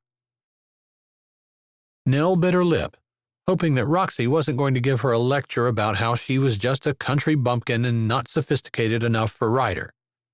She could handle anything but that. I don't think I've ever told you about my husband. Nell's head lifted. No, you haven't. And of course Roxy knew that. She tapped the papers on her leg, lining up the already straight sides. He was just like Ryder. They were friends, in fact. I don't want you thinking that I think I'm perfect or anything. Our divorce wasn't all his fault. But he was busy with his business and making money, and I had a baby and felt like he never spent time with us. She sighed, long and deep, fingering the plans in her hand. I'm sure our story is like a million others. Her hand waved around, then landed softly, touching Nell's. I don't want it to be yours. Nell tilted her head. I know there's an attraction between you and Ryder. At first, I resented it because I'd already matched Michelle and Ryder. They're perfect for each other. They understand each other. She knows his world and is wise in the ways of it. Her eyes became pitying. You don't. Trust me when I say I'd love to have you for a sister-in-law, but it just wouldn't work. I'm sorry I've given that impression. Ryder and I have talked about this, and I know that he's choosing Michelle. Nell looked down at her lap. I do appreciate your concern. I don't want to hurt your feelings. In fact, I felt I needed to say something to protect you. Ryder's my brother, and I love him, but he's had beautiful women, on both arms at times. Maybe I'm wrong, but I think you've had a lot less experience, and I don't want to see you get your heart broken. The wind blew, ruffling Nell's short hair. She tucked it behind her ear. You should let it grow. I love long hair. Why is yours short? I think my sisters didn't like it. They kind of pressured me into getting it cut. Beth had been jealous of her waist-length blonde hair and the attention it garnered. She had insisted Nell cut it. Or else. A growl came from behind them. I'm not going to say anything about that, although I would like to. Roxy stood and whirled around. You shouldn't sneak up on people like that. I wasn't sneaking. Nell stood more slowly, her heart thumping. She turned. Ryder wore jeans and boots and a cream cowboy hat. His eyes were hot on hers. It wasn't a friendly look. She dropped her gaze. Hi. He blew out a frustrated breath. It's good to see you too, friend. He emphasized friend, but Nell didn't look up. Roxy had been very kind, but what she'd just done was warn her away from Ryder. Whether it was for her own good or because Roxy didn't want Nell coming between Michelle and Ryder, Nell couldn't say for sure. I promised you and the boys a ride. I was hoping you could knock off this afternoon and we could ride out. There was just a hint of insecurity in his voice, and it made Nell look up. His eyes searched hers, not quite as confident as he normally was. Nell hated to tell him no. She wanted to ride, and she didn't want to reject him, but Roxy's warning had bolstered her own common sense. I can't really take off. We're barely going to squeak in under the deadline as it is. Out of the corner of her eye, she could see Roxy's satisfied smile. I can go. Michelle strode over, elegant and slender even in the jeans and white shirt she wore. Nell looked back at Ryder. His eyes bored into hers. Her chest tightened and her breath became fast and shallow. It took more effort than she thought she had, but she turned her whole body away from him. Her voice was only a little unsteady when she said, I think the boys and Gina would love to go with you and Michelle. Fine. His tone was flat. She hated it, but she couldn't allow herself to look at him. She might end up begging him to take her along. Guess we'll go find the kids and saddle the horses. I'll see you two later. Michelle gave them a serene smile and slipped over, taking Ryder's arm and saying something about the weather as they turned to go. Nell didn't watch them walk away. Roxy's hand landed on her arm. I know that was hard, but I do think it's for the best. I'm sure you're probably right. Nell knew it wasn't a matter of being good enough. It was a matter of being right. Still, she couldn't help feeling a little bit like she was lacking. I'm getting the feeling you're discouraged, Roxy sighed. I don't usually get all sentimental, but I do want to thank you for what you've done with Spencer. I think I need to loosen up as a mother and maybe not be afraid to have fun with my son. A thought like that wouldn't have entered my mind before you. Nell usually didn't have a problem getting her lips to turn up, but it was a struggle to smile at Roxy. Thanks. I appreciate your saying so. They sat quietly for a few seconds. Well, let's get this design figured out. I haven't been off this ranch in forever. Maybe we can take the boys into Sweetwater for ice cream later. Us? Nell couldn't help but ask. She liked Roxy, but she really wasn't sure that Roxy liked her enough to hang out with her. Yes. She took her hand off Nell's arm. Sure. Okay, let's plan on 7. After supper, the boys eagerly showered and changed. Gina was with her grandmother and couldn't come. Nell had to smile at the boys' childish enthusiasm. She'd had trouble getting enthused about anything. Although fairly certain that Roxy was right about Ryder, that didn't make it easier for her to feel okay about turning his invitation down and then having Michelle take her place. When Nell walked out on the porch in clean jeans and a flowy blouse, she was a little surprised to see one of the cowhands turned landscaper that had been working all day, standing there all cleaned up as well. She greeted him but figured it was none of her business what he was doing there, rather than spending the evening at the cabins where the hired help stayed. She'd put one foot on the top step when he said, "Guess we're going out for ice cream tonight, huh?" Her eyes blinked about 3 times, and a hot, hard lump settled in her chest. Excuse me? "Roxy said you and me were taking the boys out for ice cream." The guy seemed nice, and he looked just as good as any other guy in a nice shirt, jeans, and boots. But he didn't make her heart thump, and there was no soul pull. Did Roxy mention whether she was going? "Nope. Said you and me was taking 'em." Nell's jaw tightened, and her hands fisted. If Roxy was in front of her, she'd want to have her fingers squeezing her neck. The boys came racing around the side of the house. They'd been ready 20 minutes ago, and Nell had finally sent them outside to keep them from asking her every 30 seconds how much longer she was going to be. Are you finally ready? Vinton asked. Yay, let's go! Spencer yelled. They ran to the vehicle that was parked in front of the house, an SUV that everyone used to run errands on the ranch. Nell didn't want to disappoint the boys, and she didn't want to hurt this man's feelings. She turned to him. I'm sorry, I don't know your name. Will Shetfield, ma'am. I'm Nell. I know. The man's cheeks blushed a cute shade of red. Nell felt bad.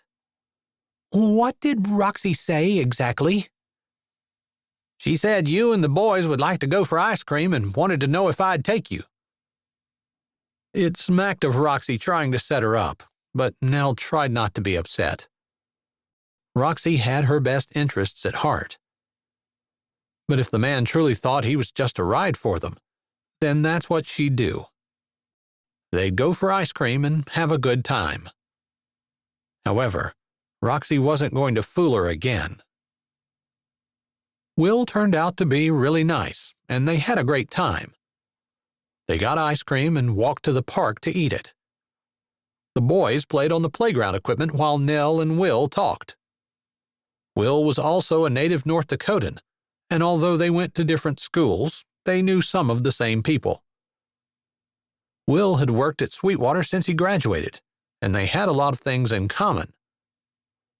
There was nothing but friendship between them, but they talked until well after dark. I didn't mean to keep you out so late, Will said as they pulled in front of the house. It's not a problem. I think we all had a good time.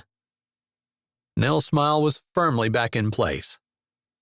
You boys need to run up and get your teeth brushed and be ready for bed. There was a bit of grumbling, but they thanked Will and ran into the house. Nell opened her door. She spoke when Will reached for his door latch as well. You don't need to get out. I can get in the house. Nope, I'll walk you to the door. I'll take care of it. Ryder's voice came out of the darkness, a low, almost angry growl. Will's eyes widened. Recognition flashed. Everyone knew the boss of Sweetwater Ranch. It wasn't hard to read the look on his face. He didn't want to lose his job over an argument about walking Nell to the door. His eyes lowered to Nell's. "Is that okay with you?"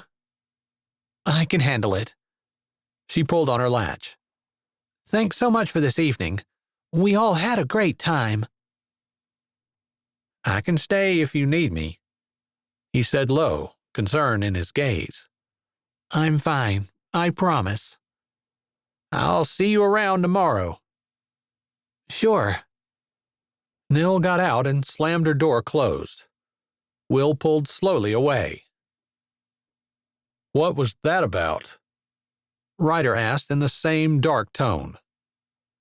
Nell searched the yard, finally finding him standing with arms crossed over and his shoulder leaning against a post that would be used as a light pole for the masked ball.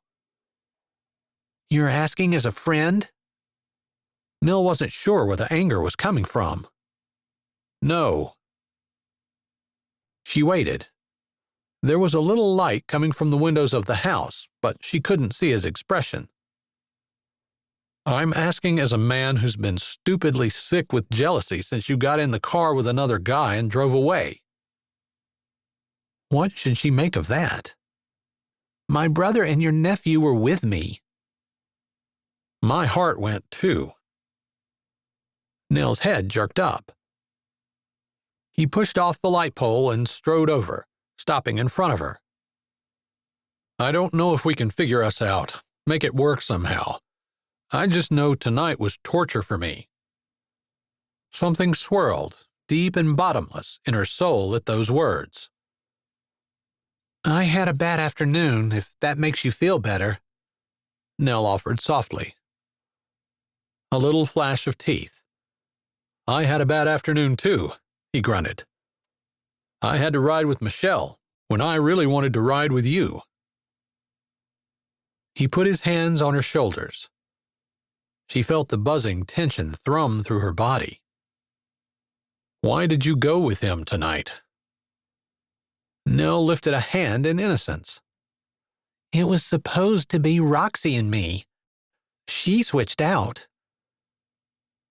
"She really wants Michelle and me to end up together." Nell stared at the top button of his shirt. "Roxy told me that you've been with a lot of girls and basically you'll hurt me because I'm not in your league." His lips tightened. She thought he was going to deny it. But he said, "I guess that's kind of true." "That you're going to hurt me?" "No." "I thought we could just be friends, but she thought I would fall in love with you and you would break my heart." Maybe candor was something she wished she didn't have so much of. His hand touched her face lightly, carefully cupping her cheek. "Is you falling in love with me a possibility?" Nell's eyes traced the V of his chest where his shirt opened below his neck. "I'm afraid it might be." "There's a real possibility of me doing the same thing with you." Her eyes moved to his. His words made her heart jump and kick. Could he be serious? "I don't think Roxy thought I should trust you." "The last thing in the world I want to do is hurt you." His hand moved from her cheek into her short hair. I think you have that power over me, too. I can't say I like it very much." He moved closer. "It made me want to chase after you tonight and rip Will out of the car. I want to be the man beside you." She didn't know what to say. She wasn't the one with $1 billion inheritance and a whole ball being set up for her to choose someone to marry. She was just a North Dakota farm girl. Her life was simple, had been simple. And she liked it that way. She didn't want the complications. But she did want Ryder. With all her heart and soul. She wanted to step into his embrace and truly belong there. The porch light came on. Nell stepped back. His hand dropped. She might want it, but that didn't make it her reality. "I better go in," she said, low. Even she could hear the disappointment in her tone. She turned. "Nell?" She stopped but didn't look back at him. "Yeah?" "We're still very good friends?" Her lips curved and she laughed. "Yes." "Good night." Chapter 16. A week later, Ryder got a call from Brad in the middle of the day. They'd been working on putting a new watering system in the back pasture, and when his phone buzzed, he was halfway between the barn and the field going back to get a different wrench. He stopped his ATV and answered. "Did you get those shoes back?" Brad asked, out of breath. "Hello, I'm fine, thank you, and all the other pleasantries that you skipped." Ryder couldn't help teasing him. He'd just seen Nell at lunch, and she always had a smile, but she had a special one for him where her cheeks got pink and her eyelids drooped just a little. It made his heart sing every time. How could a smile like that not make a man feel amazing? "This is important."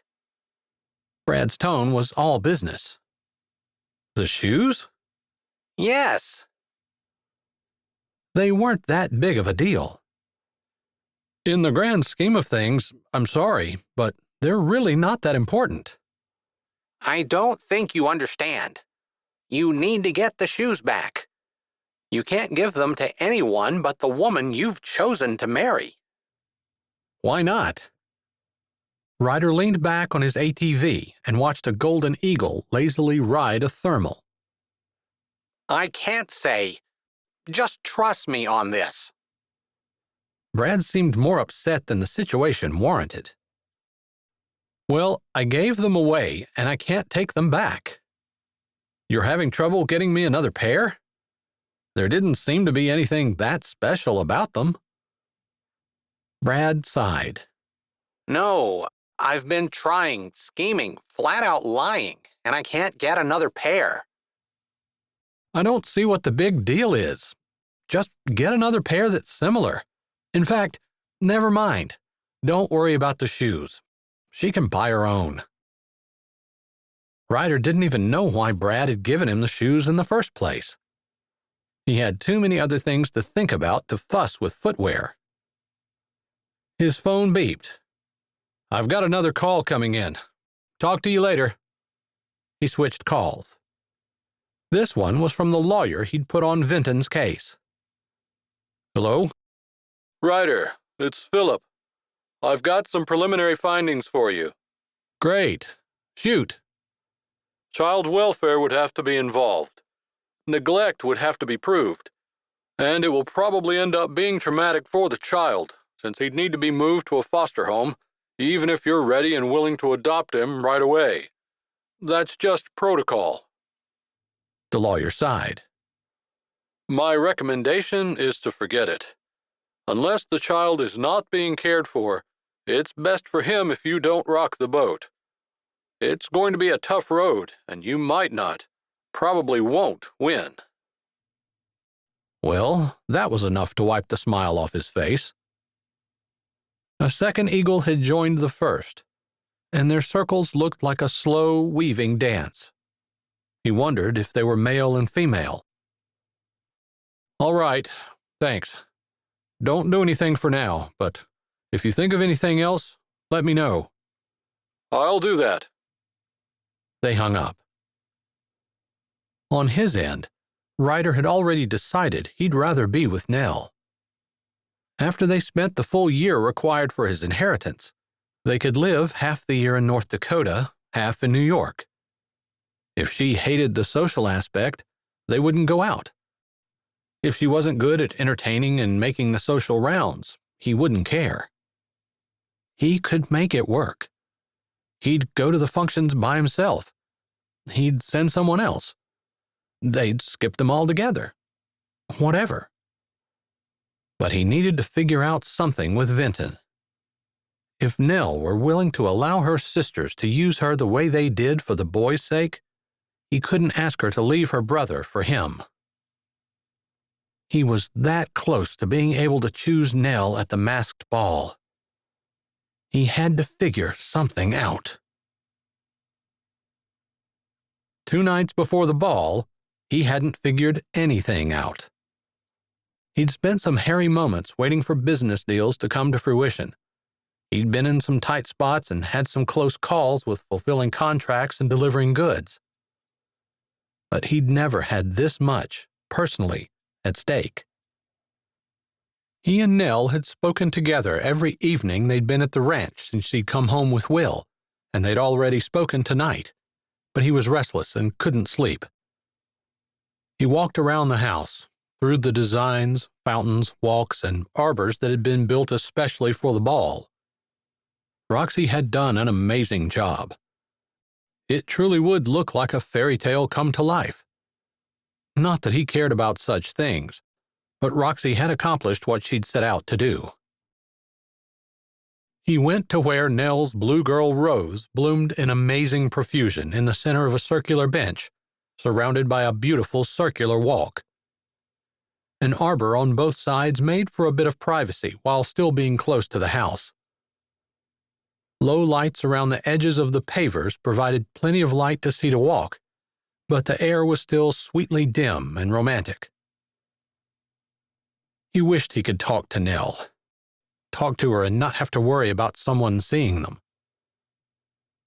As though he'd conjured her up, a figure stole out of the house. "Ryder, is that you?" She wore a flowing light blue sundress with a sweater and almost looked like an angel. "Nell, how did you know I was thinking about you?" "I didn't, but I saw you walk across the driveway through my window." "You can't sleep either?" "No." "Take a ride with me." "Okay." She didn't hesitate. He grinned, grabbing her hand. It was cool in his, although now, after 6 weeks on the ranch, his calluses matched hers. "Come on." They laughed quietly together as they hurried through the artful landscaping and to the garage where he kept his Lamborghini. He opened her door. She hesitated, looking up at him as though to check to see if it was okay for her to touch it. "You're worth more than the car. Get in." "I just don't want to break anything." "Maybe you want to drive." She laughed and sat. "Not tonight." He closed her door and walked around, feeling good. It was true. Nell was worth far more than his car. He'd give it up in a heartbeat to be able to have her. Nell settled back in the plush luxury of whatever kind of fancy car Ryder had. It was the same bright red one that he'd been driving the day he stopped and changed her tire. It seemed like so long ago. She was glad he'd come for her tonight. Maybe he hadn't exactly come for her, but whatever. Tomorrow night, Beth would be at the ranch, and she'd be busy doing last-minute things. Plus, just a bit more time and Ryder would pick his future wife. He'd mentioned a couple of nights ago that he was willing to work out a compromise about where they'd live and stay and their social obligations. His concern was for Vinton. She'd lain awake wondering if she could give up her brother, leaving him, to be with the man she'd fallen in love with. It was a choice that made her insides feel like they were filled with crushed aluminum cans. A phone call from Beth tonight had thrown them into even more chaos. "Beth said Dad's moving to Oklahoma." Ryder glanced at her before looking back at the road as he pulled out. "Really? Why?"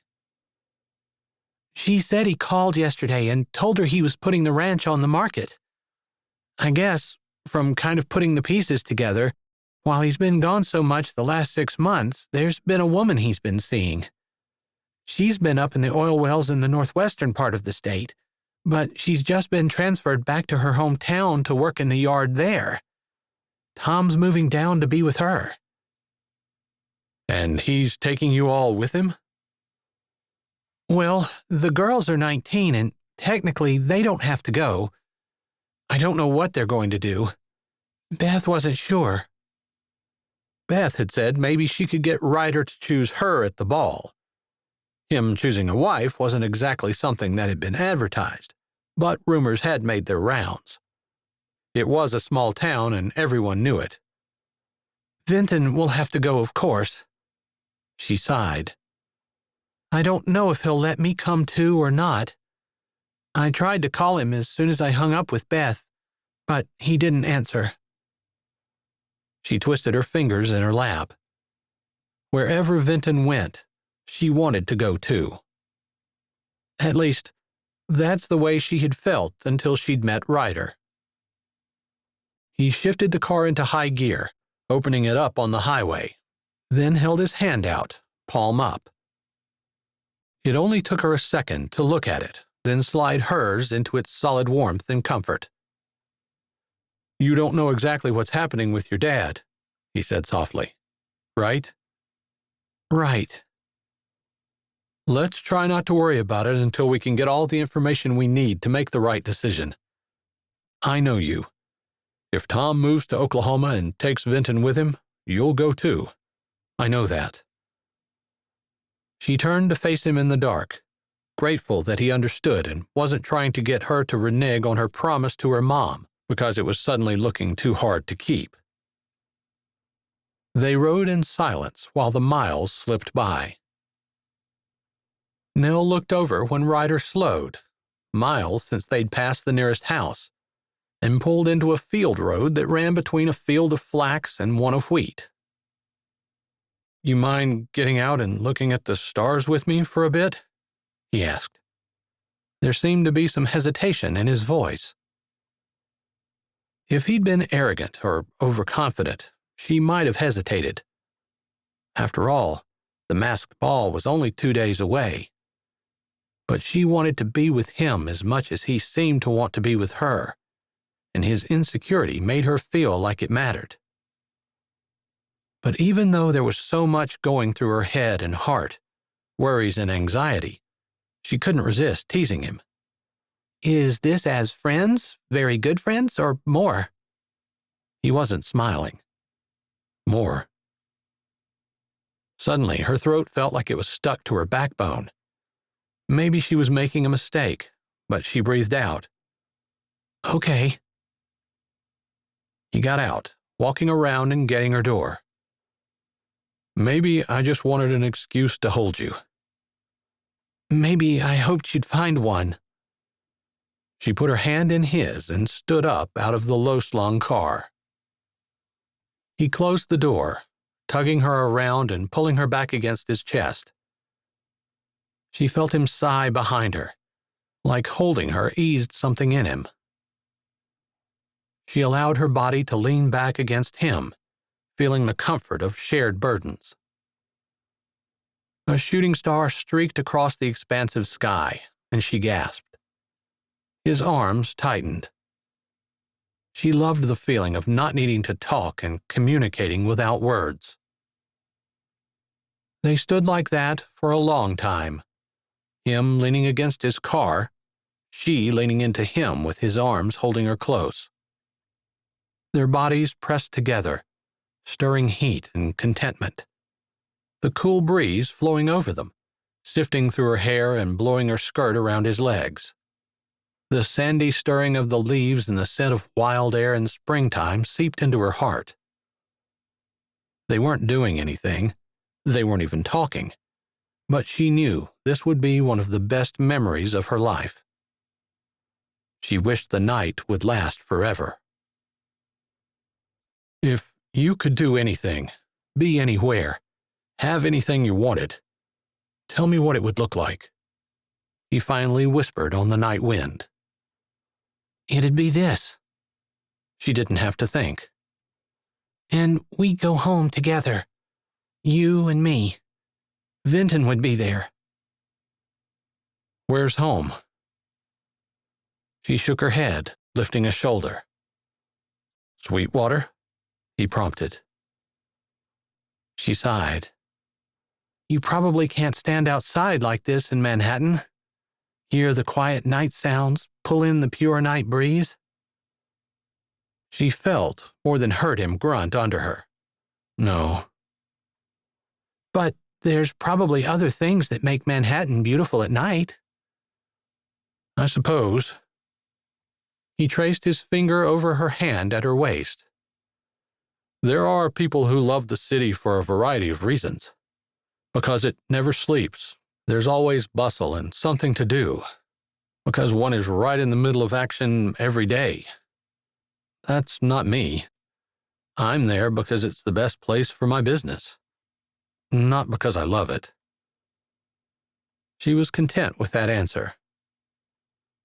Where would you be if you could be anywhere? He asked again. This time, she turned in his arms. Their bodies pressed together, and she looked up at him, sincere. With you. Something flared in his eyes. His hands tightened at her waist. Anywhere? He prompted.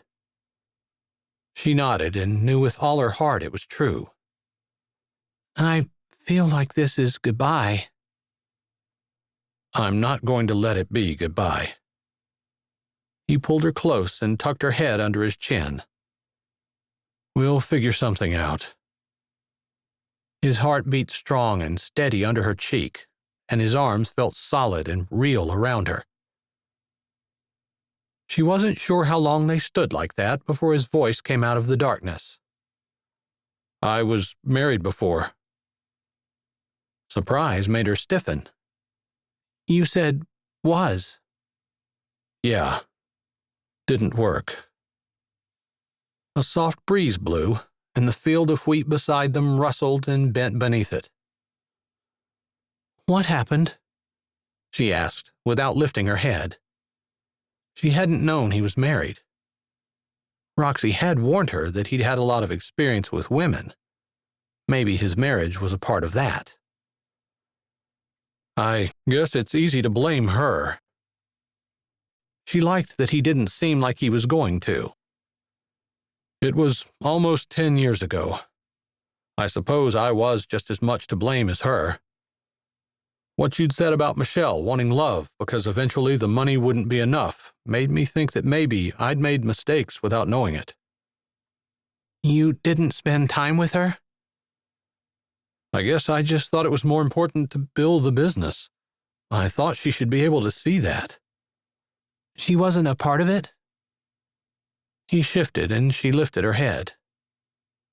Should she have been? He asked, like he'd never thought of it. Nell shrugged. She didn't know. She hadn't really thought about marriage, with her mother and Vinton and the ranch and everything in her life. But when you get married, it seems like you'd want to build something together, rather than be isolated in your own world. Shared goals, shared dreams, shared workload. I mean, I know it's not possible all of the time, but don't you feel a special, stronger connection with someone that you build something with? Wouldn't that make a marriage stronger? He grunted. If you can stand to be together with each other that much. I guess that's just learning to get along. The moon went behind a cloud and she couldn't see his face, but his hand came up to brush her hair back before trailing down her cheek. She demanded a big settlement, and that made me feel like all she wanted was money all along. But maybe the money was her way of making up for what she wanted from me, but never got. He swallowed. The moon shone brightly once more, but his face was shadowed as he bent his head toward her. And that was my fault. I never felt this burning desire to be wherever she was. What you said about building something, I get that. I want that. I want to be beside you, working together. His breath came out softly. It's my fault for marrying her in the first place when what I felt for her is just a tiny shadow of what I feel now. Nell ran her hands up his rib cage and around his shoulders. I think marriage is about working together, being together, but also lifting your partner up, making them look better. When being with your partner makes you a better person, when they cause you to be something or someone you couldn't be on your own, someone better. Nell ran the tips of her fingers through the short hair on the back of his neck. Her stomach cramped, but the words on her lips came out anyway. Kissing is good too. He snorted and his teeth shone in the moonlight. Actually, I don't think that's funny. What do you know about kissing and who have you been learning it from? You almost kissed me twice. It leaves a girl wondering what it could be like. She could hardly believe she was saying it, but the darkness and the wild wind and the warm strength of the man pressed close to her made her want to step out, if only for tonight, and have the memories to cherish, no matter what ended up happening at the ball. His smile was wolfish. Really? Guess there's only one way to solve that problem. But his smile faded. I don't want there to be any regrets between us. I think I would regret it if you never kissed me. She tilted her head just a little. But I don't want you to have any regrets. I'd only regret I didn't do it sooner. Their breath mingled as his head went down, their bodies pressed together.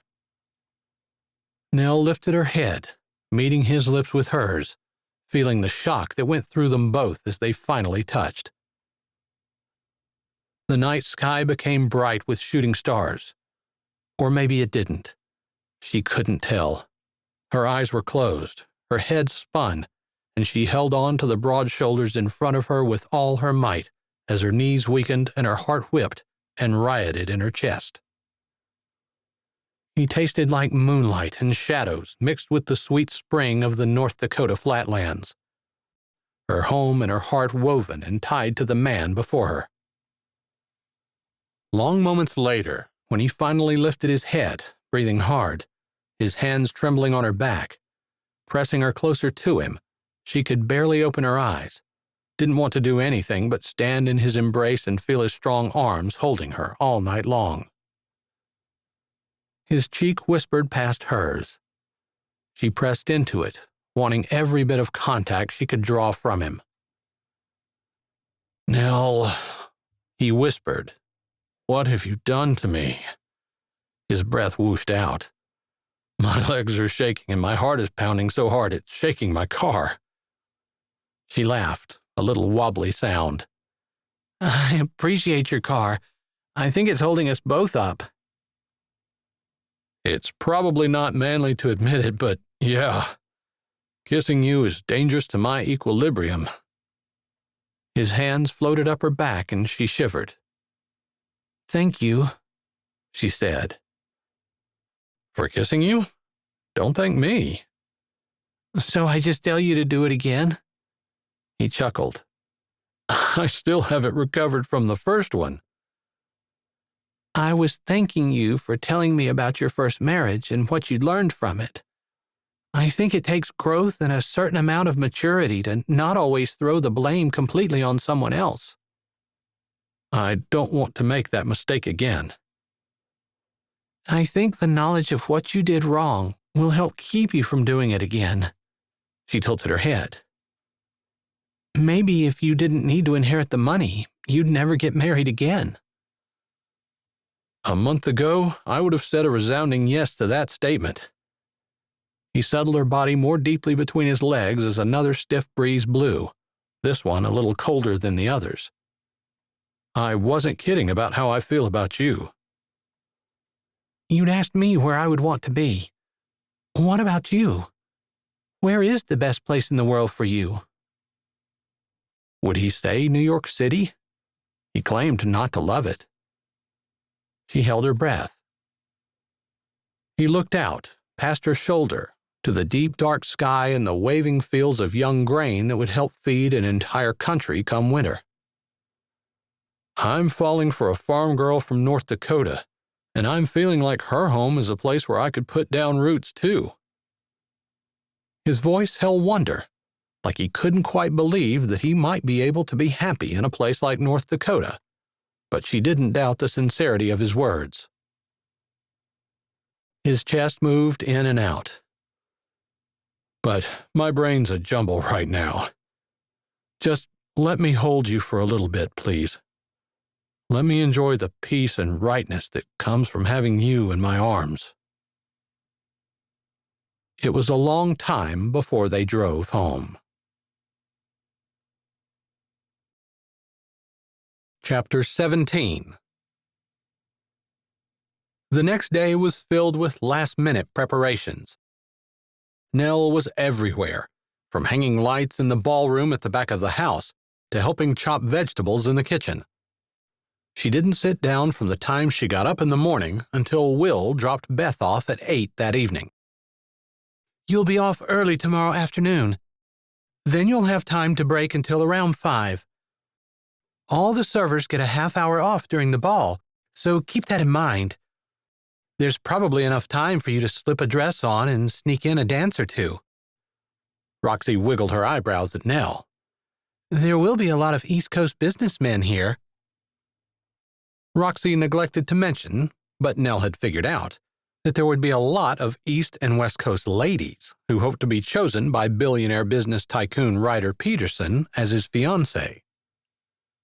Maybe she really was out of touch, since the ball had been advertised on both coasts, and ladies and gentlemen were coming from all over the world to participate in the event of the season. There had been a general announcement to the people of Sweetwater and the surrounding area. The other guests were by invitation only.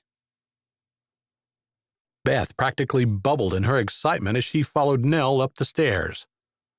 More people would be arriving tomorrow, and every bedroom in the house was in use. Roxy even had Spencer and Vinton share a room for the night.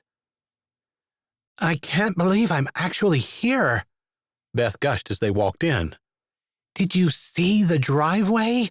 A tunnel of lights and water. Outrageous and so beautiful. Amazing." She turned around in the room as Nell shut the door, taking in the canopied bed and wide windows. "Wow! They give the hired help really nice rooms." "Thanks." Nell took Beth's things. She didn't think that the hired help were originally going to get such nice rooms, but she'd never gotten around to asking Ryder whether he'd pulled strings. She'd enjoyed being in his arms last night, and the question hadn't even come to her. She smiled at the memory. "That one bag has my hair things in it. Set that on the dresser. I'm assuming you're going to do it for me." "I have to have it done by 5. Nell didn't even try to get out of it. No point in rocking the boat. "That's fine. No one does hair like you." Beth narrowed her eyes at Nell. "Tell me how much chance I have at snagging Prince Ryder." "He's not a prince." "He's rich as a prince, and that's what matters." Nell looked away, feeling bad for Ryder. How many girls tonight were saying the exact same thing? It had to be awful to have people only wanting one for one's money. "I know," Beth said grumpily. "You live on a higher plane than the rest of us." Nell's head jerked up. "I wasn't thinking that." "That's what your face looked like." Nell bit her lip. She needed to ask before she ran out of time. "I'll have a half-hour off tomorrow evening. I was wondering if I could borrow your dress for just that long." It galled her to say your dress when the dress actually belonged to Nell. But she was really hoping. "No way! There's absolutely no darn way I'm going to give up 1 second of time at the ball tomorrow." She tilted her head. "Unless you want to pay me for it." "How much?"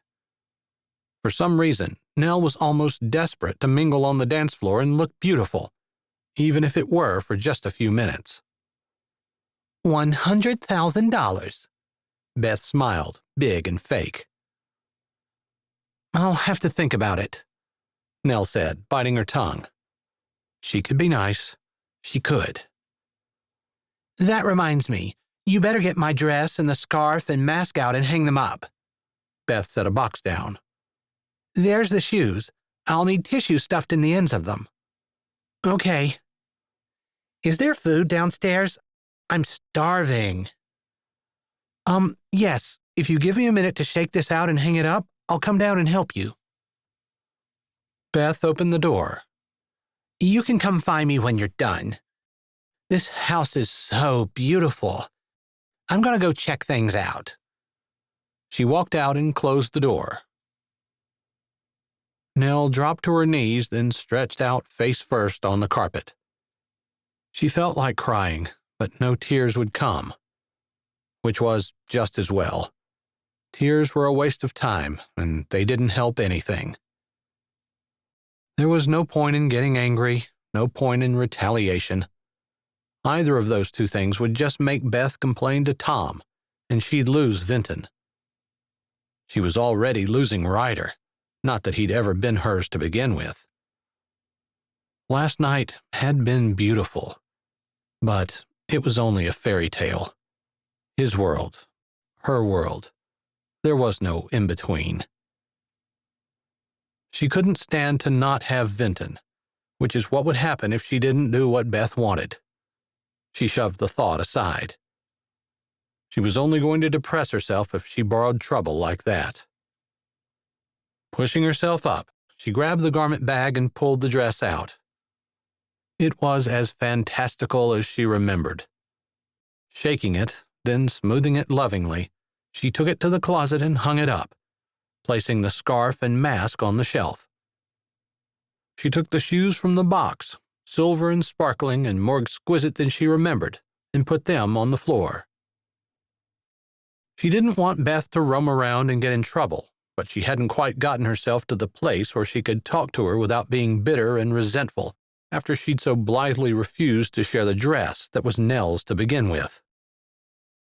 Couldn't Beth give up 30 minutes so Nell could enjoy it too? Taking a deep breath, Nell walked to the window and looked out.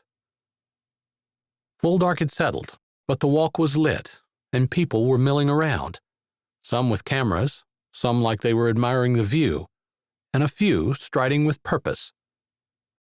As she looked around, a couple facing each other, deep in conversation, caught her eye. She didn't have to look long to know it was Ryder. She had to wait for the woman to turn her head for her to realize it was Michelle. She'd gotten her hair cut in a style very similar to Nell's. Odd, since Nell's style wasn't exactly the latest fashion.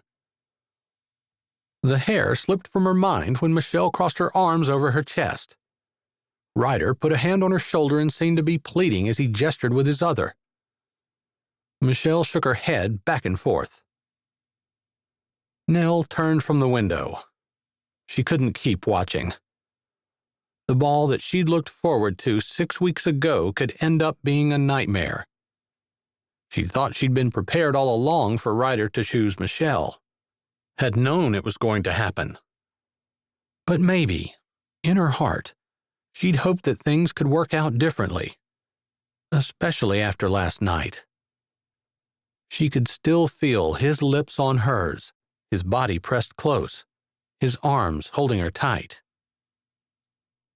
She walked across the hall and rapped on Vinton's door. "It's open!" one of them yelled. She stepped in. They sat on the bed, video controllers in their hands, playing some kind of game with obstacles in it. They paused it, and both heads turned to her. She walked to Vinton's side of the bed. "Did you brush your teeth?" "Yep." She leaned down and he blew on her. "Smells like you only brushed for 30 seconds. "Whoa! How can she tell?" Spencer said, his eyes big. "I've been doing this for a long time. You get a knack for it." Nell gave Vinton a flat-lipped look but didn't hide the twinkle in her eye. I wanted to hurry so we could start playing Kanga King. It's paused. Go brush for 15 more seconds. Nell figured he'd probably only brushed for 5 seconds to begin with. She raised her brows at Spencer. Do I need to smell your breath? I better put 15 more seconds in, too. He slipped off the bed.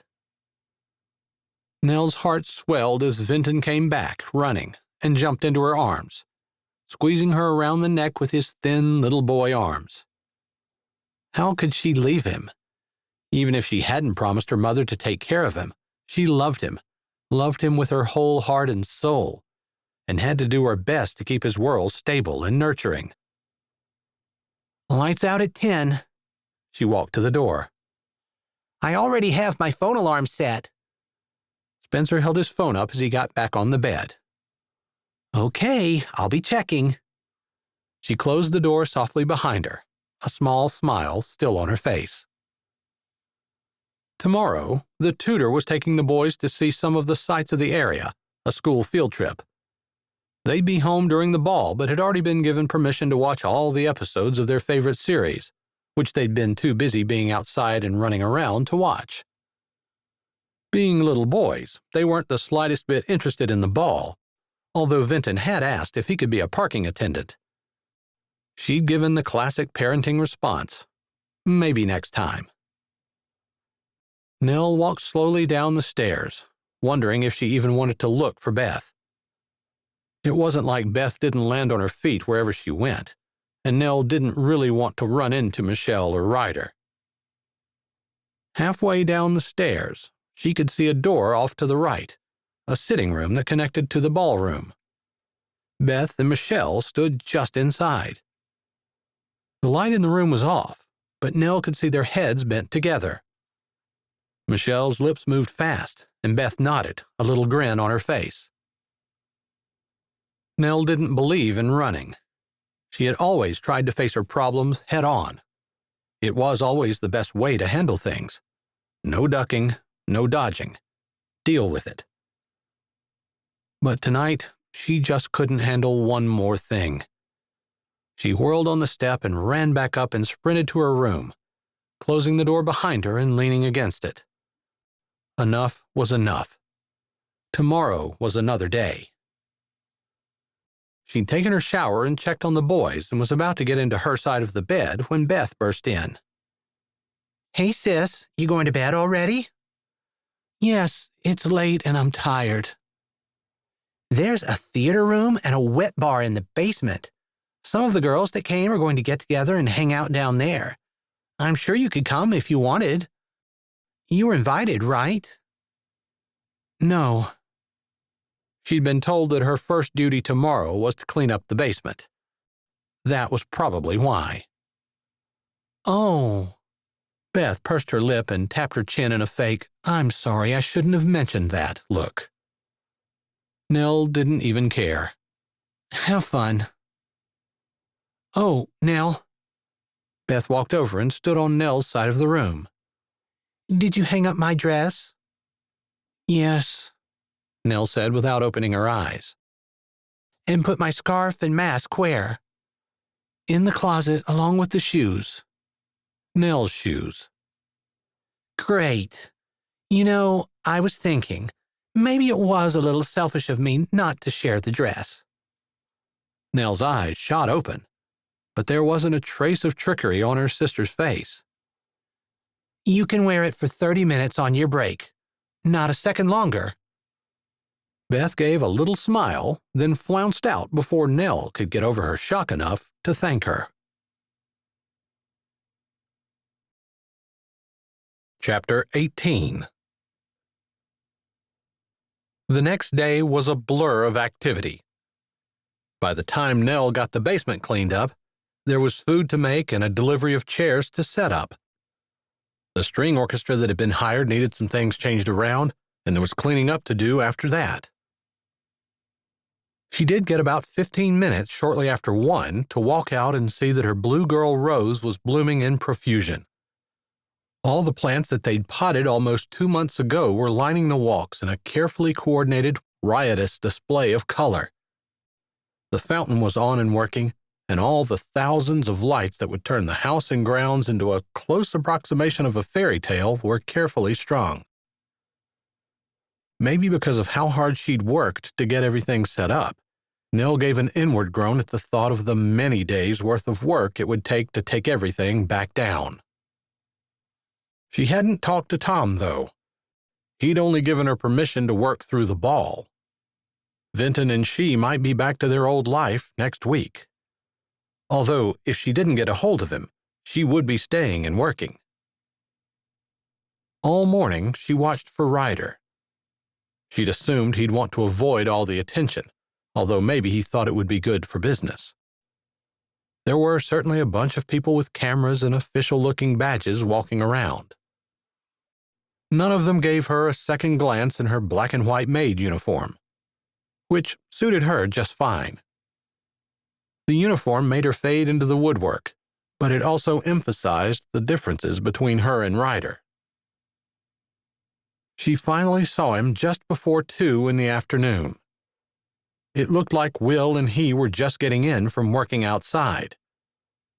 She'd known there would still be cows to feed, fence and water to check, and other ranch work that needed to be done, but she hadn't thought Ryder would be working. She'd been carrying fresh arrangements of flowers and setting them in their designated spots, and only paused for a moment when she saw him striding up the walk. He was looking around, maybe for her? But Michelle came from the direction of the big fountain and her blue girl rose bush. Michelle spoke with him for a couple of minutes. He shook his head. She grabbed his hand and pulled him away. Nell turned back to her flowers. "There you are." Roxy hurried out of the dining room and into the grand front hall where Nell had set her arrangement down. "Everyone that is working the ball tonight gets off from 3 to 5. "Yes, I heard." Roxy had already told her yesterday, but she seemed more frazzled than Nell had ever seen her. She put a hand on Roxy's arm. "Everything looks amazing. I know tonight is going to be a phenomenal success." "It needs to be." There was no mistaking the desperation in her eyes. Nell tilted her head and raised her brows. Roxy's knuckles whitened as she held her iPad with all the coordinating information on it. Nell wanted to ease her fear, but she wasn't sure what it was. "Are you afraid Ryder isn't going to choose Michelle? I've seen them together, talking several times." It had hurt her heart, but it's what needed to happen. Roxy took a deep breath, blowing it out slowly. Suddenly, a thought occurred to Nell. What happens to the business and money and everything if Ryder ends up not getting married? Panic entered Roxy's eyes, stronger than before. "We can't even think that Ryder might not get married. It can't be an option." "Why?" "Because if tonight is not a success, I have to marry the man who chooses me at an auction." Nell laughed. She couldn't help it. "I'm serious." Nell's eyes widened. "An auction?" Roxy nodded. "I hope you don't take this wrong, but your great-uncle must be the oddest person ever." Nell knew Roxy well enough that she was certain she wouldn't take it wrong. But she needed to say something to hide the sinking of her own heart. She hadn't even realized that she'd been maybe hoping that Ryder would back out, refuse to choose, or call the whole thing off. But it made sense now why Roxy was pushing so hard for everything to be perfect. She had a lot riding on it. As far as Nell knew, Roxy not only didn't have the desire to get married, she was completely against it. Roxy's fingers were white-knuckled again. "He had a wacky sense of humor, I'll say. I've got to go. Don't forget to take a break this afternoon." "I won't." Roxy walked off. Nell finished carrying the flowers. By that time, most of the activity had settled, other than the press people milling around. The decorations were in place and the food was well in hand. It was easy to see the masked ball was going to be magical. Nell went upstairs with a wishful smile on her face. Ryder was sick of trying to keep the frustration he felt from showing on his face. He and some other hands had been working on rounding up cattle and fixing the fence where they got out all morning. That wasn't bad. But being dragged by Michelle around the house and grounds had him clenching his teeth together, especially when he'd wanted to talk to Nell. He'd spoken with his lawyer, who had talked to her stepfather, and he'd wanted to share what he'd learned with Nell. He should have bought her a phone. "You definitely don't want to stand over here. These lights will make your face look washed out, and the cameras will pick up on that." Michelle was still going on. He'd tuned her out for the most part. He interrupted her. "I think we better separate. We don't want anyone getting any ideas about us." She gave him a coy look. "You've never actually said that you're going to pick me." He felt a little bad for her. She had a lot of pride. She wasn't used to not knowing things, and the suspense was probably hard on her. "The will says specifically that I can't choose until the ball." He honestly wasn't sure what he was going to do. He'd needed to talk to Nell. She was probably in her room getting ready. He knew she had shoes, and Preacher had said that a couple that she'd babysat a lot for had bought her a dress. She was coming. He was sure she was. He just wanted to let her know what had changed. He'd never gone to her room. It just didn't seem right. After last night, he really didn't trust himself in her room. But time was flying by, and he needed to speak with her. "I just remembered something I have to do." He disentangled his arm from Michelle's grip. "But—" He strode away. Michelle would be upset with him, but it didn't matter. She would land on her feet. She always had. He took the stairs 2 at a time and rapped on Nell's door. There was rustling and a thump before she opened the door. "Hey," he said, suddenly feeling a little tongue-tied. She wore soft pants and a pink t-shirt. Her feet were small and bare. Her hair was ruffled, and her face looked like she'd been lying down. Her eyes widened, but she didn't look disappointed to see him. "Can I come in, just for a minute?" He looked up and down the hall, not wanting to get caught standing at her door. "Sure." She stepped back. "Beth is sharing a room with me. She was downstairs getting a facial, and you'll need to hurry. I was expecting her back 20 minutes ago." He stepped in slowly. She closed the door behind him and leaned against it. He turned to look at her. Soft and pretty, smiling as always. His heart pounded slow and heavy in his chest, and his fingers ached to reach out and hold her. He tried to speak, but his mouth was dry. He swallowed, his throat tight. Anticipation and excitement rose like fireworks in his chest. "I think we can have it all," he said, hoping with his whole heart, mind, and soul that's what she wanted too. "What do you mean?" "My lawyer was able to get a hold of your dad." Nell's eyes brightened. "And?" "Apparently, he really wants to be with this woman who's moving to Oklahoma, but she isn't exactly the nurturing kind. She doesn't want Vinton to live with them." Nell gasped. "Your dad is willing to give us, custody." Her eyes widened and her mouth dropped. It opened and closed several times, and no sound came out. Ryder wasn't sure what that meant. He thought he'd just given her good news, but she didn't seem overly happy. I feel bad for Vinton. His dad doesn't want him. He hated seeing her sad. If we get custody, we could adopt. We? Awareness swept over her face. Us. You and me. All of the above. Oh, wow. She looked like she was having trouble breathing. If that's okay with you, that was the last obstacle between us. Everything working out is not a sure thing. These things never are, but we could take the chance tonight. No matter what happens, I need you to stick with me.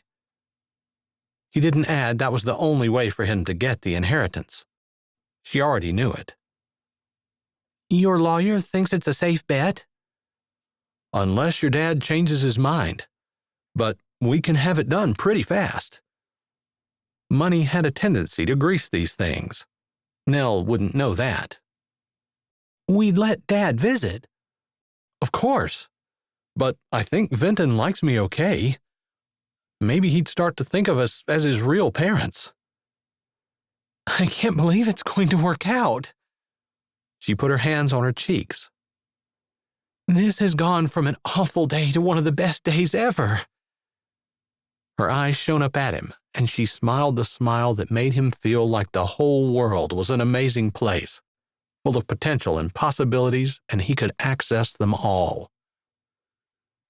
So, when I choose you tonight, you'll say yes? Her smile got even bigger. Yes. I better go. I'll see you this evening. And the last thing he saw was her glowing, trusting face, which made what happened later so much worse. Chapter 19. At 5 o'clock, Nell was back in her maid's outfit and filling trays to carry among the guests. Her mask made her face itchy and wasn't nearly as comfortable as the one that went with her dress, but everyone had to wear them, so she tried to ignore the discomfort. The decorations were just as magical as she thought they were going to be. Roxy could be proud of her efforts. The outside, especially, was beautifully done. Roxy's insistence that she do it all herself had been the right one. Nell was proud to have had a hand in it. As people began to arrive, Nell had to remind herself to remember to continue to serve. She wanted to just stop and stare at all the beautiful people and the amazing clothes they wore. Especially the women. She finally realized that a woman wearing a deep midnight blue fitted gown was actually Michelle. Roxy looked like royalty in a deep purple gown with red trim. Nell didn't recognize many other people. Most of the folks she knew in Sweetwater were staying home. Something like this was a curiosity, but it was also out of most people's price range. Just the cost of Nell's dress was more money than she'd ever spent in her lifetime, and it wasn't nearly as fancy as most of the dresses she saw. Finally, she saw her dress. Beth looked amazing in it. The gauzy confection shimmered when she moved and sparkled in the lights. The shoes somehow picked up the deep pink undertones and reflected them back. No doubt about it, Beth was breathtaking. Nell could hardly wait until her break. She tried to temper her excitement, though. It wouldn't completely shock her to have Beth change her mind about sharing the dress. It wouldn't matter, though. Beth could keep the dress. Nell was getting everything she wanted, including the man she... Her hand stilled as she set the empty, long-stemmed glasses off her tray onto the counter in the kitchen. Someone was busy washing them, but Nell didn't listen as the girls working chattered together. Did she love Ryder? She knew when he chose her tonight, it was with the assumption that she'd marry him. He hadn't asked and hadn't said, but that's what had to happen for him to fulfill the stipulations in the will. She thought clear back to him stopping along the interstate, dressed in a suit and tie and changing her tire anyway. How kind he was to Vinton. How he stayed up until 2 a.m. helping her make baked goods for the church bazaar. The touch of his hand, the hardness and comfort of his body, the glint of his eye, and the smile that had been coming more and more easily to his lips. His kiss. She touched her fingers to her lips, like she could still feel the firm softness of his on hers. She could get lost in thoughts of his kiss. But she shook herself. She'd never seen him in his role of business owner and manager. It wasn't hard to picture him in a suit, standing in a boardroom in downtown Manhattan, giving orders and solving problems, the blue of the sky behind him in the floor-to-ceiling windows. She wasn't sure where she fit into that picture, but she was sure that he would do his best to see that she and Vinton were with him. So, did she love him? The thought of him made her smile. The thought of leaving her ranch in North Dakota and moving to Manhattan only made her a little sad. And thinking about being together with Vinton and Ryder made her happier than she'd ever been before. She set the last glass down, knowing she had a big, goofy grin on her face, but not even caring. Briefly, she wondered what Beth and Britt would do when their dad moved, but she didn't want to think about that. He was surely selling the ranch like he'd told Beth he was going to do, and that pulled at her heart and made her chest cold. So she held the idea that she was in love with Ryder close to her chest and carried a full tray of new glasses, walking on tired feet that she didn't feel, out to serve the guests for another hour until it was time for her to change. Beautiful music, delicious food, and the company of some of the most famous business people in the world. This was the kind of thing, maybe on a bigger scale, that he did all the time in New York. Funny, but Ryder hadn't thought about his business in the city all day. He'd been worried about the cows getting out, talking to his lawyer about Vinton, and trying to avoid Michelle while looking for Nell. Great party. Someone spent a lot of time planning and arranging the decorations. A deep voice spoke at his side. He turned. He was wearing a mask, and most people didn't recognize him. A tall man with a patch over one eye and a stunningly beautiful, vaguely familiar woman on his arm stood with his hand out. A hand that was missing 2 fingers. Ryder took it, shaking it and looking into the man's deep blue eye. This had to be Ford Hansen. He knew him from their teenage years and had heard of the accident that took his leg, fingers, and eye. Preacher had told him he'd married a supermodel, which had to be why the tall woman beside him looked so familiar. He'd seen her on magazine covers at checkout stands. "You must be Ford Hansen." "I am. This is my wife, Morgan." Even with the mask on, even obviously pregnant, Morgan was gorgeous.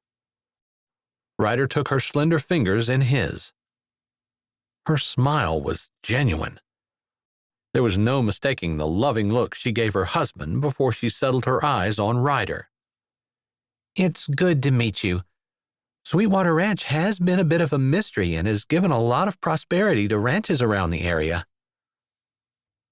Ryder knew of the money his uncle had willed to various ranchers, but he wasn't involved in the disbursement.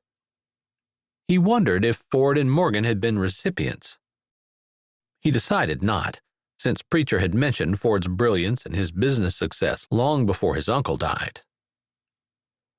"It was kind of you to invite the folks around here. We don't usually get to see this kind of opulence and sophistication." Ford's one eye held a twinkle. "I would say that's a good thing. It's funny, but I had just decided that I would rather be out in the field than in here tonight. I think I might be growing up." He and Ford exchanged smiles. They talked for a while about the weather and ranching and the price of beef, things he hadn't known anything about 2 months ago, and he now found them more interesting than the fate of Chinese tariffs. Which wasn't to say he didn't appreciate his knowledge about tariffs. They would affect him here eventually, just not in the same way. After they'd talked a lot longer than they should have, they agreed to meet some other time, and Ryder moved away, checking his watch. Someone touched his elbow, and he turned his hope-filled eyes to his right. It was Roxy. "You don't have to look so disappointed." "I'm not disappointed." "Now you're lying." "I'm happy to be talking to you, Roxy. That's the truth." Her lifted brow said she didn't quite believe him, but she just smiled. "You've outdone yourself. This is amazing. Everyone is saying so." "Now you need to uphold your end of the bargain." He tried to keep his face straight. "Oh, I intend to." "You look like you're up to no good. Like you looked when you were 10, slipped past our limo driver and got on the bus to go to the public school." She gave him a tight-lipped smile. "You'd better not let me down." "If I do, I think you'd look really good on the auction block wearing that dress." "Uncle Howard was a sexist jerk." "He was a nice old man, and you always had fun when we came here." "That's true. I did. Then I grew up and realized that life sucked." He'd been standing shoulder to shoulder with her, speaking as they looked out over the crowd. But at that comment, he turned to face her, grabbing her shoulders. "What's wrong? That comment isn't like you."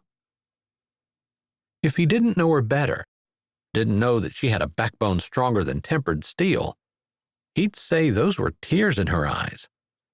But it must be her mask. She shook her head. "I don't know. Nothing. Everything. I feel trapped, desperate, and desperately unhappy, but I don't even know what's wrong. I just want to make sure that you get married tonight, so I don't end up being the main course at some stupid hick show auction." "I'm sorry." He pulled her close. He never hugged his cool, standoffish sister, but he did so now. "I had no idea you were so worried about that. Don't worry. I have everything worked out. I've even talked to the girl I'm going to choose. She's agreed, and her word is better than the gold standard. She won't stiff me." To his surprise, his sister's stiff body didn't relax, but seemed to draw in even more tension. She lifted her head. "Don't you dare tell anyone this, but the idea of being sold at auction isn't that repugnant." He snorted, thinking she was joking. "Not that I want to marry a stranger, but it would take all the stress and strain out of the equation. The man would obviously want me if he were willing to pay for me. It's even a little exciting and would sure beat the boring monotony that my life has become." She sighed. He'd figured out by now she was being dead serious. "You have no idea how hard it is to watch other people fall in love and be happy and know that my dreams of a forever love are shattered in pieces around me." He was stunned. He'd never thought, not for 1 second, that Roxy felt like this.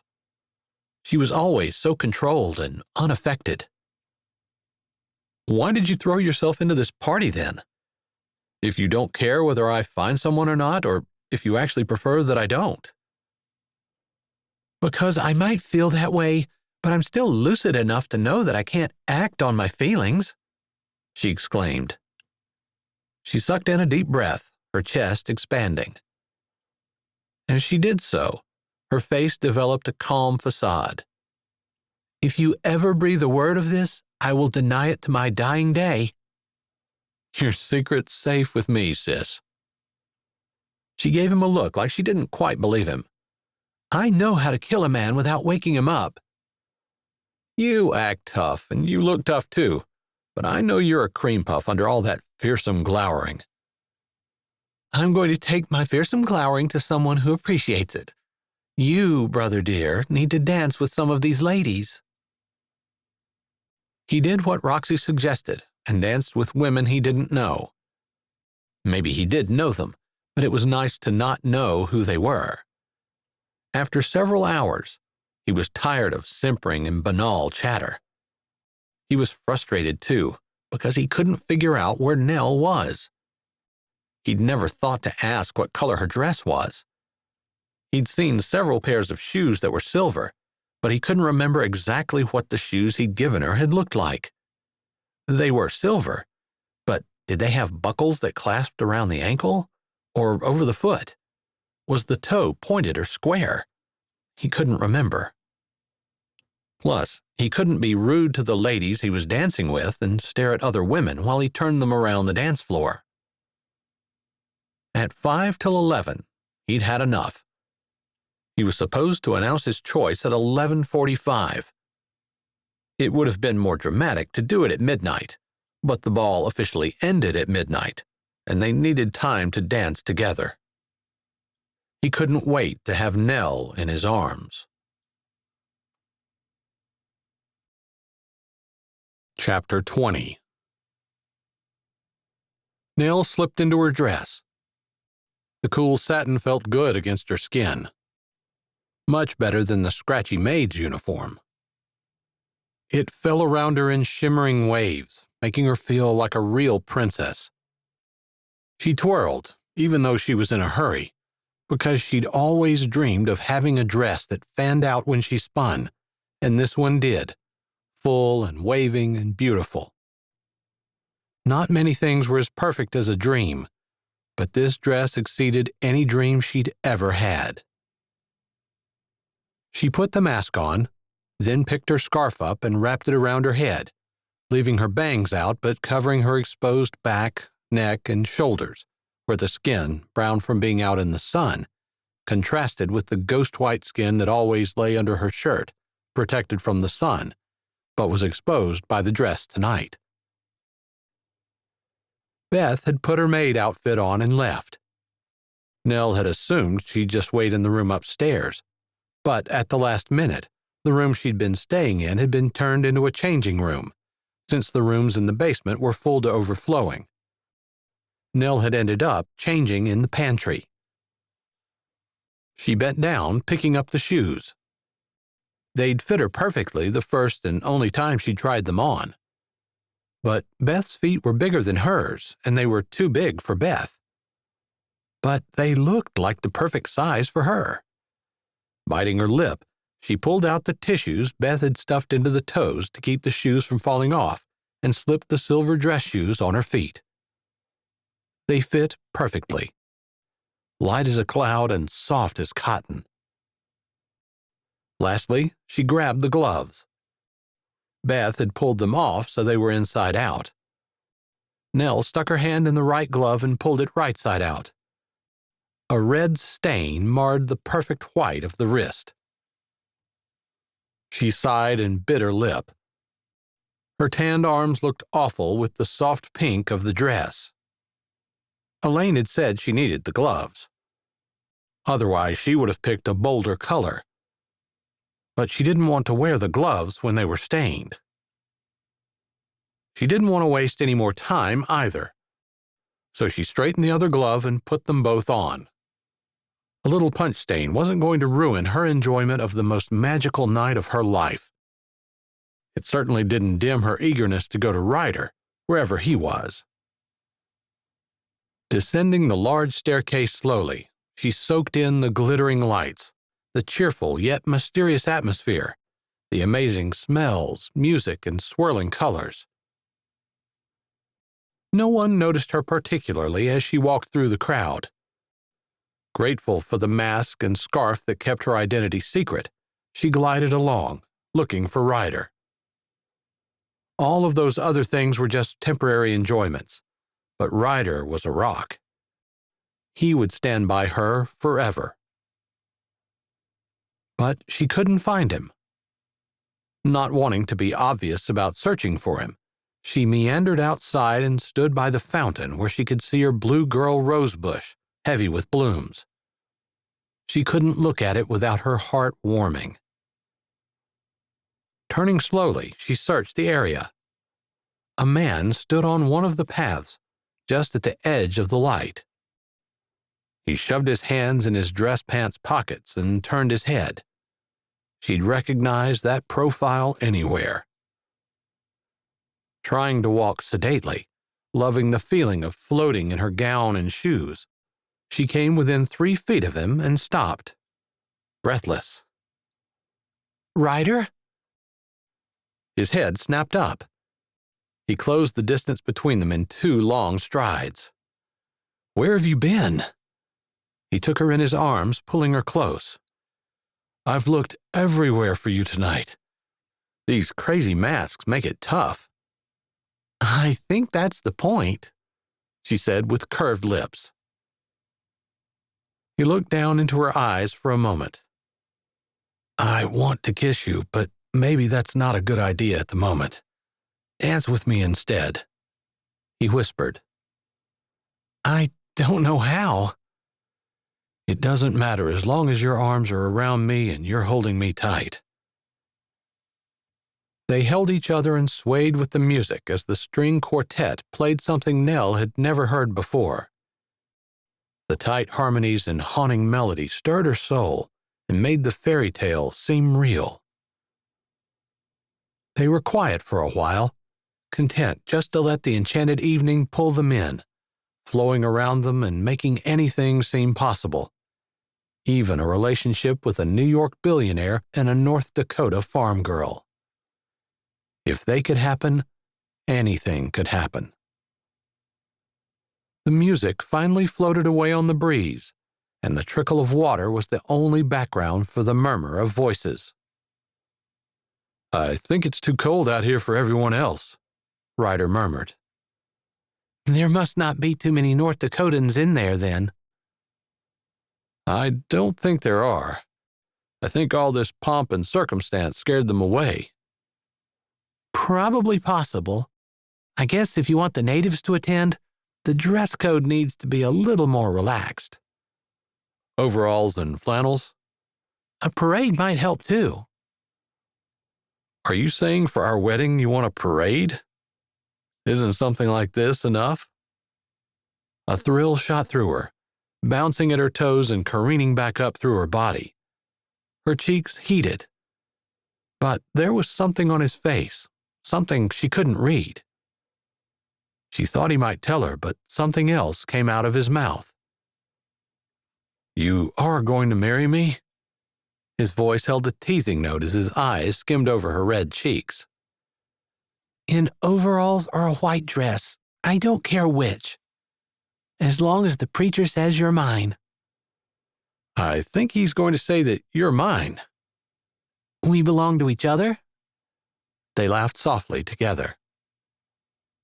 He kissed her forehead and his lips lingered there. "This would have been a perfect night if you'd been with me the whole time." He pulled back, releasing her, putting a little distance between them, taking her gloved hands. He looked down. One finger touched the punch stain. "What happened here? That's not blood, is it?" "Oh, no.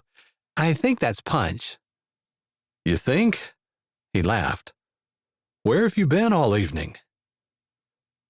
She realized she'd never told him about her sister and the dress that Beth had decided to take from her and that Nell was serving. She opened her mouth to do so, strangely reluctant. He spoke first. "Never mind. I've seen this dress. I just didn't realize it was you. I danced some. I never thought that you couldn't. I wish I'd known. I would have given you lessons over the last month." His teeth flashed in a grin she couldn't resist. "I know I'm talking too much. I'm a little nervous." She rubbed her thumbs over his hands, wishing she'd left the gloves off. "Don't be. Hey, Ryder! There you are!" Ryder jerked in surprise, like he'd forgotten there was anyone else around. "Hey, Brad. Glad you could make it. This is—" "Hi. Brad said without giving Ryder time to finish. Roxy is looking for you. She wants you now. Brad gave Nell an apologetic look. I have to take him. She's got some last-minute instructions, and she's kind of freaking out. Nell nodded. It was fine. She'd have the rest of her life to explain to Ryder why she was wearing a maid's uniform when he chose her. There were no stipulations in the will she couldn't be. I need to run off anyway. It was time for her to give the dress back. See you in a bit, Ryder said as Brad grabbed his arm and practically dragged him away. Nell smiled to herself. Roxy could have that effect on people. She could be a little scary. She went back up the grand staircase, across the hall, and down the back stairwell that came out just by the pantry. Beth had requested she do that so people wouldn't know they'd shared the dress. Nell understood. Beth was waiting in the pantry. Hurry up, she hissed as Nell stepped in. I thought I was in plenty of time, Nell said, but she pulled her gloves off and kicked her shoes off while Beth grabbed her scarf and untied her mask. No, you're late, Beth whispered fiercely as she threw the mask and scarf over her arm. Nell turned so Beth could get her zipper. She pulled it down and the dress slid softly off of her. The air in the pantry felt as cold as outside, and Nell shivered in her undergarments, eager to get her maid's uniform back on. Beth put her hand on the doorknob. If you scream, I will make sure that Dad will never let Vinton go anywhere with you again. She slipped out the door and closed it behind her. 1 second later, the lock clicked and the overhead light shut off, plunging her into cold darkness. Ryder breathed out slowly, trying to ease his racing heart. He scanned the crowd once again. He was supposed to go to his potential bride. He couldn't just call out her name. That was fine. It didn't bother him at all to walk around the crowd and pick Nell out from it. No problem. Except he couldn't find Nell in the crowd. That fact had his heart racing. He had to pick someone. He didn't have a choice. Or he lost his business and his fortune. Roxy would get the fortune if she managed to sell herself at auction, and he would be fine with that. But the business would be gone. Roxy didn't want it, and his uncle had probably known that she'd just give it back to him if she somehow inherited it. So it wasn't included in Roxy's inheritance. His eyes swept the milling people again before landing on the large clock on the wall. It was time. Roxy stepped out on the stage designed for that purpose. Ryder stood behind her on the side, his palms sweating. Why couldn't he find Nell? Where was she? He swept the crowd again for a glimpse of pink. Nothing. A lot of black. Some red. A few bold colors and even white. Hers was the only pink he'd seen all night. Where was she? Roxy had finished her speech and turned toward Ryder. This was supposed to be where he walked down into the crowd and took the hand of his choice. Except a flash caught his eye floating along the side. Pink. He breathed a sigh of relief. He'd been in plenty of nail-biting situations in his business before, but nothing that had him sweating like that. Of course, there had never been a situation like the one he found himself in currently. He walked down the 2 stairs. The crowd parted for him. He didn't dither. He wasn't interested in the drama. All he cared about was getting to Nell. Thankfully, he was tall and could see over the crowd. She stood regally along the side, waiting for him. It was odd, but the closer he got, the harder it was to walk forward, like an invisible force was pushing him away. Later, he remembered and found it odd. Later, he would blame it on the shoes. Nothing would keep him from Nell, and he barely noticed that he pushed through the air like it was as solid as butter at room temperature. Finally, he stood in front of her. Something felt off. He tried to look closer into her eyes, but she had cast them down. Probably all this attention embarrassed her. Nell wasn't a woman who sought attention. But the dress was hers. The shoes were the ones he gave her. She lifted her hand to tuck a piece of her short blonde hair into her scarf, and he saw the punch stain on the wrist of her glove. It was Nell. Of course it was. He was just having a really bad case of cold feet. He didn't know why. After all, he'd never been more sure about anything in his life. There wasn't another woman in the world he'd rather marry. She was the one for him. But his hand felt like it held a 50-pound lead ball as he lifted it up, taking the hand with the punch stain on the glove. In a loud voice that boomed across the silent ballroom, he said, "Let it be known tonight, to fulfill the requirements of my uncle's will, this woman is my choice." A cheer went up. Calls of "Unmask her" sounded out. He took the scarf and pulled it off her short blonde hair. The spark that normally flared between them was absent. He chalked it up to nerves in their audience. Nell's eyes were still on the floor. "Look up, sweetheart." He picked up the string that lay on her white neck and pulled. Her mask fell off just as the white neck penetrated his consciousness. Wrong. It was all wrong. But it was too late. The crowd was cheering. The orchestra had started to play the song they were supposed to walk onto the stage to, and Michelle tilted her head up and smiled triumphantly into his eyes. Nell stood in the dark pantry wearing only her underwear. Her throat froze, and she did too, for a minute. She clenched her fists. No, she was not going to let Beth win. Not this time. Although she suspected this wasn't just Beth. Not that it mattered.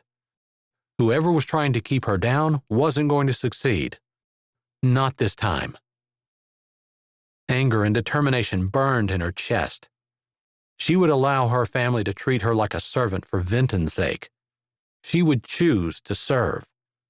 But she would not be relegated to a dark pantry because of some mean, jealous person, and she definitely would not sit and sulk. The ice in her throat melted. First, she had to find a way out.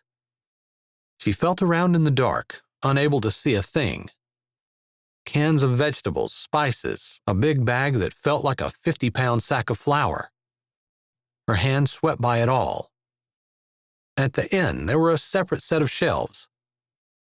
She'd been in there a few times, and she was pretty sure the bottles she was feeling now were cleaning supplies. A package of rags, paper towels and extra toilet paper, a utility knife and a small box that maybe had a screwdriver set in it. Nothing she could wear and nothing big enough to pry the door open. She kept moving until her hand reached the end of the shelves. It only took a couple more seconds to find the doorknob, cool and smooth under her hand. Immovable. She twisted harder. Sometimes locks on inside house doors weren't the sturdiest, but she'd never tried to break one open. This one didn't budge. Faint sounds came from the kitchen. Music. Some laughter. She could probably yell and get someone to come unlock the door eventually, but she didn't particularly want to be found in the pantry with no clothes on. But she would scream and bring the house down, if she didn't figure something out in the next 60 seconds. A small bit of light shone from the crack under the door. Her eyes had adjusted, and she was now able to make out shapes near that end. Glancing around, she confirmed what she'd remembered. No windows, and a small 3-inch wide by 12-inch long vent. Not big enough to even get one leg in. She grabbed the knob and rammed her bare shoulder against the door. Pain shot down her side, and the door didn't budge. Time to make some noise. As much noise as she could. "Help!" she cried. "Let me out!" She pounded on the door, not caring that whoever came was going to see more of her than she wanted to show. But it was almost time for Ryder to choose, and she needed to be out. She pounded and yelled until her fist hurt and her throat was raw. Why wasn't anyone coming? Probably no one expected to be locked in the pantry. But there was a lot going on, and the moment that everyone had been waiting for had almost arrived. Biting back tears of frustration, she kicked the door with her bare foot, sending a jolt up her ankle, but making a nice solid thump. Still, no one responded. She grabbed the knob and twisted as hard as she could. She'd never broken into anywhere, but she'd changed a few doorknobs in her time. They were flimsy and poorly constructed. Not like the ones on an outside door, which were much sturdier. It didn't move. Frustrated, she kicked and pounded and screamed. Someone had to hear her. But after doing it for what felt like forever, no one had come. She lay her forehead against the door, not wanting to admit defeat, but not able to think of anything else she could do. Her whole body hurt, especially her throat. Impatience churned up her back. The need to move, to escape, made her want to tear at her hair and scream. She needed to be out of there. Needed to get out. She took a breath, trying to calm herself. She had to think. Throwing big fits had never helped in her life before. They weren't going to help now either. The self-control that she'd exercised her whole life, when she'd pushed what she wanted to do aside and did what was necessary or right, settled over her, pushing the burning cloud of irritation and impatience aside. The only way out was through the door. How could she get it open? She twisted suddenly, an idea flashing through her mind. She'd changed doorknobs. If she had the right tools, she could take the doorknob off. There was a small toolkit over by the cleaning supplies. Her eyes had adjusted to the point where she spotted the small box easily. What were the chances of there being a screwdriver, and one the right size, in the set? Taking a quick step, she grabbed for the little box. Her hand shook so badly, she knocked it off the shelf and it banged to the floor, skidding. A scream of frustration backed up in her throat. She pushed it down, dropping to her bare knees and making her hands go slow and steady as she felt for the box. Her fingertips brushed it. She bent even further, reaching under the shelf and securing a hold on the plastic container. Yanking it back, she fumbled with the latch, lifting the lid. She held it closer to the bottom of the door in the light that shone weakly in. She needed a small one, if the knob was even the same as the one she'd changed in her own house. It didn't matter. She had the tools and she'd figure it out. All the years of having impossible situations dumped on her, all the time she'd spent trying to fix things or handle things or make things had taught her to persevere. She didn't need to throw a fit or be the loudest mouth in the room. All the years of trials that she'd suffered, cultivating a sweet spirit and a happy attitude, doing what she'd been told, even when her heart wanted to rebel, had prepared her for this moment. She could do it. She could figure it out, because Look what she'd already done. The thought calmed her and gave her confidence. She pulled a screwdriver out and tried to fit it in the hole. Only there was no hole. She uttered a word she didn't normally use. She'd forgotten the screws to keep the knob on were on the same side as the lock. Pushing away the desire to throw the screwdriver into the far corner of the pantry, she gripped it tighter and tried to think. There had to be another way. Feeling in the box for the smallest screwdriver, she slipped it into the center hole, which had been made for the little tool that could unlock the door. It went in neatly. Moving it slowly and carefully around, she searched for the narrow groove it needed to fit in before she could twist and unlock the door. She closed her eyes. In the dark, it didn't matter if they were open or not, and took a deep, calming breath. The end of the screwdriver clicked into place. Nell smiled. She twisted, and the lock popped back. Grabbing the knob, she was about to yank the door open and go rushing out when she remembered she had no clothes on. She didn't want to take the time to run upstairs and change. Cracking the door, she used the light to frantically scan the pantry shelves. Her eyes skimmed by the toilet paper. She could use it if she had to, and landed on the 50-pound sack of flour. Using the utility knife, she sliced through both ends of the bag and dumped the flour on a heap on the floor.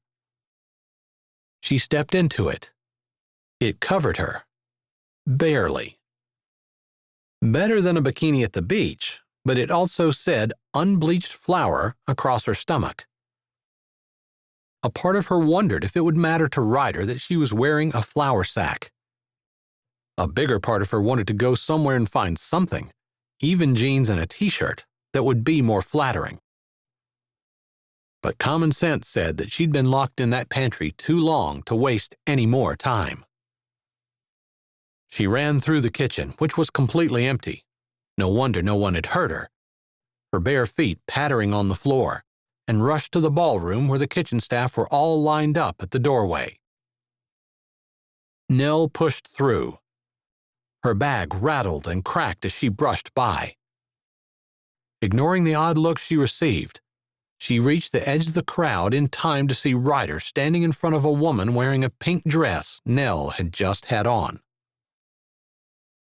At first, she thought it was Beth, but the hair curling out from the scarf was blonde.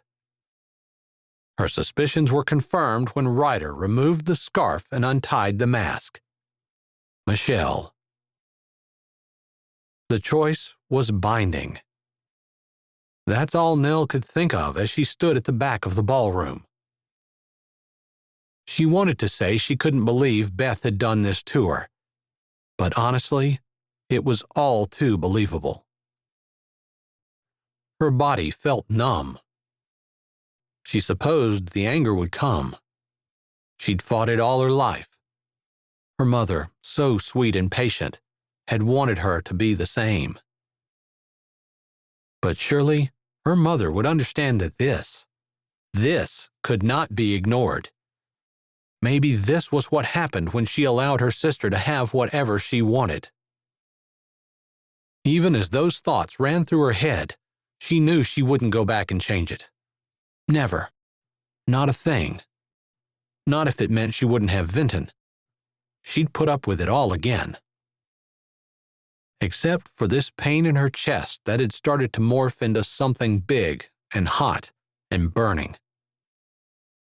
Every part of her wanted to walk up, grab Michelle by her hair, and do something really horrible to her. But it wasn't right. Her next impulse was to curl into a ball and hide from everyone, nurse her wounds, and wait for the pain in her chest to ease. Her normal reaction was to put her head down and do what needed to be done. She wasn't sure what that was in this case. Was there a right reaction? That's what she'd always tried to have. It was what her mother wanted. Usually, that was to keep the peace and don't make waves. Her feet turned. "Nell!" She stopped. Ryder hadn't chosen Michelle on purpose. He'd been tricked just as she had been. She wasn't angry at him, and she didn't want to embarrass him. Turning, she searched the crowd. It seemed apart until there was a path between them. Ryder at the front of the room, standing by the steps, her at the back. Michelle was already on the platform, waiting, a little smile hovering around her lips, her carriage as regal as ever. "Don't walk away." His voice carried across the now silent ballroom. She put her hands out, palms up, asking without words, "What else is there for me to do?" He would lose it all if he didn't turn around and walk up those stairs to the woman in the pink dress who waited at the top for him. That wasn't a choice she wanted him to make. Not for her. It wasn't that she felt she wasn't worth it. It was more she didn't want him to walk away from it all and lose everything that was rightfully his. Possibly he would resent her eventually. Plus, he was good at what he did. He needed to be what he was. And Michelle would see that it would happen. Nell's hand tightened on the paper flour sack she held to her chest. Anger had started to burn more hotly in her chest, but her rational mind was still in control. She made a decision and marched toward the steps. The crowd stood back for her. Moving past Ryder, she didn't look at him, but strode to the stairs, completely in control of herself. Although she had no idea what she planned to do. But she wanted to finally be heard. When she was beside Roxy, she held her hand out for the microphone. There was hurt, confusion, regret in Roxy's eyes. She handed the instrument over without saying anything. Nell climbed the stairs and turned to face the crowd. A sea of faces stared back at her.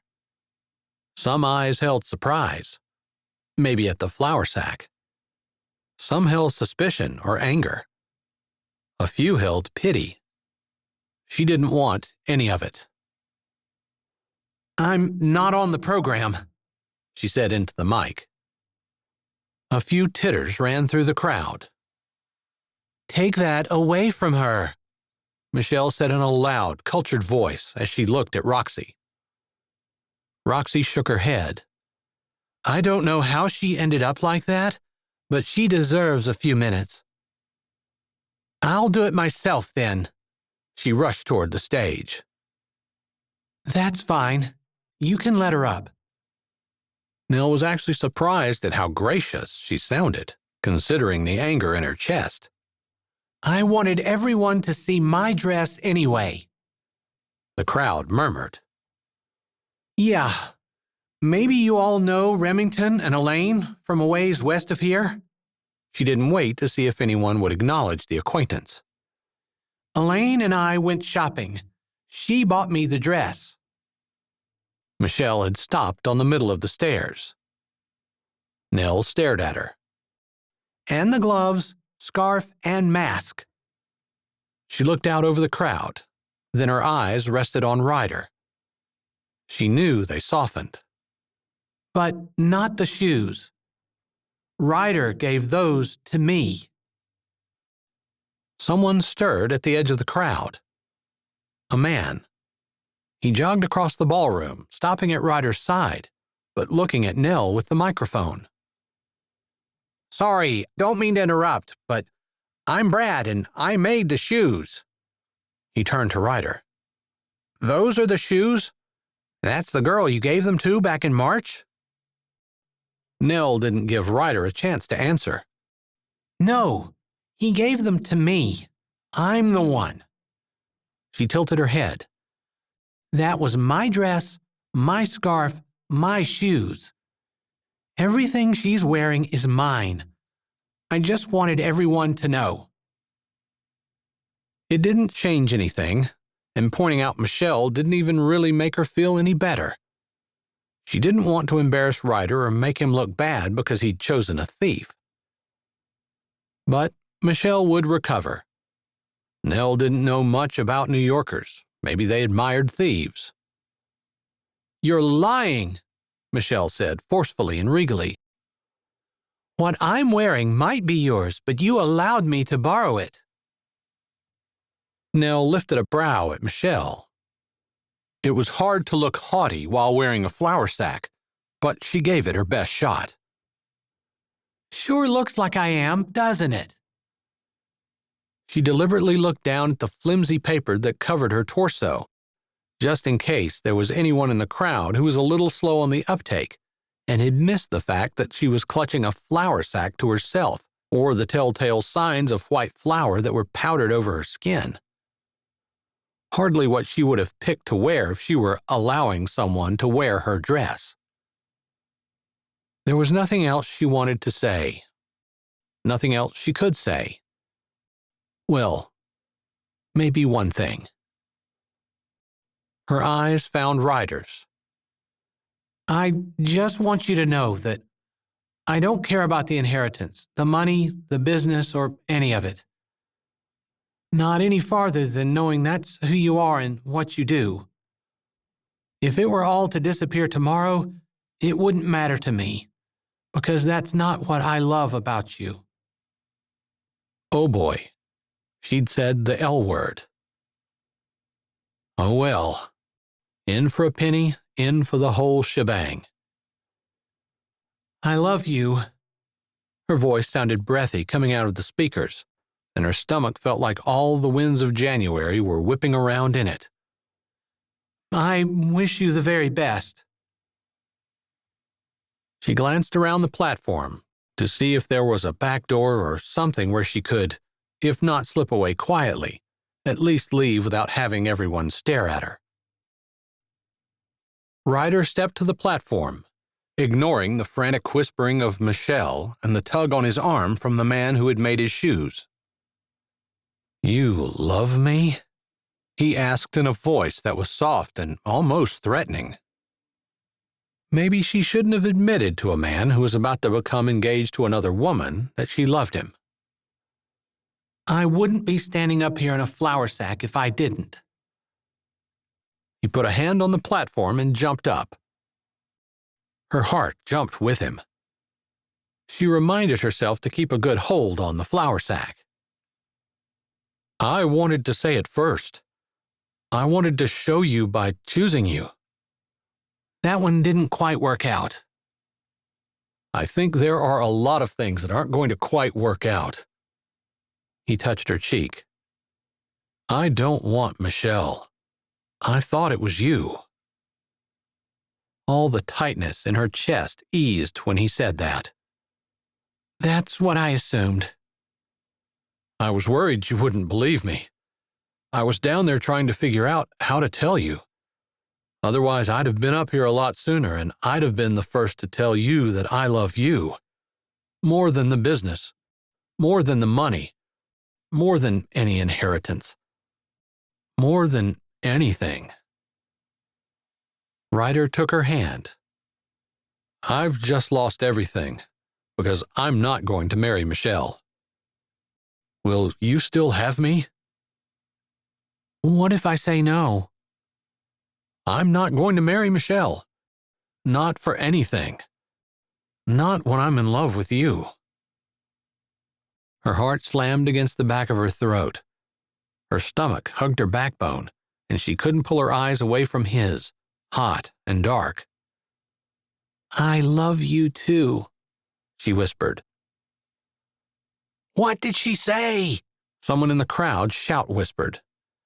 "Shh," someone else hissed. "I said I love him," Nell shouted. Ryder laughed. He stepped forward but stopped short of taking her in his arms. "Are you sure? I truly just lost everything I ever thought I'd own." He touched her face. And I'm gaining someone who's worth so much more.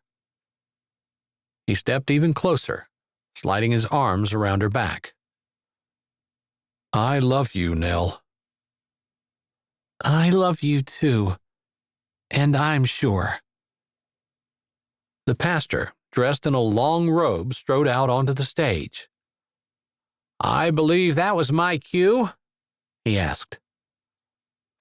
Ryder's eyes got big. He looked from the priest to Nell and back again. We don't actually have to get married immediately. Confusion swirled in Nell's brain. Was this one of the stipulations? Ryder nodded. The woman I chose was not allowed to know that she would be required to marry me tonight. But since the inheritance is no longer a factor, a marriage this evening is no longer a requirement. His eyes dropped to her lips and his hand clasped hers. Although, I don't mind. I don't either, she found herself saying in a breathy whisper. Maybe we can find a more suitable dress for you.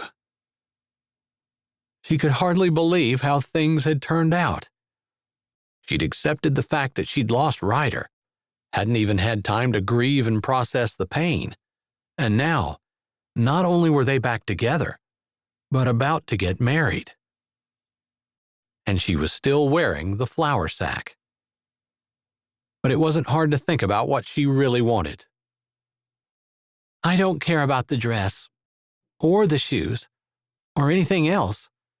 If you don't mind the flour sack, I actually think it might be appropriate. His lips twitched. I don't care about the flour sack, but all that's holding it up is your hand, and I've got a ring I want to put on that finger.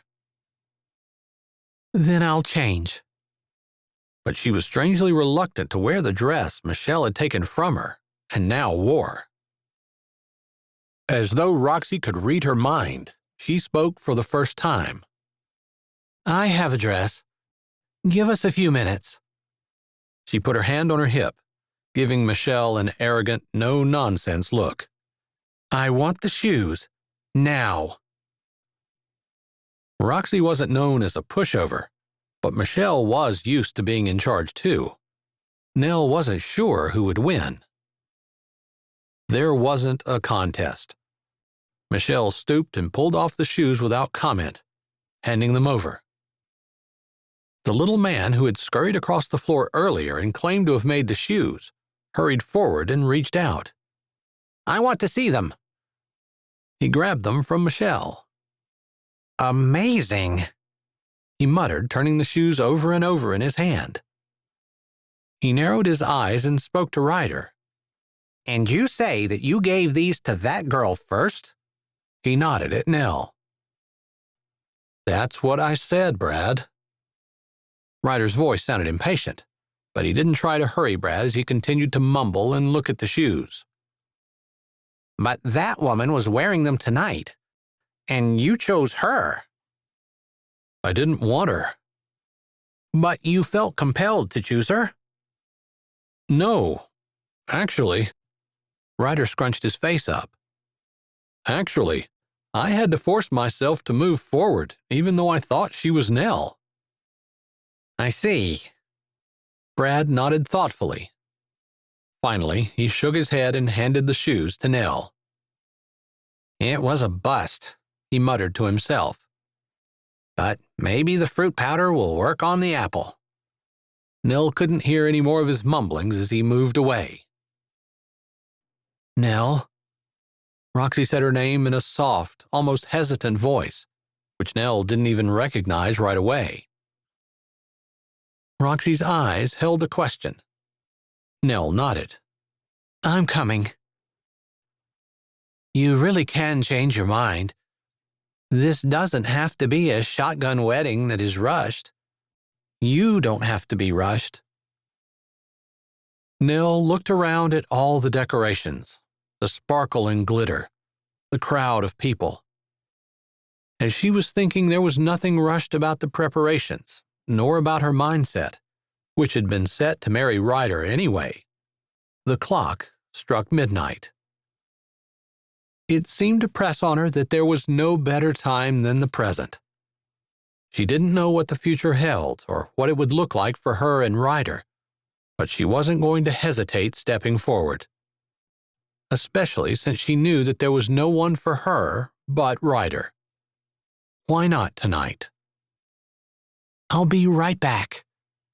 She reached up and kissed his cheek before stepping away and walking beside Roxy out of the ballroom and up the stairs to don a dress, a real dress, to be married in. Epilogue. Nell looked up as the ranch door opened. Her husband of 2 weeks walked in, pulling his hat off and hanging it by the door. She set the container of lettuce she'd been washing aside and hurried to him. It had only been 14 days, but she knew she wasn't going to get tired of seeing him walk in the door any time soon. "Hey, beautiful. I was thinking this evening as I was feeding. If I bring an empty feed bag in, would you wear it around the house some?" She laughed as she stepped into his arms. "I only do things like that in front of crowds of people." "Roxy and Spencer just pulled in. Does that count?" He bent down, kissing her. It was a while before she answered. "Is that where Vinton is?" "Yeah, he's probably going to drag Spencer, and maybe Roxy as well, to the barn to see the new calves." His hand threaded up through her hair. "I have time to kiss you a few more times." "I'm okay with that." She pressed closer. "Is Roxy here for something or just visiting?" "I don't know. Figured we could find out together." "Tom called while you were out. He said your lawyer went over all the paperwork with him and he's fine with everything." "With the price we're giving for the ranch?" "Yes, that, and he just wants to be able to visit Vinton. He explained to me that the woman he's moved in with doesn't want a young child underfoot. I really do think he loves Vinton in his own way." "His way isn't my way." She felt bad for Tom.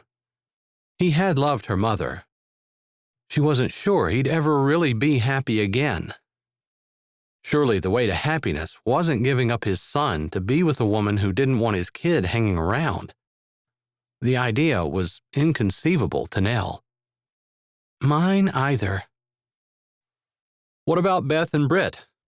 Have they settled down in Oklahoma?" Nell fiddled with the button at the top of his shirt. "Beth flew out to New York City. I guess Michelle promised her money and contacts if she got the dress for her." Beth was another one that Nell felt bad for. Nell truly believed that people reaped what they sowed. Beth might prosper for a season, but if she continued to use people like she'd used Nell, she'd reap a crop of rottenness and shame. "That makes sense," Ryder said. "Am I allowed to still be angry when I think about that?"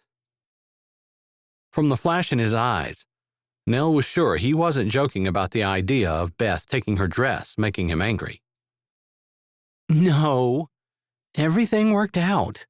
In a few years, we'll laugh about it." He looked deep into her eyes.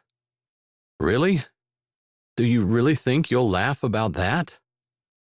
"Yes, I do. I almost can now. I would never want to be Beth and have to live with what I'd done. And if she doesn't feel badly for it, then she's even worse off than we could even know." Ryder looked at her and shook his head, wonder on his face. "You truly are amazing." He ran a hand along the edge of her jaw and she shivered. They smiled lovers' smiles at each other, full of the secrets of long nights and tangled sheets. "Maybe there's some truth in what you say. I would never have been able to prove to you that you meant more than my fortune and my business if Michelle and Beth hadn't done what they did. That was lacking in my marriage before. I think it might have been fitting that I made that choice now, publicly. There can be no doubt. She bit her lip. Maybe you'll resent the loss of your business eventually. Maybe you'll never laugh about that. I told you I didn't care, and I meant it. His lips turned up. After working with Preacher, I was kind of excited to have the opportunity to try ranching out on my own spread. I just didn't realize it would be here, on the ranch your ancestors had owned. He smiled into her eyes. It didn't take me any longer to fall head over heels in love with North Dakota than it took for me to fall in love with you. Her heart eased, knowing that he loved it here. Did Brad ever tell you anything more about the shoes? Brad had seemed to think there was supposed to be something special about them. And there was, really, since they fit her but were too big for her sisters. Just in passing that he thought he'd found an ancient spell. He works with prototypes and is always trying new products. Nell nodded. Ryder had told her as much before. The spell was supposed to make the person who wore the shoes irresistible to me. It was like a love potion in shoes, I guess. Ryder chuckled. Honestly, I felt repelled from Michelle at the ball, so obviously his theory didn't work. Nell didn't say anything. There was something different about the shoes that were now back in the box and sitting in her closet. Still, she didn't need the shoes to know that she loved her husband and that he loved her. Ryder kissed her forehead, resuming their earlier conversation. Actually, it was probably a very good thing that I don't have to deal with the business anymore. Really? How so? Because I would feel like I had a duty to keep doing what I was doing, rather than moving here to stay. I'd feel duty-bound to keep the business going. Now, I'm free to put down roots here, with no ties pulling me away from what and who I love. I'm glad you had money of your own put back. It was enough. With some despair, she said. You sure you don't miss it? Her fingers left his button and ran along his jaw, feeling the prickly stubble. I feel lighter, happier. He grunted a laugh. Maybe that's because of you. Whatever. I was ready to give it up. I just didn't realize it. He lowered his head. I'd rather come home to you. There was a short rap on the door before Roxy opened it and blew in. Alone. Hey, how are the newlyweds? Ryder put his arm around Nell and they turned toward her. We're just great. The boys go to the barn? Yes. She waved a white envelope in her hand. This came in the mail today. It looked important, and Spencer wanted to visit with Vinton anyway, so... She shrugged. Nell thought maybe she was going a little stir-crazy on the ranch with nothing to do or plan. Come on in, Nell said. I'll get you some tea. Ryder took the letter. Peregrine Law Offices. His brow furrowed. I think that's the law office in Fargo that handles Uncle Howard's estate. Maybe this is the official letter telling you that you're disinherited. Roxy pulled the glass out of the cupboard while Nell opened the fridge and got the sweet tea out. Ryder opened the letter and read silently. Nell glanced at his face, then lowered the tea to the table. His lips quivered, then curved up. His eyes crinkled as he looked up. What? She asked, her stomach hopping in response to his expression. Good news, she was sure. You get the business anyway? No, it doesn't mention the business at all. But it says we get $1 billion because I married a North Dakota girl and settled in North Dakota. You're kidding. Nell looked at him, her heart flipping. Then at Roxy, who looked clueless but happy. Then back at Ryder. She held her hand out for the letter. Let me see. Ryder had skimmed over it a second time. He held it out with a shrug. It says to call and the funds will be transferred immediately. Nell skimmed over the letter. It said exactly what Ryder had said. "We have to show them our marriage certificate sometime soon." She laughed. "Sometime soon? That doesn't even sound legit." Ryder shrugged. "I guess there's one way to find out. I'll call." "I've heard of this happening," Roxy said as Ryder got his phone out and dialed the number on the letter. "There had been a rumor. Clay, I think, was the one who mentioned it." Nell shook her head. The idea was unbelievable. She couldn't wrap her head around that much money. She lifted the tea and poured some in the glasses Roxy had set on the table. Less than 5 minutes later, Ryder was off the phone. "I think it's for real." His brows rose almost to his hairline and his smile took up his whole face. "You know what? It doesn't even matter." He laughed and grabbed Nell, who went easily into his arms. "If it's real, we'll find something good to do with it, and if not, hey, my happiness doesn't depend on money." They looked into each other's eyes again. "Mine either," Nell whispered. They kissed, and Nell didn't get to ask about the other letter that she'd forgotten about. The one enclosed in an envelope made out of pretty pink paper, watermarked with blue roses, that she had tucked in her purse.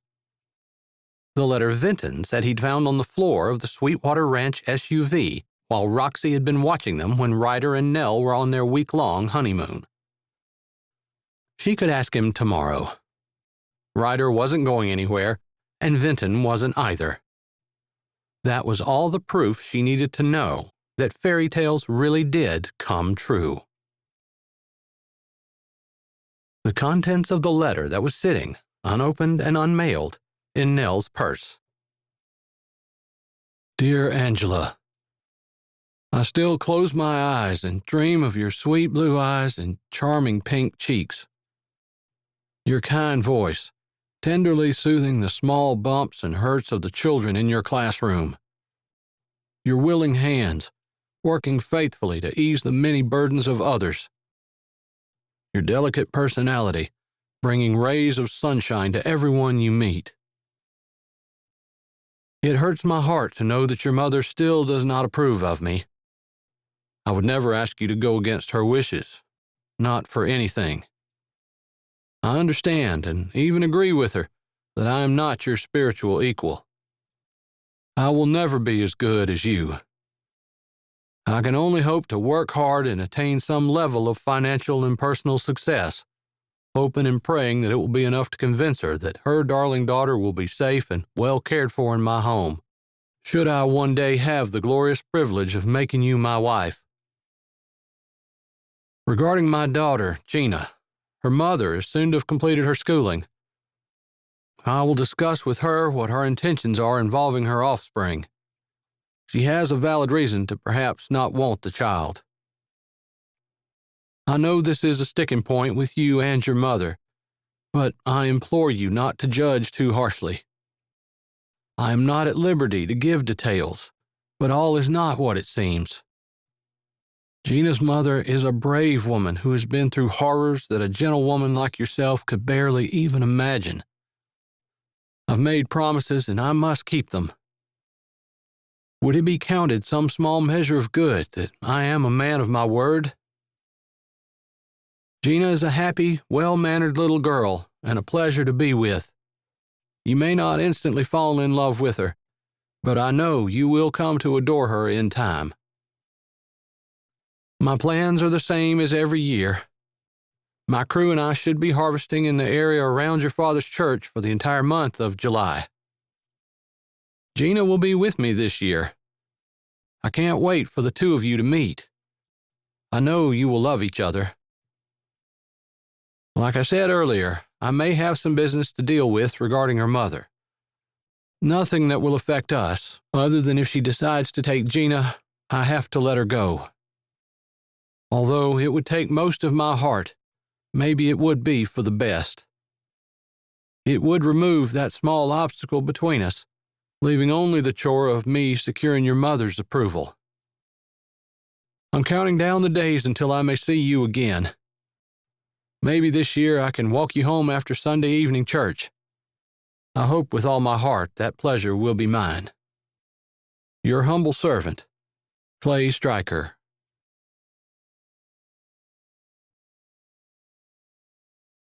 Hi, this is Jay, and thanks for listening. If you're ready for another great audiobook, here's one we think you might like. Or check out the playlist with all our latest releases. Don't forget to subscribe to Say with Jay, give this video a thumbs up, and tell us what you liked in the comments.